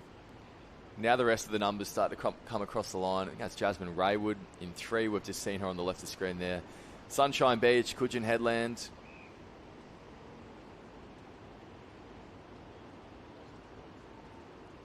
I think we have a couple more coming behind. Oh no, a lost ski. A lost ski right at the finish. That's tough to see from our competitors. From Currumbin. Yeah, really disappointing. You can see there. I think that's Jacinta Lee from Currumbin. So who knows where that 8 cutoff position has ended up, because that was a little bit of chaos there.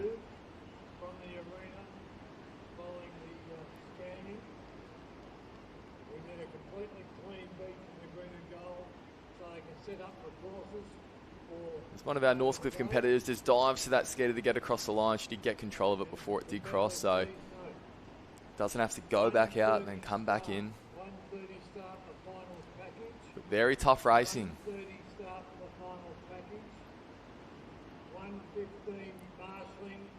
here at Currawong Beach. We'll wait for those official results. No denying our winner, Bianca Raywood, a long way in front.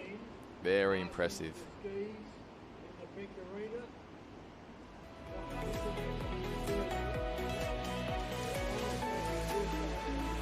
As we take a look at the highlights of this race now, there's a lot to take in from the start too. So you can see it was Bianca Raywood and Jasmine Raywood, the two sisters from Burleigh Heads Mowbray Park, made the most of that jump. Jasmine maybe a little bit further in front on that southern side, Bianca to the north.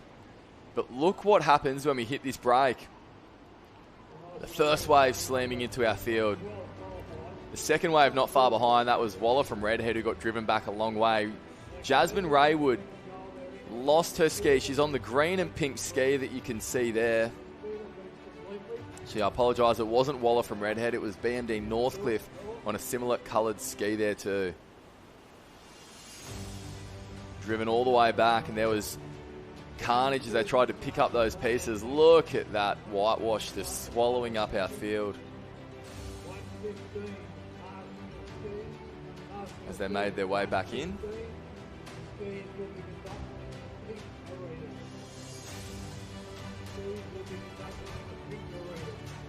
And that was the carnage. Try and get back in your ski and get it moving now as well. Bianca Raywood, though, no trouble. She was a long way in front. Looking very strong as she made her way around.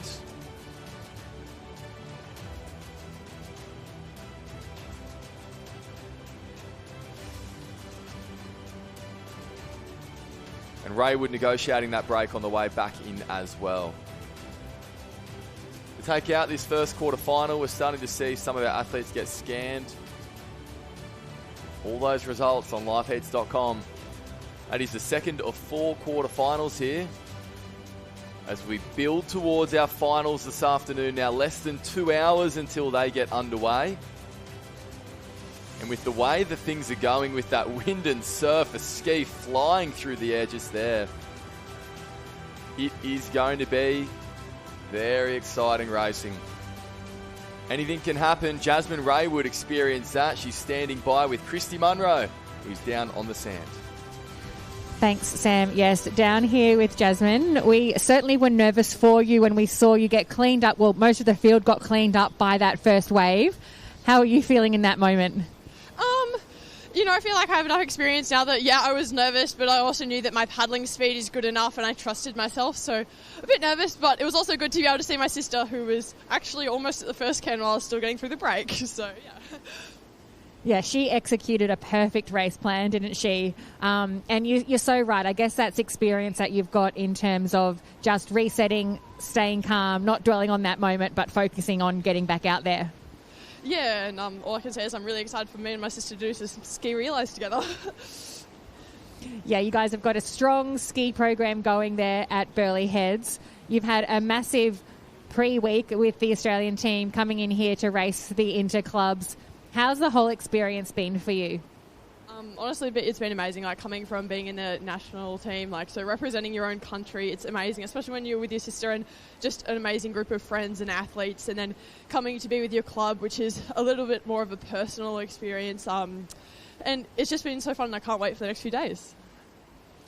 Well, we will let you go and get ready. I know you've got a final, a semi, and then a final coming up later on this afternoon. Congratulations. We love watching you race, and especially when there's a bit of a fight back. Thank you. So as we'll watch Jasmine get back ready, we can see here we've got another ski quarterfinal on the start line. I would imagine there'll be a very nervous few women on the start line, having seen one of the best paddlers in Australia fall off and lose her ski. It goes to show just how tough it is out there for these paddlers. The starter is just trying to get them an even, clean start. There's a lot more flat water paddling until they will hit, I'm calling it a shore break, but it probably is a bit of more of a back break at the moment, but still very, very shallow, which is what is causing the difficulty for these skis to get up and over it.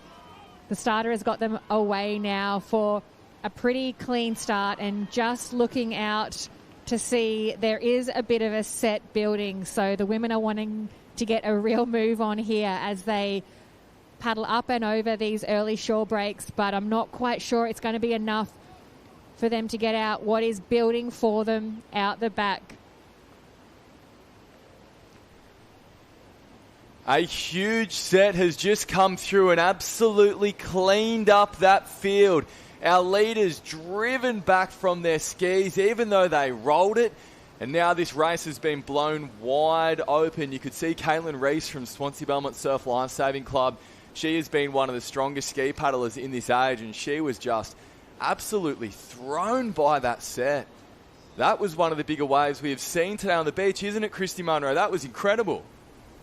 That was huge, Sam. I could see that building, and I was very, very nervous for those paddlers. I'm sure they could well and truly see it too, but they had no real option but to just attack it. It stood up at that very last moment, and devastating for our early leaders. Well, you flagged it this morning, Christy. These waves are starting to stand up more and more as that tide begins to go back out to sea. And this is the challenge that we are going to see throughout the afternoon as well. So some of our competitors still grabbing their skis off the beach and doing everything they can to get back out there to contest this race. But for now, our leader is a long way in front as well. We'll try and recognise that, Cap. As they make their way around that field too, it does look to be Woodridge Surf Lifesaving Club from South Africa. Jessica Harkis doing very well. Of course, all of our South African competitors certainly see big surf quite often, that's for sure. Especially at Woodridge Surf Lifesaving Club, and handled that very, very well. So Harkis is in one at the moment. It's currently, at this point, well, a long way back to second. But you can see some of the competitors on screen, including Caitlin Rees there, who, even though she came out of her ski and was driven backwards, she's now fighting her way back through. So this race is going to be very, very tight for spots. Unlike some of the other quarterfinals that we've seen, there isn't quite that luxury to sit back and wait for a wave that you want to take on the way in. There might be a little bit more pressure to go at Coogin Headland. 2 caps in there. We have a redhead of Swansea Belmont. Another Alexandra Headland there making their way around the back, all trying to catch this athlete on screen. Jessica Harkis from Woodridge Surf Lifesaving Club. There's a couple of little runs start to stand up across that back bank. It will be very interesting to note who is where at this point of the race. You can see Harkis just starting to put the foot down now, and wow, what a wave that is from out the back from one of our Alexandra Headland paddlers. The perfect little lift that they're going to try and race all the way back into the shore. Very impressive is Redhead, Swansea Belmont, Coogin and Coogin. Of course, we'll keep an eye on Swansea Belmont. Reeves was one of our leaders before that set popped up.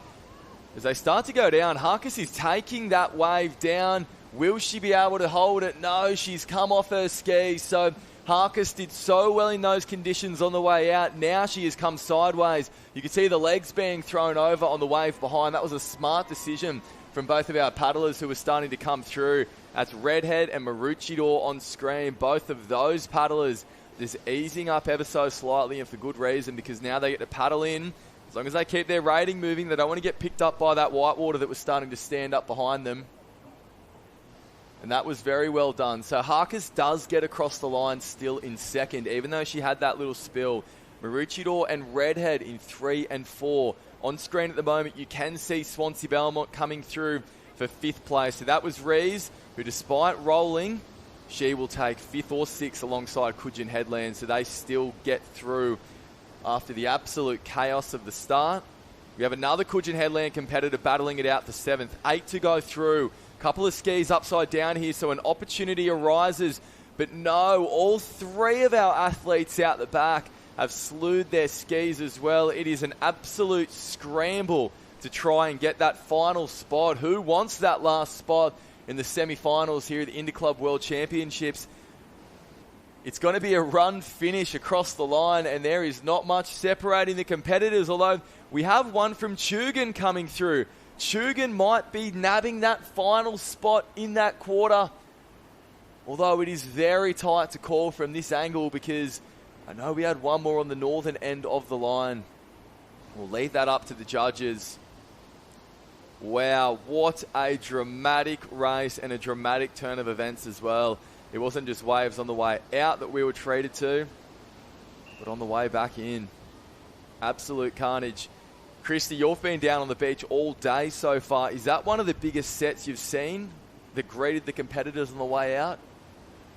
Yes, that field certainly copped it on the way back out and on the way in. It wasn't any easier, as you saw the really difficulty that these paddlers had in that shore break on the way in. I don't even think as they're walking up towards the officials that those paddlers knew that they were contending for 8th position. I think they thought they were further back, but they were a lot closer to it than they thought. So, yeah, a little bit disappointing there for those paddlers who came unstuck, and it's a tough pill to swallow when it is actually somebody else's ski that knocks you off. So I guess those that did get through are going to really want to get the best of the start to clear away from the rest of the pack and just avoid any of those collisions. Yeah, we're just seeing a replay now of that moment on the way out. That is the biggest wave that I think we have seen across the entire 2024 Lifesaving World Championships, and it broke directly onto the heads of Swansea Belmont and Terrigal. Both athletes doing so well to tuck underneath that. That was Caitlin Rees from Swansea Belmont and Zara Green from Terrigal. Rees has paddled herself back into the position to be able to advance. She's certainly easier said than done. Sophie Wall from Alexandra Headland taking that one out. And Wall also got slammed by a wave on the way out. So the class came back to the front there of that race. Very difficult paddling. Now those results are being made official. In second was Jessica Harkis from Woodridge Surf Lifesaving Club. We saw her lead that race around. Third was Britt Ackerley from Maroochydore. Fourth, Neem Sharp from Coogin Headland. Fifth was Macy Waller from Redhead. Sixth was Caitlin Rees from Swansea Belmont, who managed to recover. Seventh, Zoe Campbell from Coogin. 8th, Leah Pilkington from Alexandra Headland, just missing out in that run finish that you are currently seeing on screen. So it was Pilkington who is at the top of that frame from Alexandra Headland who got the nod, just ahead of Tiki Khalees from Tugun Surf Life Saving Club and Abigail Skinder. They were both scrambling to get their skis across the line. It was Pilkington who picked up that final place in the semi-finals that we will be seeing not too far away. So that was quarterfinal number 3. We have one more quarterfinal to come, and they are already in the water as well. The starting judges trying to line them up at this stage. Run through a very quick start list for you. Position number 1 is Abby Carter from Tugun Surf Life Saving Club. Abby is on the left-hand side of screen as you see it at the moment. 2, Amani Magotsi from Clifton Surf Life Saving Club. Katie Nat from Karawa. Rebecca Timmerman from North Burleigh. Emily Bear from Karawa. Anali Philpott from Karawa. Isabel Graff from Nita on War Start. Ellen Hodgkinson from Clifton Surf Life Saving Club. Elizabeth Shearer from Terrigal. Nikita Nissan-Saran from BMD Northcliffe. Lily McConkey from Dickey Beach Surf Life Saving Club. Madison O'Leary from Coffs Harbour. Charlie Barber from Newport. Olivia Clues from Newport. Charlotte Coffey from Tugun. Neem Arthur from Sunshine Beach. And Lillian Roche from Gillingvar Surf Life Saving Club in Great Britain. As they get ready for a start, no doubt. A few more nerves after what we just saw, but they are away clean. And right at the bottom of the screen, it's Olivia Clues from Newport Surf Life Saving Club who is stamping her authority. She's the current Australian champion, and no doubt she's going to be right in the mix here in the Interclub Championships as well. Abby Carter from Tugun on the far left of screen there on that white boat. Now the top of screen got away very cleanly too, as did Rebecca Timmerman from North Burleigh. But now you can see Clues starting to get into her work as she starts to move towards the front. Clues, of course, spending the off-season representing Australia at the Kayaking Junior World Championships as well. So she's a class competitor and does have that pedigree on show at the moment. Although Carter from Tugun Surf Life Saving Club is going with her too. The fields are about to come together, the separate packs. We're starting to see our athletes settle in. Getting launched over that bit of a wave though. Will it break on our back markers? No, thankfully it doesn't. Although it has provided a bit of a bounce that's broken them up that little bit more. It's Newport in 1, Tugun in 2, Karawa in 3 alongside North Burleigh and Dickey Beach. They are our top 5 on frame at the moment. We go back a little bit further to BMD Northcliffe in 6. Another Karawa cap, it does look like from the drone camera, in 7. Very, very tight, battling for 8th. So we'll keep an eye on that battle for the right to progress. But at the moment, it's Olivia Clues from Newport who is out in front. So she turns in 1, Karawa in 2, or Tugun in 2 rather, should I say. That is Abby Carter. In 3, it does look like Katie Nat, although she was surrounded by her club mates. Emily Bear, Anali Philpott, all from Karawa, all bunched on that northern end of the line that did get the run of it. So at this stage, we'll just call the club. It was Karawa. No denying who that is. It's the Australian champion, Olivia Clues, who's making her way back in.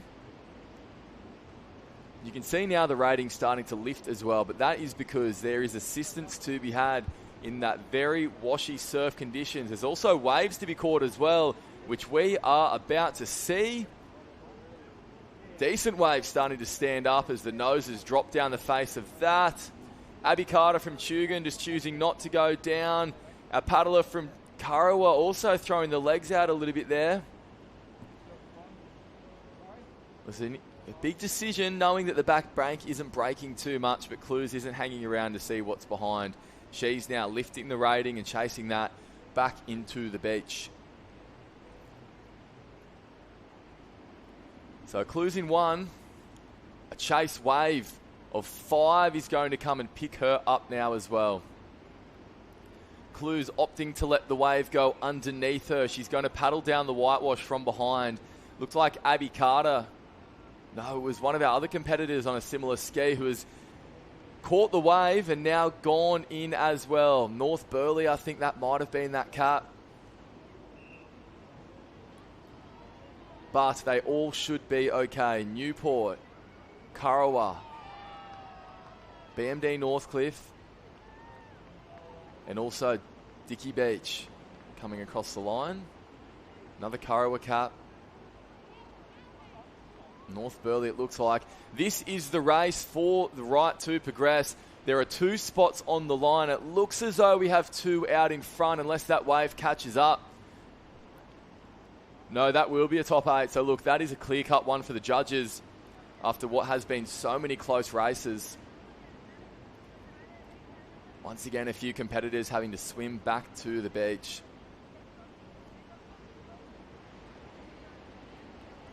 Another tight finish.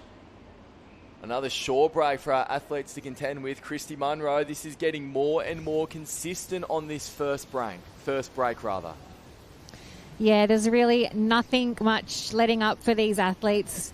We're going to be in for a really, really exciting finals package starting probably in maybe an hour or so's time. The surf is not letting up. If anything, it is picking up as the morning progressed. And, yeah, really no break for these athletes on the way out or the way in. They're going to have to rely on all of their skills and strategy.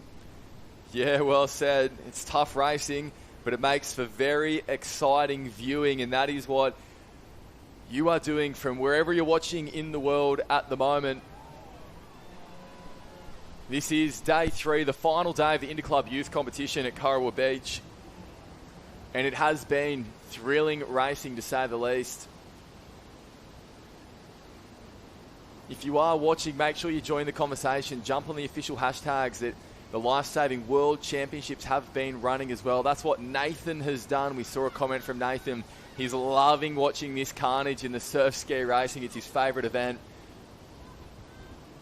And we have the finals of those coming on later throughout the afternoon as well, as Sunshine Beach just comes across the line.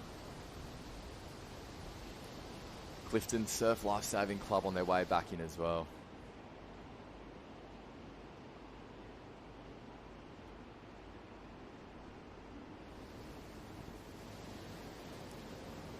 So the field just making their way back in now. And that is the final. Rather, the last quarter final, I should say. I shouldn't pause for so long there. Of the youth female ski race. And the top 8 has been made official. So to look at those results now. It was Olivia Clues who did win from Newport Surf Lifesaving Club. In 2 was Lily McConkey from Dickey Beach. 3 was Abby Carter from Tugun. 4, Nikita Nissan-Saran from BMD Northcliffe. In 5 there you can see Katie Nat from Kurrawa. 6 was Rebecca Timmerman from North Burleigh Surf Lifesaving Club. 7, Lillian Roche from Gillingvar Surf Lifesaving Club in Great Britain. And 8, Isabel Graff from Nita on Warstad. Great to see 2 of our international competitors book their spots in the semi-finals. 9th is Madison O'Leary from Coffs Harbour. And 10th was Emily Bear from Kurrawa Surf Lifesaving Club. Both just missing out on progressing. It's tight racing, but it's so important to stay into the boat. This is a replay of what we just saw. Olivia Clues at the bottom of the frame getting a really strong start. So too did the competitors on the northern side of the line. And as it turned out, with a couple of little waves that came through, that is probably where you want it to be. Tugun and North Burleigh. Kurrawa, 2 Kurrawa caps got into their work there. A couple of waves to go over the top of. And once the field did get out the back, that's when they started to get into their rhythm. I mentioned during the call there that Olivia Clues spent a lot of time training overseas with the Australian Junior World Championship team throughout the off-season. A really strong iron woman. We're seeing her strength on show in the ski race, and she was more than happy to do the work to lead around the Cairns.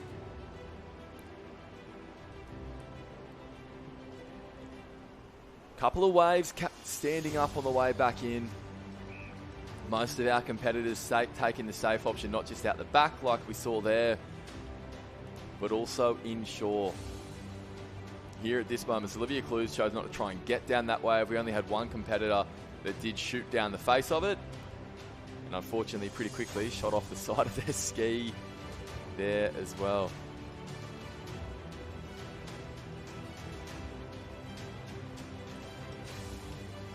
That was Rebecca Timmerman, who did slide sideways down the face, but she did manage to come through.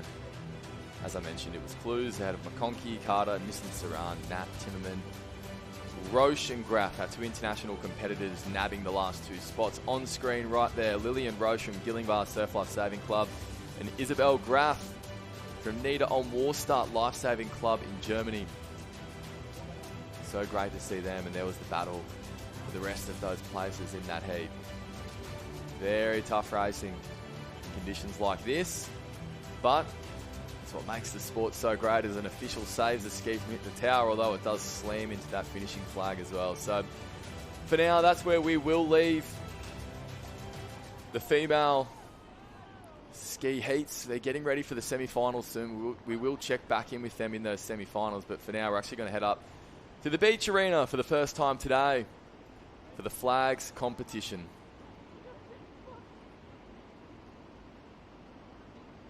So we are currently making our way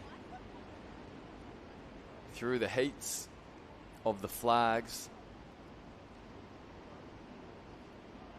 Now, the way that they do this as well, our beach officials, is that we're broken into groups as we start to tick through the results. Now, if you go to liveheats.com, you can see that we have already said farewell to 35 competitors in the flags.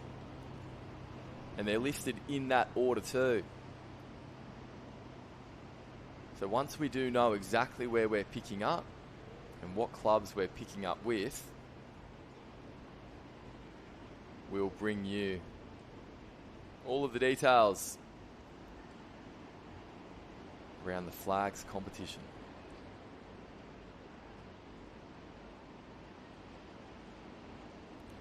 Of course, as I mentioned, the finals are not too far away. 1.5 hours. There is not long at all.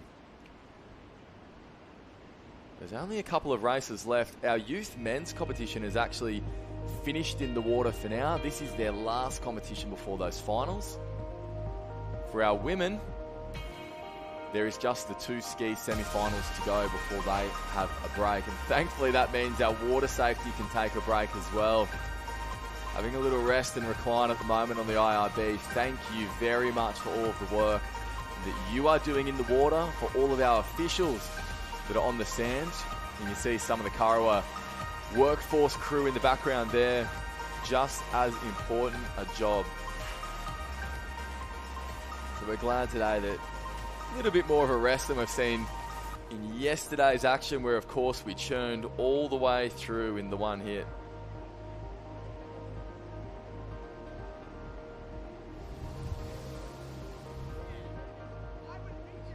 So starting to get through the end of our program now before we ramp up for those finals. We cannot wait for those. You can see the clock in the bottom corner of the screen, bottom right. It's 12:08 Australian Standard Time. At 1:30, so 1 hour and 20 minutes. We'll be getting underway with those finals. We cannot wait.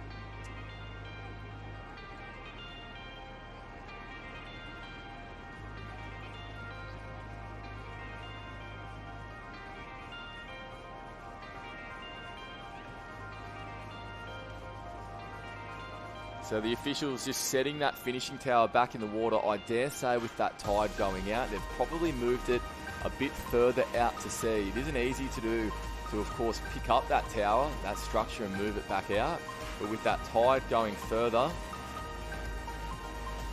then we've got no choice. Otherwise those skis are going to be running dry on the sand, and we're going to see more run finishes than what we have so far today. So that wind, that tells the story. That wind out of the north for the first time in the Interclub competition. It's been blowing from the south the last 2 days. Now this is more typical of what we see on the Gold Coast over summer.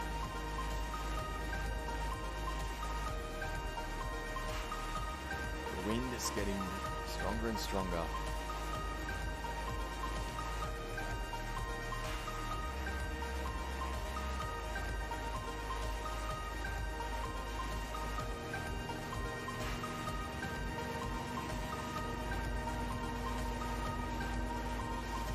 So on screen at the moment is a shot of the Flags Arena. They're making their way through the men's preliminary rounds before we get up to the Flags finals that we cannot wait to bring you this afternoon. And yes, the pace of the carnival has just started to slow down ever so slightly.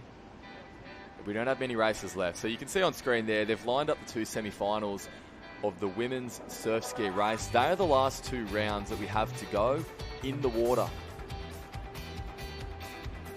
before we get ready for those finals. We cannot wait for those finals this afternoon on the live stream from 1:30 p.m. here. We'll have the Ocean Man, the Ocean Woman races, the Beach Flags finals, and then the Mixed Lifesaver Relay final.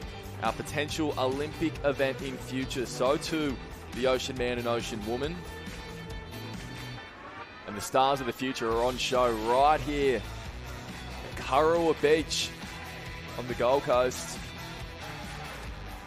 A slightly cloudy day today on the Gold Coast with the wind getting up, but that is still as nice a beach day as you will find anywhere in the world. And just as I say that, you can see the sun starting to shine back onto the skyscrapers that line the distance here at Kurrawa,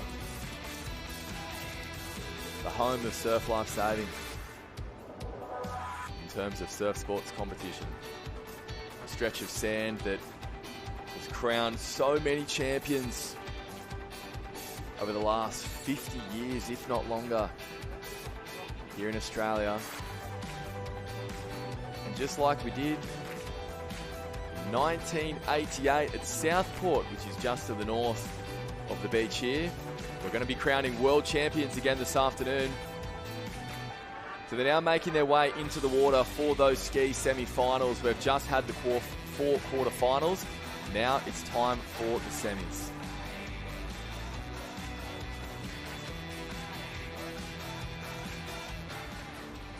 And this is semi-final number 1 that is making their way out into the water right now.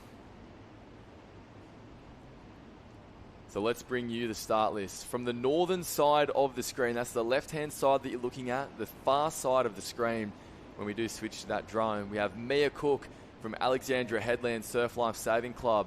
Next to her is Zoe Campbell from Coogin Headland, then Katie Nat from Kurrawa, Bianca Raywood from Burleigh Heads Mowbray Park, Caitlin Rees from Swansea Belmont, Britt Ackley from Maroochydore, Scarlett George from Coogin Headland, Isabella Tate from Coogin Headland, Bonnie Jarrett from Maroochydore, Macy Waller from Redhead, Rebecca Timmerman from North Burleigh, Lillian Roche from Gillingvar Surf Life Saving Club in Great Britain, Charlotte Hart from Burleigh Head Mowbray Park Surf Life Saving Club, Luna Piazza from Tugun Surf Life Saving Club, Jessica Harkis from Woodridge Surf Life Saving Club in South Africa. And at the bottom of the frame, Leah Pilkington from Alexandra Headland. It's a stacked semi-final, and we are away to a very even start. It is very difficult to split them at this stage, although Charlotte Hart is starting to get the momentum up at the right-hand side of screen at the moment. She's going to sneak around a couple of these little waves. No, she has been slammed by a wave, and she has fallen out of her ski as a result, just when it looks like she was going to make her way through. The shore break once again stepping in. Christy Munro, it has been relentless throughout the day here. Absolutely. I think that's the word of the day. Thankfully for Charlotte, there wasn't too much backing up that big wave, so she was able to get back on and recover. She is still probably outside of that qualifying number at the moment, but she's on the inside run, so as long as she can have a good paddle out, she'll have a fighting chance. Yeah, that's right. It is still a long race, and as we saw on the way back in, anything can happen. But out in front at the moment, like we have seen throughout the day on a number of occasions, it's Isabella Tate from Coogin Headland. She is leading things at the moment. In a pretty tight pack there too. You can see Bianca Raywood now starting to make her way through the field. So too Caitlin Rees from Swansea Belmont, with 2 Maroochydore competitors there too, and I believe that's Mia Cook on the far side of screen as well. And they are not giving each other an inch. Bianca Raywood driving that pace at the moment. We know she's one of the strongest, if not the strongest ski paddler in the field. And she's showing it right now. Just at the back there, we can see Macy Waller from Redhead. She's in 7th. Very hard to pick up who is in 8th, but either way, it is very tight for 8th, and that is the place, the magic number. You need to find yourself in that top 8. A little bit of congestion at that first turning marker as our leaders skip away clear now. So it's Raywood from Burleigh Heads Mowbray Park in 1, Cook from Alexandra Headland in 2, Rees from Swansea Belmont is in 3, and now the chance to open up and get a nice clean run back into the beach on your own terms. You don't want to find yourself stuck in the pack as you make your way back in, because then you don't get as clean of a run as we can see. Some more congestion from the paddlers at the back, hitting each other's paddles. What that does is it slows you down and it allows the leaders to get further and further in front. So it's Raywood from Burleigh Heads Mowbray Park who's trying to chase this run. It looks as though it's picking her up, but it won't take her all the way back to the beach. And she slips off the back of that. It's Cook from Alexandra Headland in 2, Rees from Swansea Belmont in 3, with a bit of a gap back to the rest of the field where it is very, very tight back there. We can see some waves starting to stand up out the back now, so it's going to be interesting to see if these do pick up the rest of the field and bring them through. Yeah, you can see there's something starting to come. So if you put the foot down, there will be a run on offer to work. I think our leaders have seen that as well. Caitlin Rees is at risk there on the right-hand side. Raywood and Cook from Burleigh and Alexandra Headland are in front, but this wave is going to come through to Caitlin Rees. So there is 6 on it at this stage. Rees makes 7 with 2 in front. That means someone would miss out. They've all taken this wave. Who can hold it? It's a smaller set that we've seen so far, but now the skis start to go sideways. Skis are sideways, so Rees on the right-hand side of the line. That could be Ackley from Maroochydore over on the left. Tate from Coogin Headland is going to hold on. We can see the ski of Macy Waller rolling into the beach, and that is heartbreak for her because she will not go through to that final. Very, very tight for that top 8. And we'll leave that one up to the judges. Heartbreak there for some of our competitors who were right there on the wave they needed to be in order to make the World Championship final. But as we spoke about with Christy Munro, Christy, the hardest part of the race, it might just be the last 50 metres. Yeah, really smart racing from our lead 2 competitors, choosing just to ride in the back of that front wave.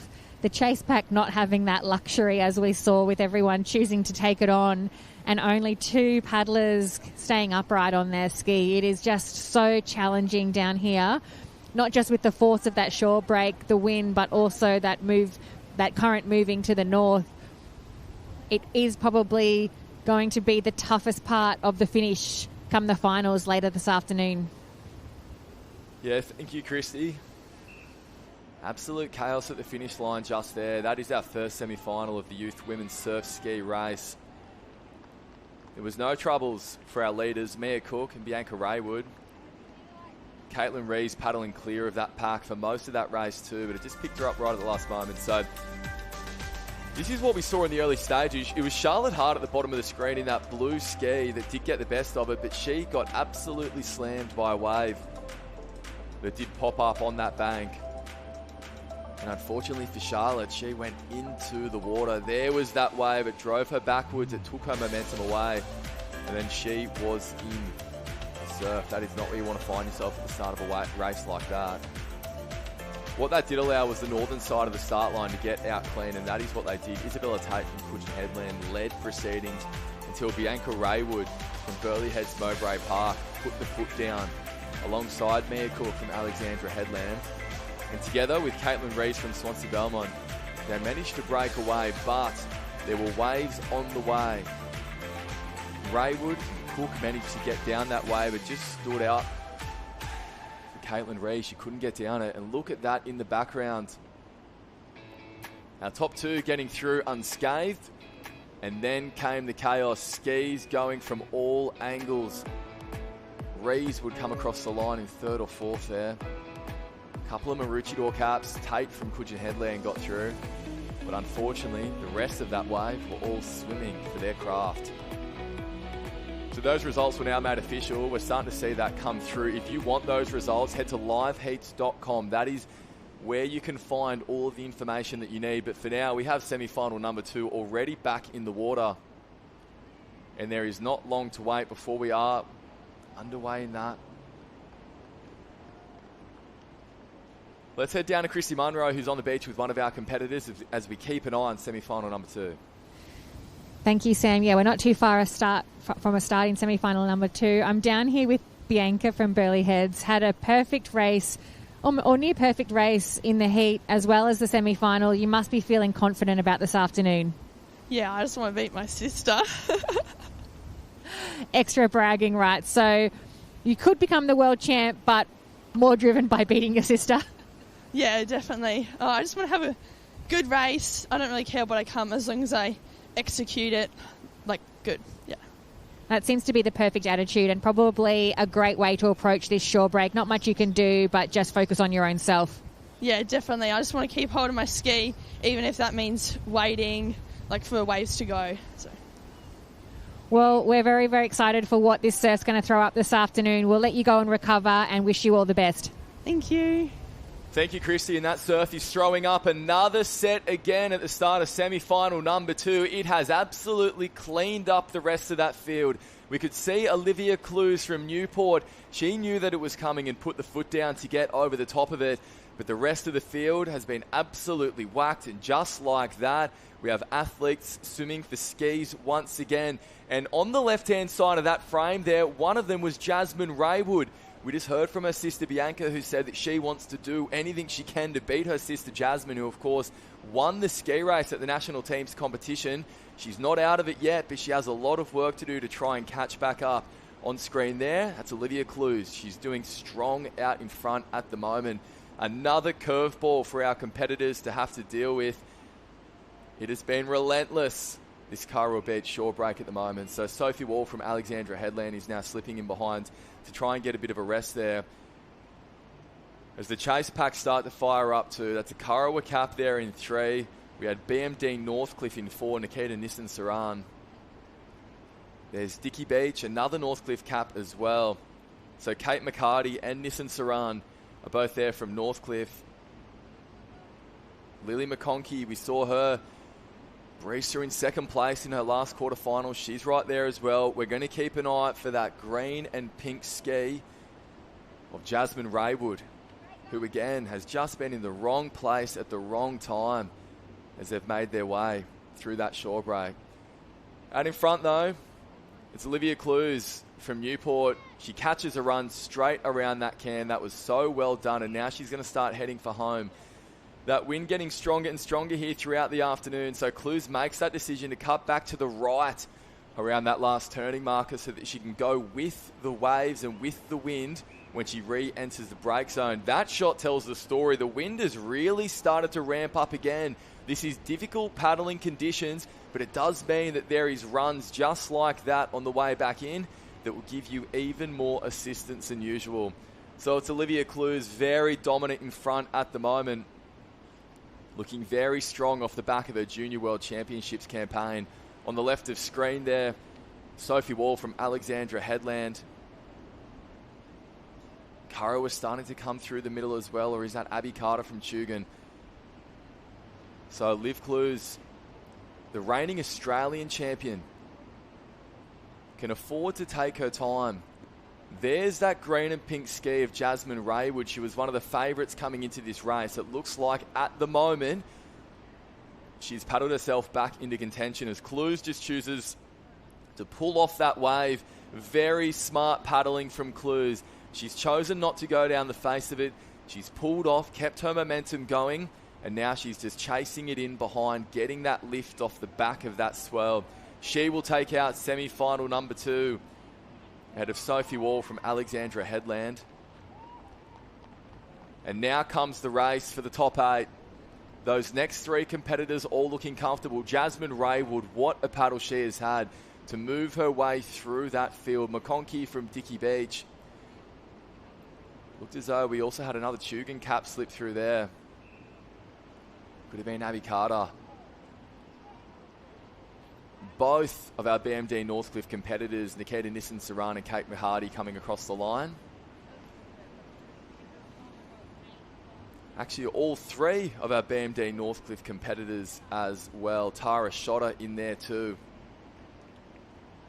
So that could be 7 across the line now, so it's quite difficult to know who is going to get that last spot. It could be a scramble on once again. Our competitor from Maroochydore is paddling backwards to try and get across the line. You only need to be in control of your ski, just like she was just there holding it. And that little bit of skill and that little bit of awareness that she needed to do everything she could to get across the line could be enough to get her into a World Championship final. Christy Munro, we keep saying it with every race down there on the beach, but now we're seeing this Kurrawa shore break that we're more used to start to switch on, and it is causing havoc. Yeah, it's really coming into play with every single race. No one's getting through unscathed. It's not really if you're going to get hit by one of these waves, but when. And so it's really going to come down to not just a race of speed, but probably skill more so this afternoon.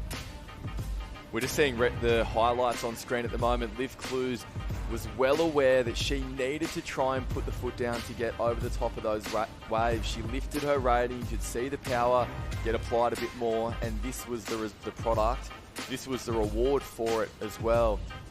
Clues well out in front from Newport, joined by Sophie Wall from Alexandra Headland.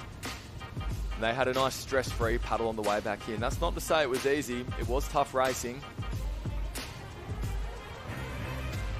They made the best of those conditions. It allowed them to pick and choose their moment. Clues did exactly that. Sitting on top of that whitewash. On the way back in. As she's executed there, the key thing to do in that moment is that when you pull off the back of a wave that you're worried might throw you sideways if you drop down the face, you have to keep your ski's momentum moving. You can't throw your legs over and come to a complete standstill, because that's when you might get caught by the next wave. So it's about keeping that momentum moving as much as possible. And Olivia Clues took out that race as a result. It was Sophie Wall in second. We're starting to see those official results filter through on liveheats.com. If you want to follow along, that is where you should head to see that. But for now, we're going back to the beach because Liv Clues is joining Christy Munro. Thanks, Sam. Yeah, with Liv, the winner of that second semi-final, you're looking very composed. We're obviously much more nervous standing here on the beach, but is that one of the biggest jobs done, just getting yourself through to the final? Yeah, definitely. We're racing early in the season, which is a bit of a nice change, so keeping the fitness and staying composed is key to winning. And can you describe to us just how challenging it is there? Obviously, we've got that northerly wind. There's a bit of water movement in the opposite direction. It's probably as challenging as it gets out there. Yeah, definitely. We've been doing lots of downwinders recently down in Sydney with the wind and the weather being up. But, no, it's good conditions for me, and I think it's a good little challenge. Well, that's a little insight of maybe what's in store for this afternoon. Happy with these conditions, happy with your form. We wish you all the best of luck for the final this afternoon. Thank you. Thank you, Christy, and thank you, Olivia, for your time as well. There was an interesting insight there. She said, look, it's just about getting through the rounds. It's, you know, you always want to try and win and do well, but early in the season as well, it's just about making sure you put yourself in that position. And these are the top 8 that are going through to that final. So it's Clues from Newport, Wall from Alexandra Headland, Raywood from Burleigh Heads Mowbray Park, who did so well to paddle her way back into that race. McConkey from Dickey Beach, Carter from Tugun, McHardy from Northcliffe, Nissan Saran from BMD Northcliffe, who also represented France at the National Cup. And Tara Schotter from BMD Northcliffe was the final ski across the line in that top 8. The rest of the field sadly missing out. That is where their ski campaign will come to a close. We see the likes of Greveling, Mordew, Sharp, Cameron, Graff all did incredibly well to get to the semi-finals. But now we have just 16 remaining. That is the final event that we have in the water for our morning session. For now, we're going to head back up to the youth men's beach flags as well. We are up to our top 25 as we make our way down to the top 8 for the finals of the beach flags. We will be staying here for the rest of our morning session live stream, and then a reminder, we will be back at 1:30 p.m. local time here. That's 1 hour away for all of our World Championship races. That's going to begin with the men's Ocean Man, the women's Ocean Woman final, and then we have the female and male beach flags finals, as well as the final event of the program, the mixed Lifesaver relay final.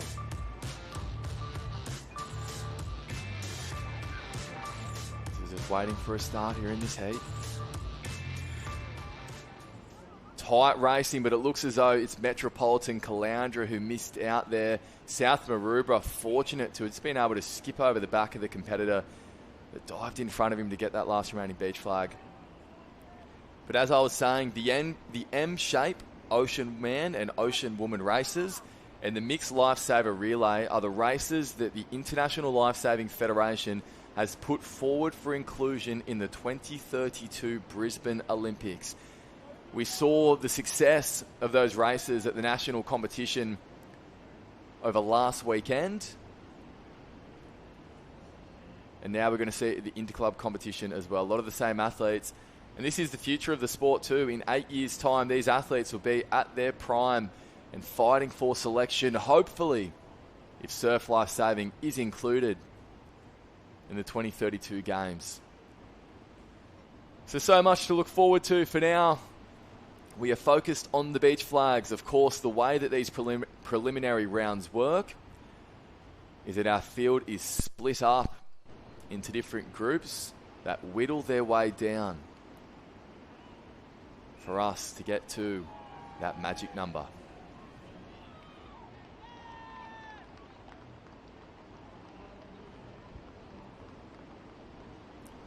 So just waiting for a start in this latest batch.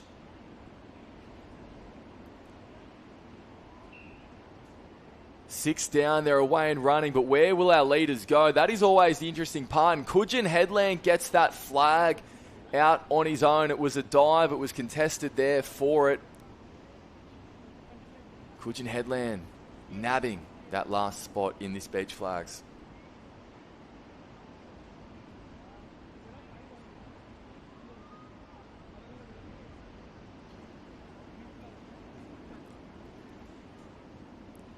So we've been broken up into groups of 4 in these beach flag heats. And now we're starting to get to the pointy end as well. We started with 80 competitors in the beach flags. We're down to our top 21 at the moment. And we are running all the way down to a final 8. Those 8 athletes will get a break, and then we'll see them in just a couple of hours' time to compete for a world championship.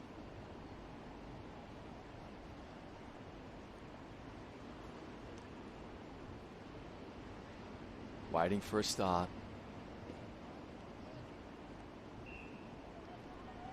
And another clean turn. You can see the speed that our athletes are putting down. Unfortunately for our last competitor there, just missing out, it was South Maroubra, who once again, just like in that last set, nabbed that last spot. Good bit of sportsmanship there between the two of them.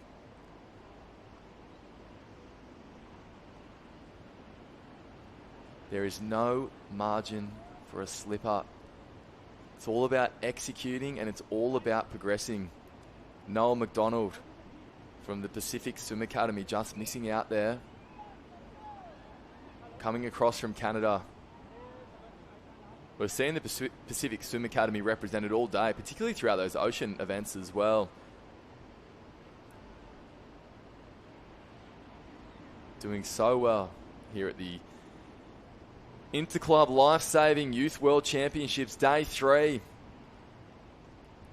We don't have long to go before we get up to those finals. We cannot wait to see those in 1 hour's time. So for the morning session, we are finishing off with our beach flags. There's just 18 left now. We're going to a top 8 before we pull up stumps. Give the competitors time to rest and recover.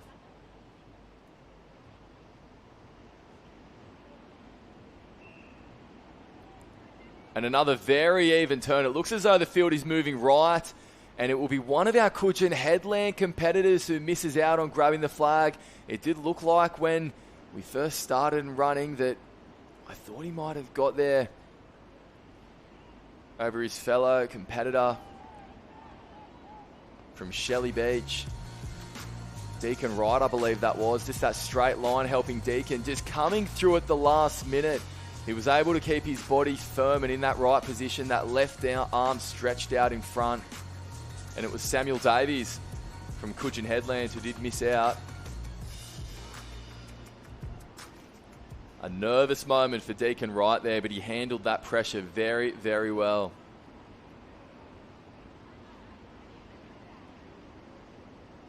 Drawing ever closer. So again, if you're just joining us, these are the last rounds, the last races of our morning session here on day 3. The final day of the Interclub Youth Competition. It's been a huge morning so far. We've gone through our ski races. We've gone through our Ocean Man and Ocean Woman rounds, as well as the female beach flags. We're not too far away from finishing the male beach flags as well. We now have 16 competitors. So 16 are being pulled in. You can see underneath that red tent there, they're having another chat with the officials. They're going to be split into 2 groups of 8, I believe, where they will compete till 4 from each group. Once they do get down to that magic number, the top 4 in each group, that's when they'll stop, because we will be coming back in an hour's time for our finals to get underway.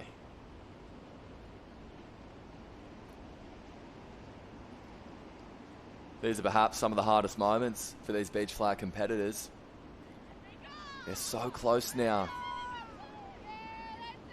to qualifying for the World Championship final. They can't get carried away by that thought just yet, because there is quality right across this field. One stumble, one slip up, that could be campaign over.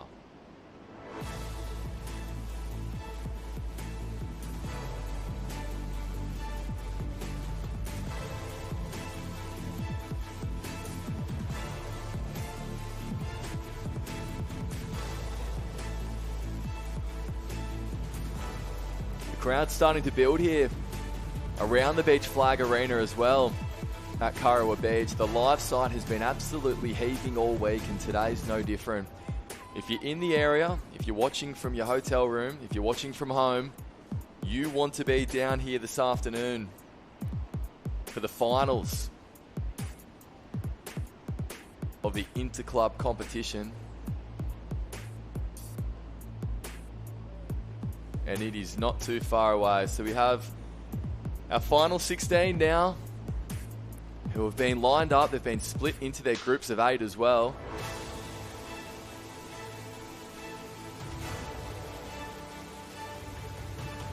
And the nervous moments start to begin now as we welcome Christy Munro back into commentary after a day on the beach. Nice to be out of that wind, no doubt. Christy, welcome back. Up and out of the wind. I'm not quite sure. I know we've got some beautiful shots being brought to you here from Kurrawa Beach, but not sure if it really picks up on just how strong that wind is down there now. So lovely to be out and having a small break with you here in the booth before we get those finals underway. So I did say before that we would be split into 2 groups of 8 to run through down to our final, but no, it is 16 across the field. The lanes have been drawn, the flags are going in, and we are going to be going down to a top 8. Once we get to 8, that is when we'll stop and take a break and get ready for those finals that are starting at 1:30 p.m. So there's a lot of nervous energy around the beach at the moment. It's been semi-final time for a little while now. You've just been down at the water for those ski races. Weren't they extraordinary? They were some really thrilling races down there.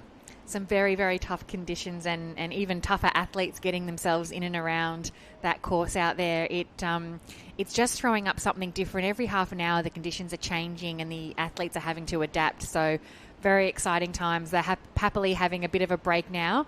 They'll reset for their finals. So 16 wide across this Beach Flags arena. It's a great sight, isn't it? Seeing the 16 all going head to head. It's an impressive flags pit here at Kurrawa Beach. A beautiful, even patch of sand. with great crowd atmosphere as well. So let's wait and find out where that extra flag is going to be. A couple of our flag competitors that are sprinting across the back. We will try and pick up to see whose cap that was. It was Brock Osborne from Tweed Heads Coolangatta Surf Life Saving Club, who had the awareness to stand up straight away after missing the first flag that he went for. And he thought to himself, is there one remaining? There was, and it's Austin Goyce from Viking Surf Sports in Dubai, who will have to bid farewell to. That's the testament of never giving up. You could just see that Brock Osborne there, he ran about 5 metres to get that flag, and he's just got it ahead of a diving Austin as well. Very, very well done there from Brock. And I think that if you are going to be missing out on a flag, it's crucial to be making sure that you're then first to get the opportunity at where the flag is, because you never know where that extra flag is going to pop up. Yeah, he wasted absolutely no time looking for that next opportunity once he knew he had missed out on the flag that was in front of him. So, yeah, really smart racing there, and I'm sure all of the athletes will be doing much the same. There's always an opportunity that there will be a spare flag, so you don't want to assume that just because you've missed the one in front of you that your game is finished. We started with 16. We've lost 1. 15. Still in contention to make that all-important top 8. Get a bit more nerve-wracking as each round passes from here. You don't want to make it just to that 9th or 10th run through. As you get closer to that top 8, the athletes will start to be able to taste that finals berth, and they won't be wanting to give that up. Yeah, that's right. A few nervous faces amongst the spectators as well as they start to crowd that barrier too, 2 or 3 deep now. The atmosphere is starting to build. You can see the sun's back out now as well. Christy, it's been a funny day in terms of the weather coming in and out. The wind obviously is making things a lot colder as well. What is it like down there on the sand now? Yeah, the sun's definitely out. However, with the strength of that wind, it is cutting right through you. So it's not really allowing the sun to give you much warmth at all. Where the flags pit is a little bit higher up on the beach, it's a bit more protected from that northerly wind. So I don't think our flag competitors will be feeling that chill as much as the ocean athletes would be with that wind coming off the water. You can see our flag competitors all staying generally within themselves as they smooth out the sand in front of them. Couple of looks over the shoulder. But of course, it's less so about where the flag is placed, and it's more so about how quickly you get out compared to those around you. Very interesting to note some of the tactics that comes into play at this point of the competition as well, because if you have the opportunity to knock out someone that's faster around you, it's ruthless racing. A lot of our athletes will take it. So this is the top 15 of the Interclub World Championships. Just waiting for a start.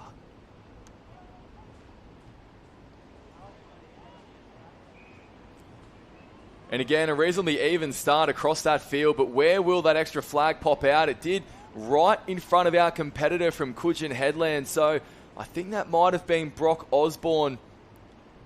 Yes, it was. It was Osborne. He benefited from that extra flag popping up just 1 round ago. Unfortunately, this time, it's cost him. Yes, he's used his luck up early in these semi-finals of the flags. So still a huge effort to get through to that top 16.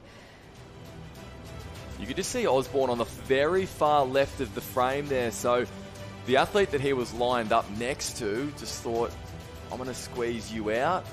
That's potentially the easiest spot for me to grab that flag, because on his inside, the pace was well and truly on.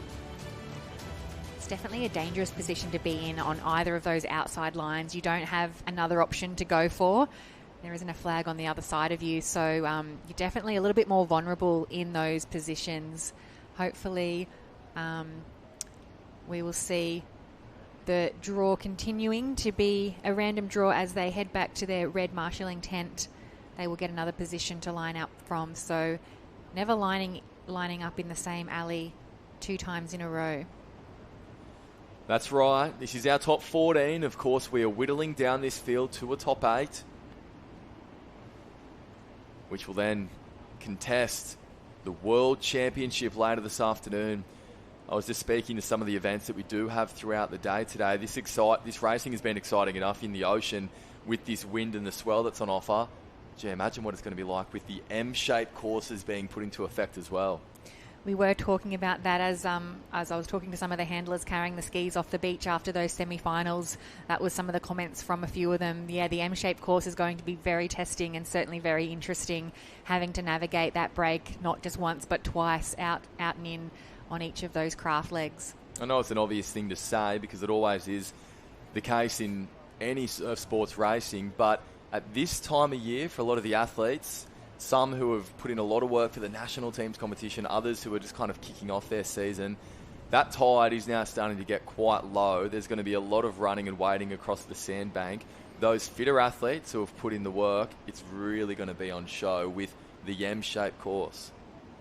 Yeah, I would think the majority of them who have had this World Championships in their sights won't have had much of a break over that off-season, so they would have continued their training after the national championships and hopefully the bodies are holding up okay because it's always a challenge when you haven't been able to have a break or a bit of a rest period. Maybe they will have a short break after these World Championships before they roll into the summer season of racing. Yeah, and I think that's an important thing to do as well. I was actually having a chat with current Australian Ironman champion Daniel Collins about exactly that. He was one who opted to have quite a long break and then start to build up his season from here, whereas a lot of our national team competitors haven't had a break at all. So it's kind of where the two different approaches meet here at the World Championships. No doubt a lot of our beach competitors the same too, as we just wait for our last competitor from Clifton in South Africa to go down. 14 on the line.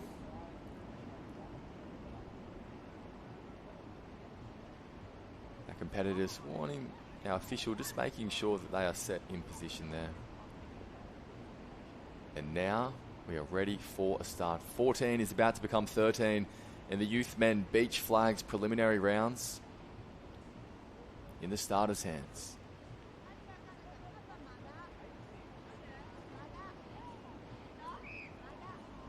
And racing, you can see it was the far side of the screen, got a really good start, but there was a beach flag left in position for our competitor from Coffs Harbour. And gee, it can be a cruel, it can be both a very rewarding discipline in terms of luck, can't it? You can certainly get a long way in beach flags if you have a little bit of luck on your side, but you have to have that self-awareness, that peripheral vision just to have a look around you, not just keeping an eye on the flag in front, but also happy to dive for one either side. Looks like one of our competitors there getting a little bit of sand in the eyes, which is a bit of a hazard with this particular event. Yeah, that's Deacon Wright, and that is the athlete that we've just said goodbye to as well. He was on the far left-hand side of screen. He actually made a really strong start, but he found himself in a real tussle. If you keep an eye on the left-hand side, the red shorts there, a real tussle for that beach flag. Deacon is one of those athletes that you thought was right in contention to make that top 8, but as we were just speaking about, that's the nature of beach flags. If you just have that little slip up, or if you were just drawn next to someone else around you, then that can be your day done. And as you mentioned there, if he was one of the contenders that his competitors perhaps expected to be in that top 8, might have made him a bit of a target in these preliminary rounds. If you can get a jump on an athlete, you will maybe look to take them out before you have to worry about them in that final 8. So all of the athletes at this stage probably feel like they've got a bit of a target on their back. Yeah, that's exactly right. We have 13. We've got 5 rounds to go.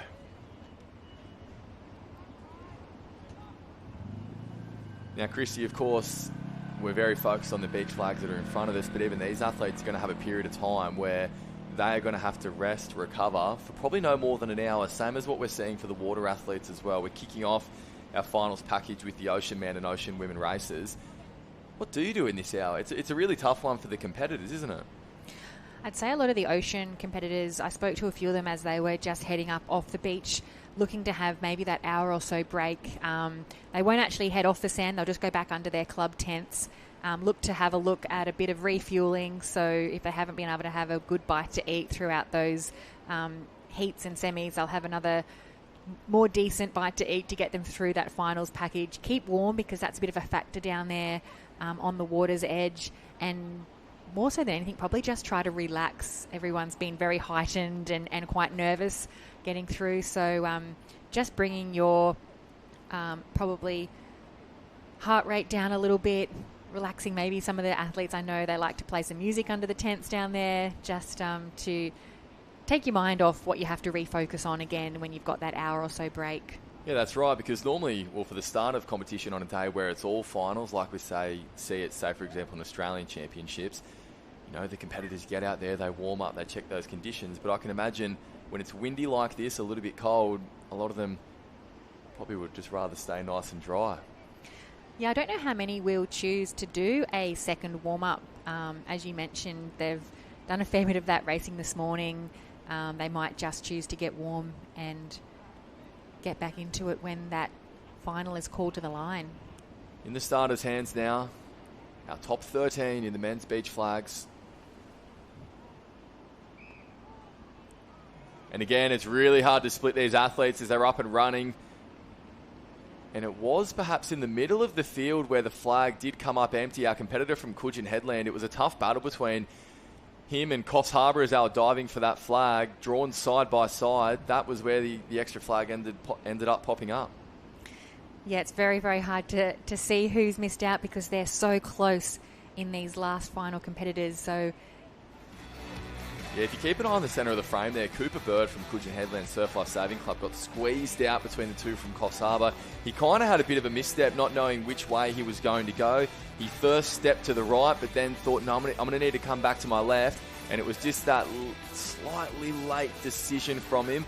Saw him just miss out on claiming that flag. So we say goodbye to Cooper Bird, 13th place in the world. That is an incredible achievement, Cooper. Congratulations to you. We are halfway through this last sudden death round. We're down to 12.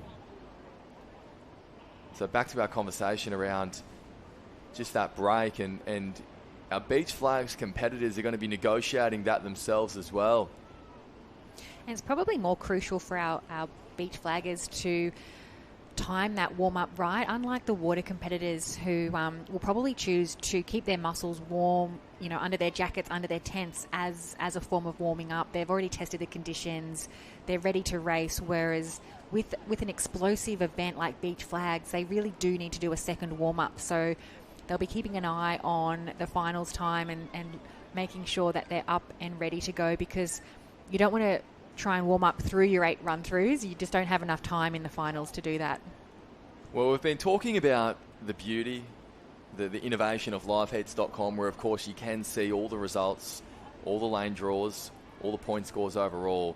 But isn't it great to see one of the great traditions of surf lifesaving still in play, and that is the paddle pop sticks with the numbers written on them as well. It's the fastest way to redraw each lane as they do go through these rounds, of course.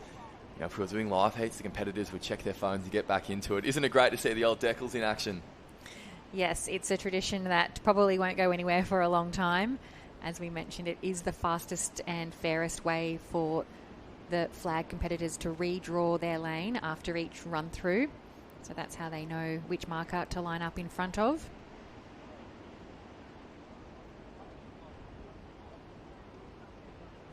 So down to our top 12. Plenty of talent in this field. Jake Hutton from Clifton Surf Life Saving Club, he won the beach sprint yesterday. Kobe Sorensen, he finished second in that event and represented Australia, the national team's competition. We're in the starters' hands.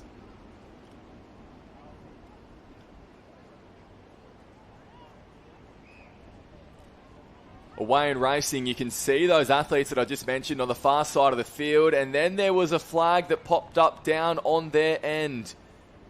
It was our competitor from Coffs Harbour, 2 in a row now. He's just grabbed that last flag that's remained standing, and we say goodbye to Luke Newrick from South Maroubra Surf Life Saving Club. 12th in the world, an incredible achievement, but when you come this close, you just want to try and get into that top 8, don't you? Yeah, you can see the disappointment on his face. The opportunity was there, both those athletes missing out, and it was just that split-second dive for that flag that was remaining. going the way of the Coffs Harbour competitor. It was one of our Metropolitan Caloundra competitors. Had that run, he thought, okay, am I going to squeeze in or am I going to take my flag? And he just squeezed in that little bit, forcing Luke to try and have to come inside. But that is what this sport is all about. It's what it's all built on. One of the coaches there from Clifton Surf Lifesaving Club, haven't they had a great competition on the sand? They've been absolutely outstanding. They have. I would imagine that they'll also be up there with the favourites for the men's and women's beach flags as well. Yeah, that's right. They're a great group. There's a huge amount of club spirit between them down there on the beach. That was one of always up for a chat. Oh yeah, that was one of my moments of the World Championships when Jake Hutton won that beach sprint yesterday, and you spoke with him, and as soon as that interview was done, his club ran in and picked him up and raised him on their shoulders and carried him off the track. That was absolutely awesome. Yeah, it's nice to see when your teammates are just as excited as you are for those gold medals. They don't come easy, these world titles. And it was very, very well celebrated by the Clifton Club. Absolutely. They could add even more silverware today. They've still got 2 in this. Samuel, Abold, Kaito Tui and Jake Hutton make that 3, sorry. Still got 3 in it. That's Kobe Sorensen on screen. I mentioned him coming second in the beach sprint yesterday. Australian representative. There's plenty of pace everywhere across this line, but I tell you what, there is plenty of pace on that left-hand side of screen at the moment. They're random draws for the starting positions. We'll keep an eye on that because it could be a little bit of gamesmanship perhaps come into play here. The chance to knock out one of those competitors that might have a target on their back.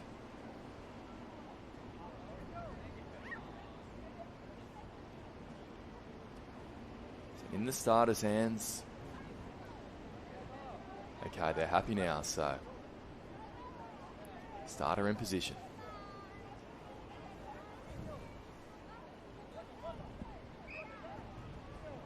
Everyone away relatively clean. That's a really tight line to be able to call, but where will that flag pop up? It's Noosa Heads who misses out. Our competitor from Coffs Harbour has this smile on his face and he threw his hands up in the air to say, I can't explain it, because that's now 3 rounds in a row that he has managed to get that last flag standing after the initial dive at the line. Yeah, disappointment there from our competitor from Noosa Heads. Ulrich Visor from Noosa Heads finishes 11th. Incredible achievement to get that far. But you can see he just decided to go the other way. I know. It was a 50-50 decision for him. And he split back to the outside, which in the end, it just seemed to cost him. Look at that decision there to get that flag. Look at the smile on his face as well. That was brilliant. That's now a top 10 finish in the Youth Men's Beach Flags here at the 2024 Lifesaving World Championships. This is day 3, our last day of Interclub competition. As we have been saying, the local time is 1 p.m. At 1:30, we will be seeing these finals get underway. So as soon as we get down to the top 8 in this beach flags, the live stream will go offline for a little while. But don't worry, we will be back for the start of these finals. And we cannot wait. Crowd starting to build. So top 10. There are 2 more rounds to go until we have made our World Championship final. We're still seeing plenty of smiles from our competitors, Christy, but things are just getting that little bit more intense, aren't they? Yeah, a little bit more serious now. A couple more run-throughs to go to book yourself a spot in the finals this afternoon. So some might be happy, not maybe expecting to have made it this far, but you're so close now, so nobody's wanting to go out at this stage. That is correct.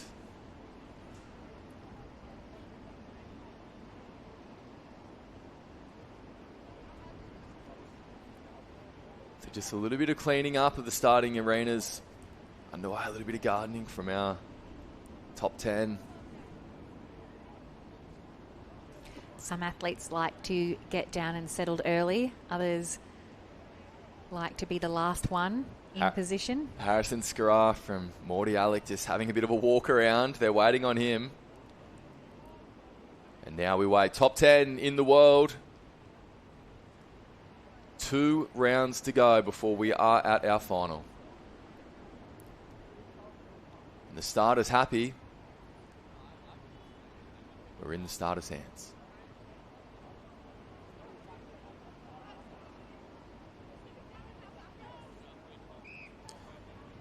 Plenty of pace on the left-hand side of the line here. You can see that it, well, after 3 rounds of getting that last flag that has been standing,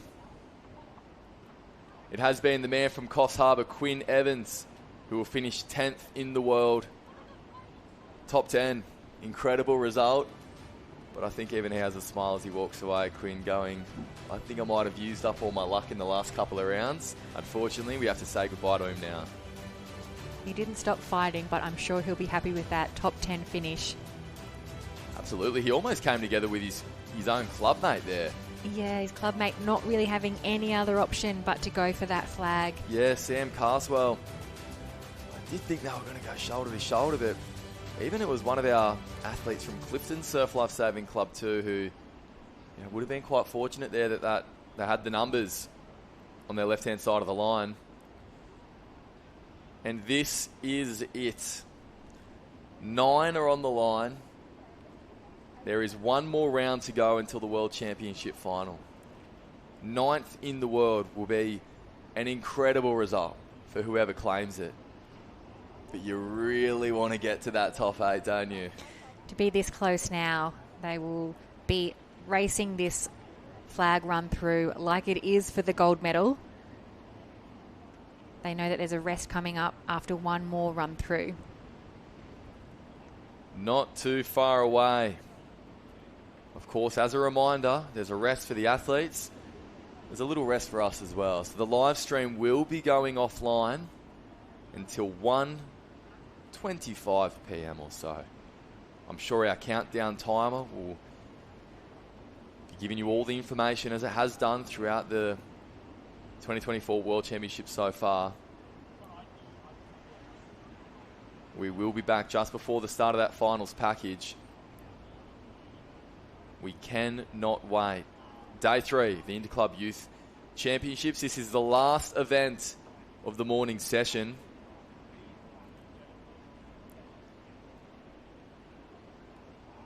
Who will make the top 8 of the men's Youth Beach Flags final? Our officials making sure they're nice and straight. They're happy with what they're seeing, so this is it. 9 has to go into 8.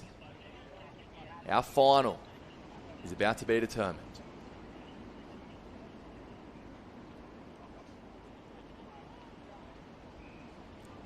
And they are away and racing. It's a very even start. The pinch could be on down the other end of the line. Is there a flag still in the sand? Unfortunately not for Christopher Condilios from South Maroubra Surf Lifesaving Club. He will finish in 9th place. And that is our top 8. So the men's flags final has been set. Chris, he can't believe it. He came so close.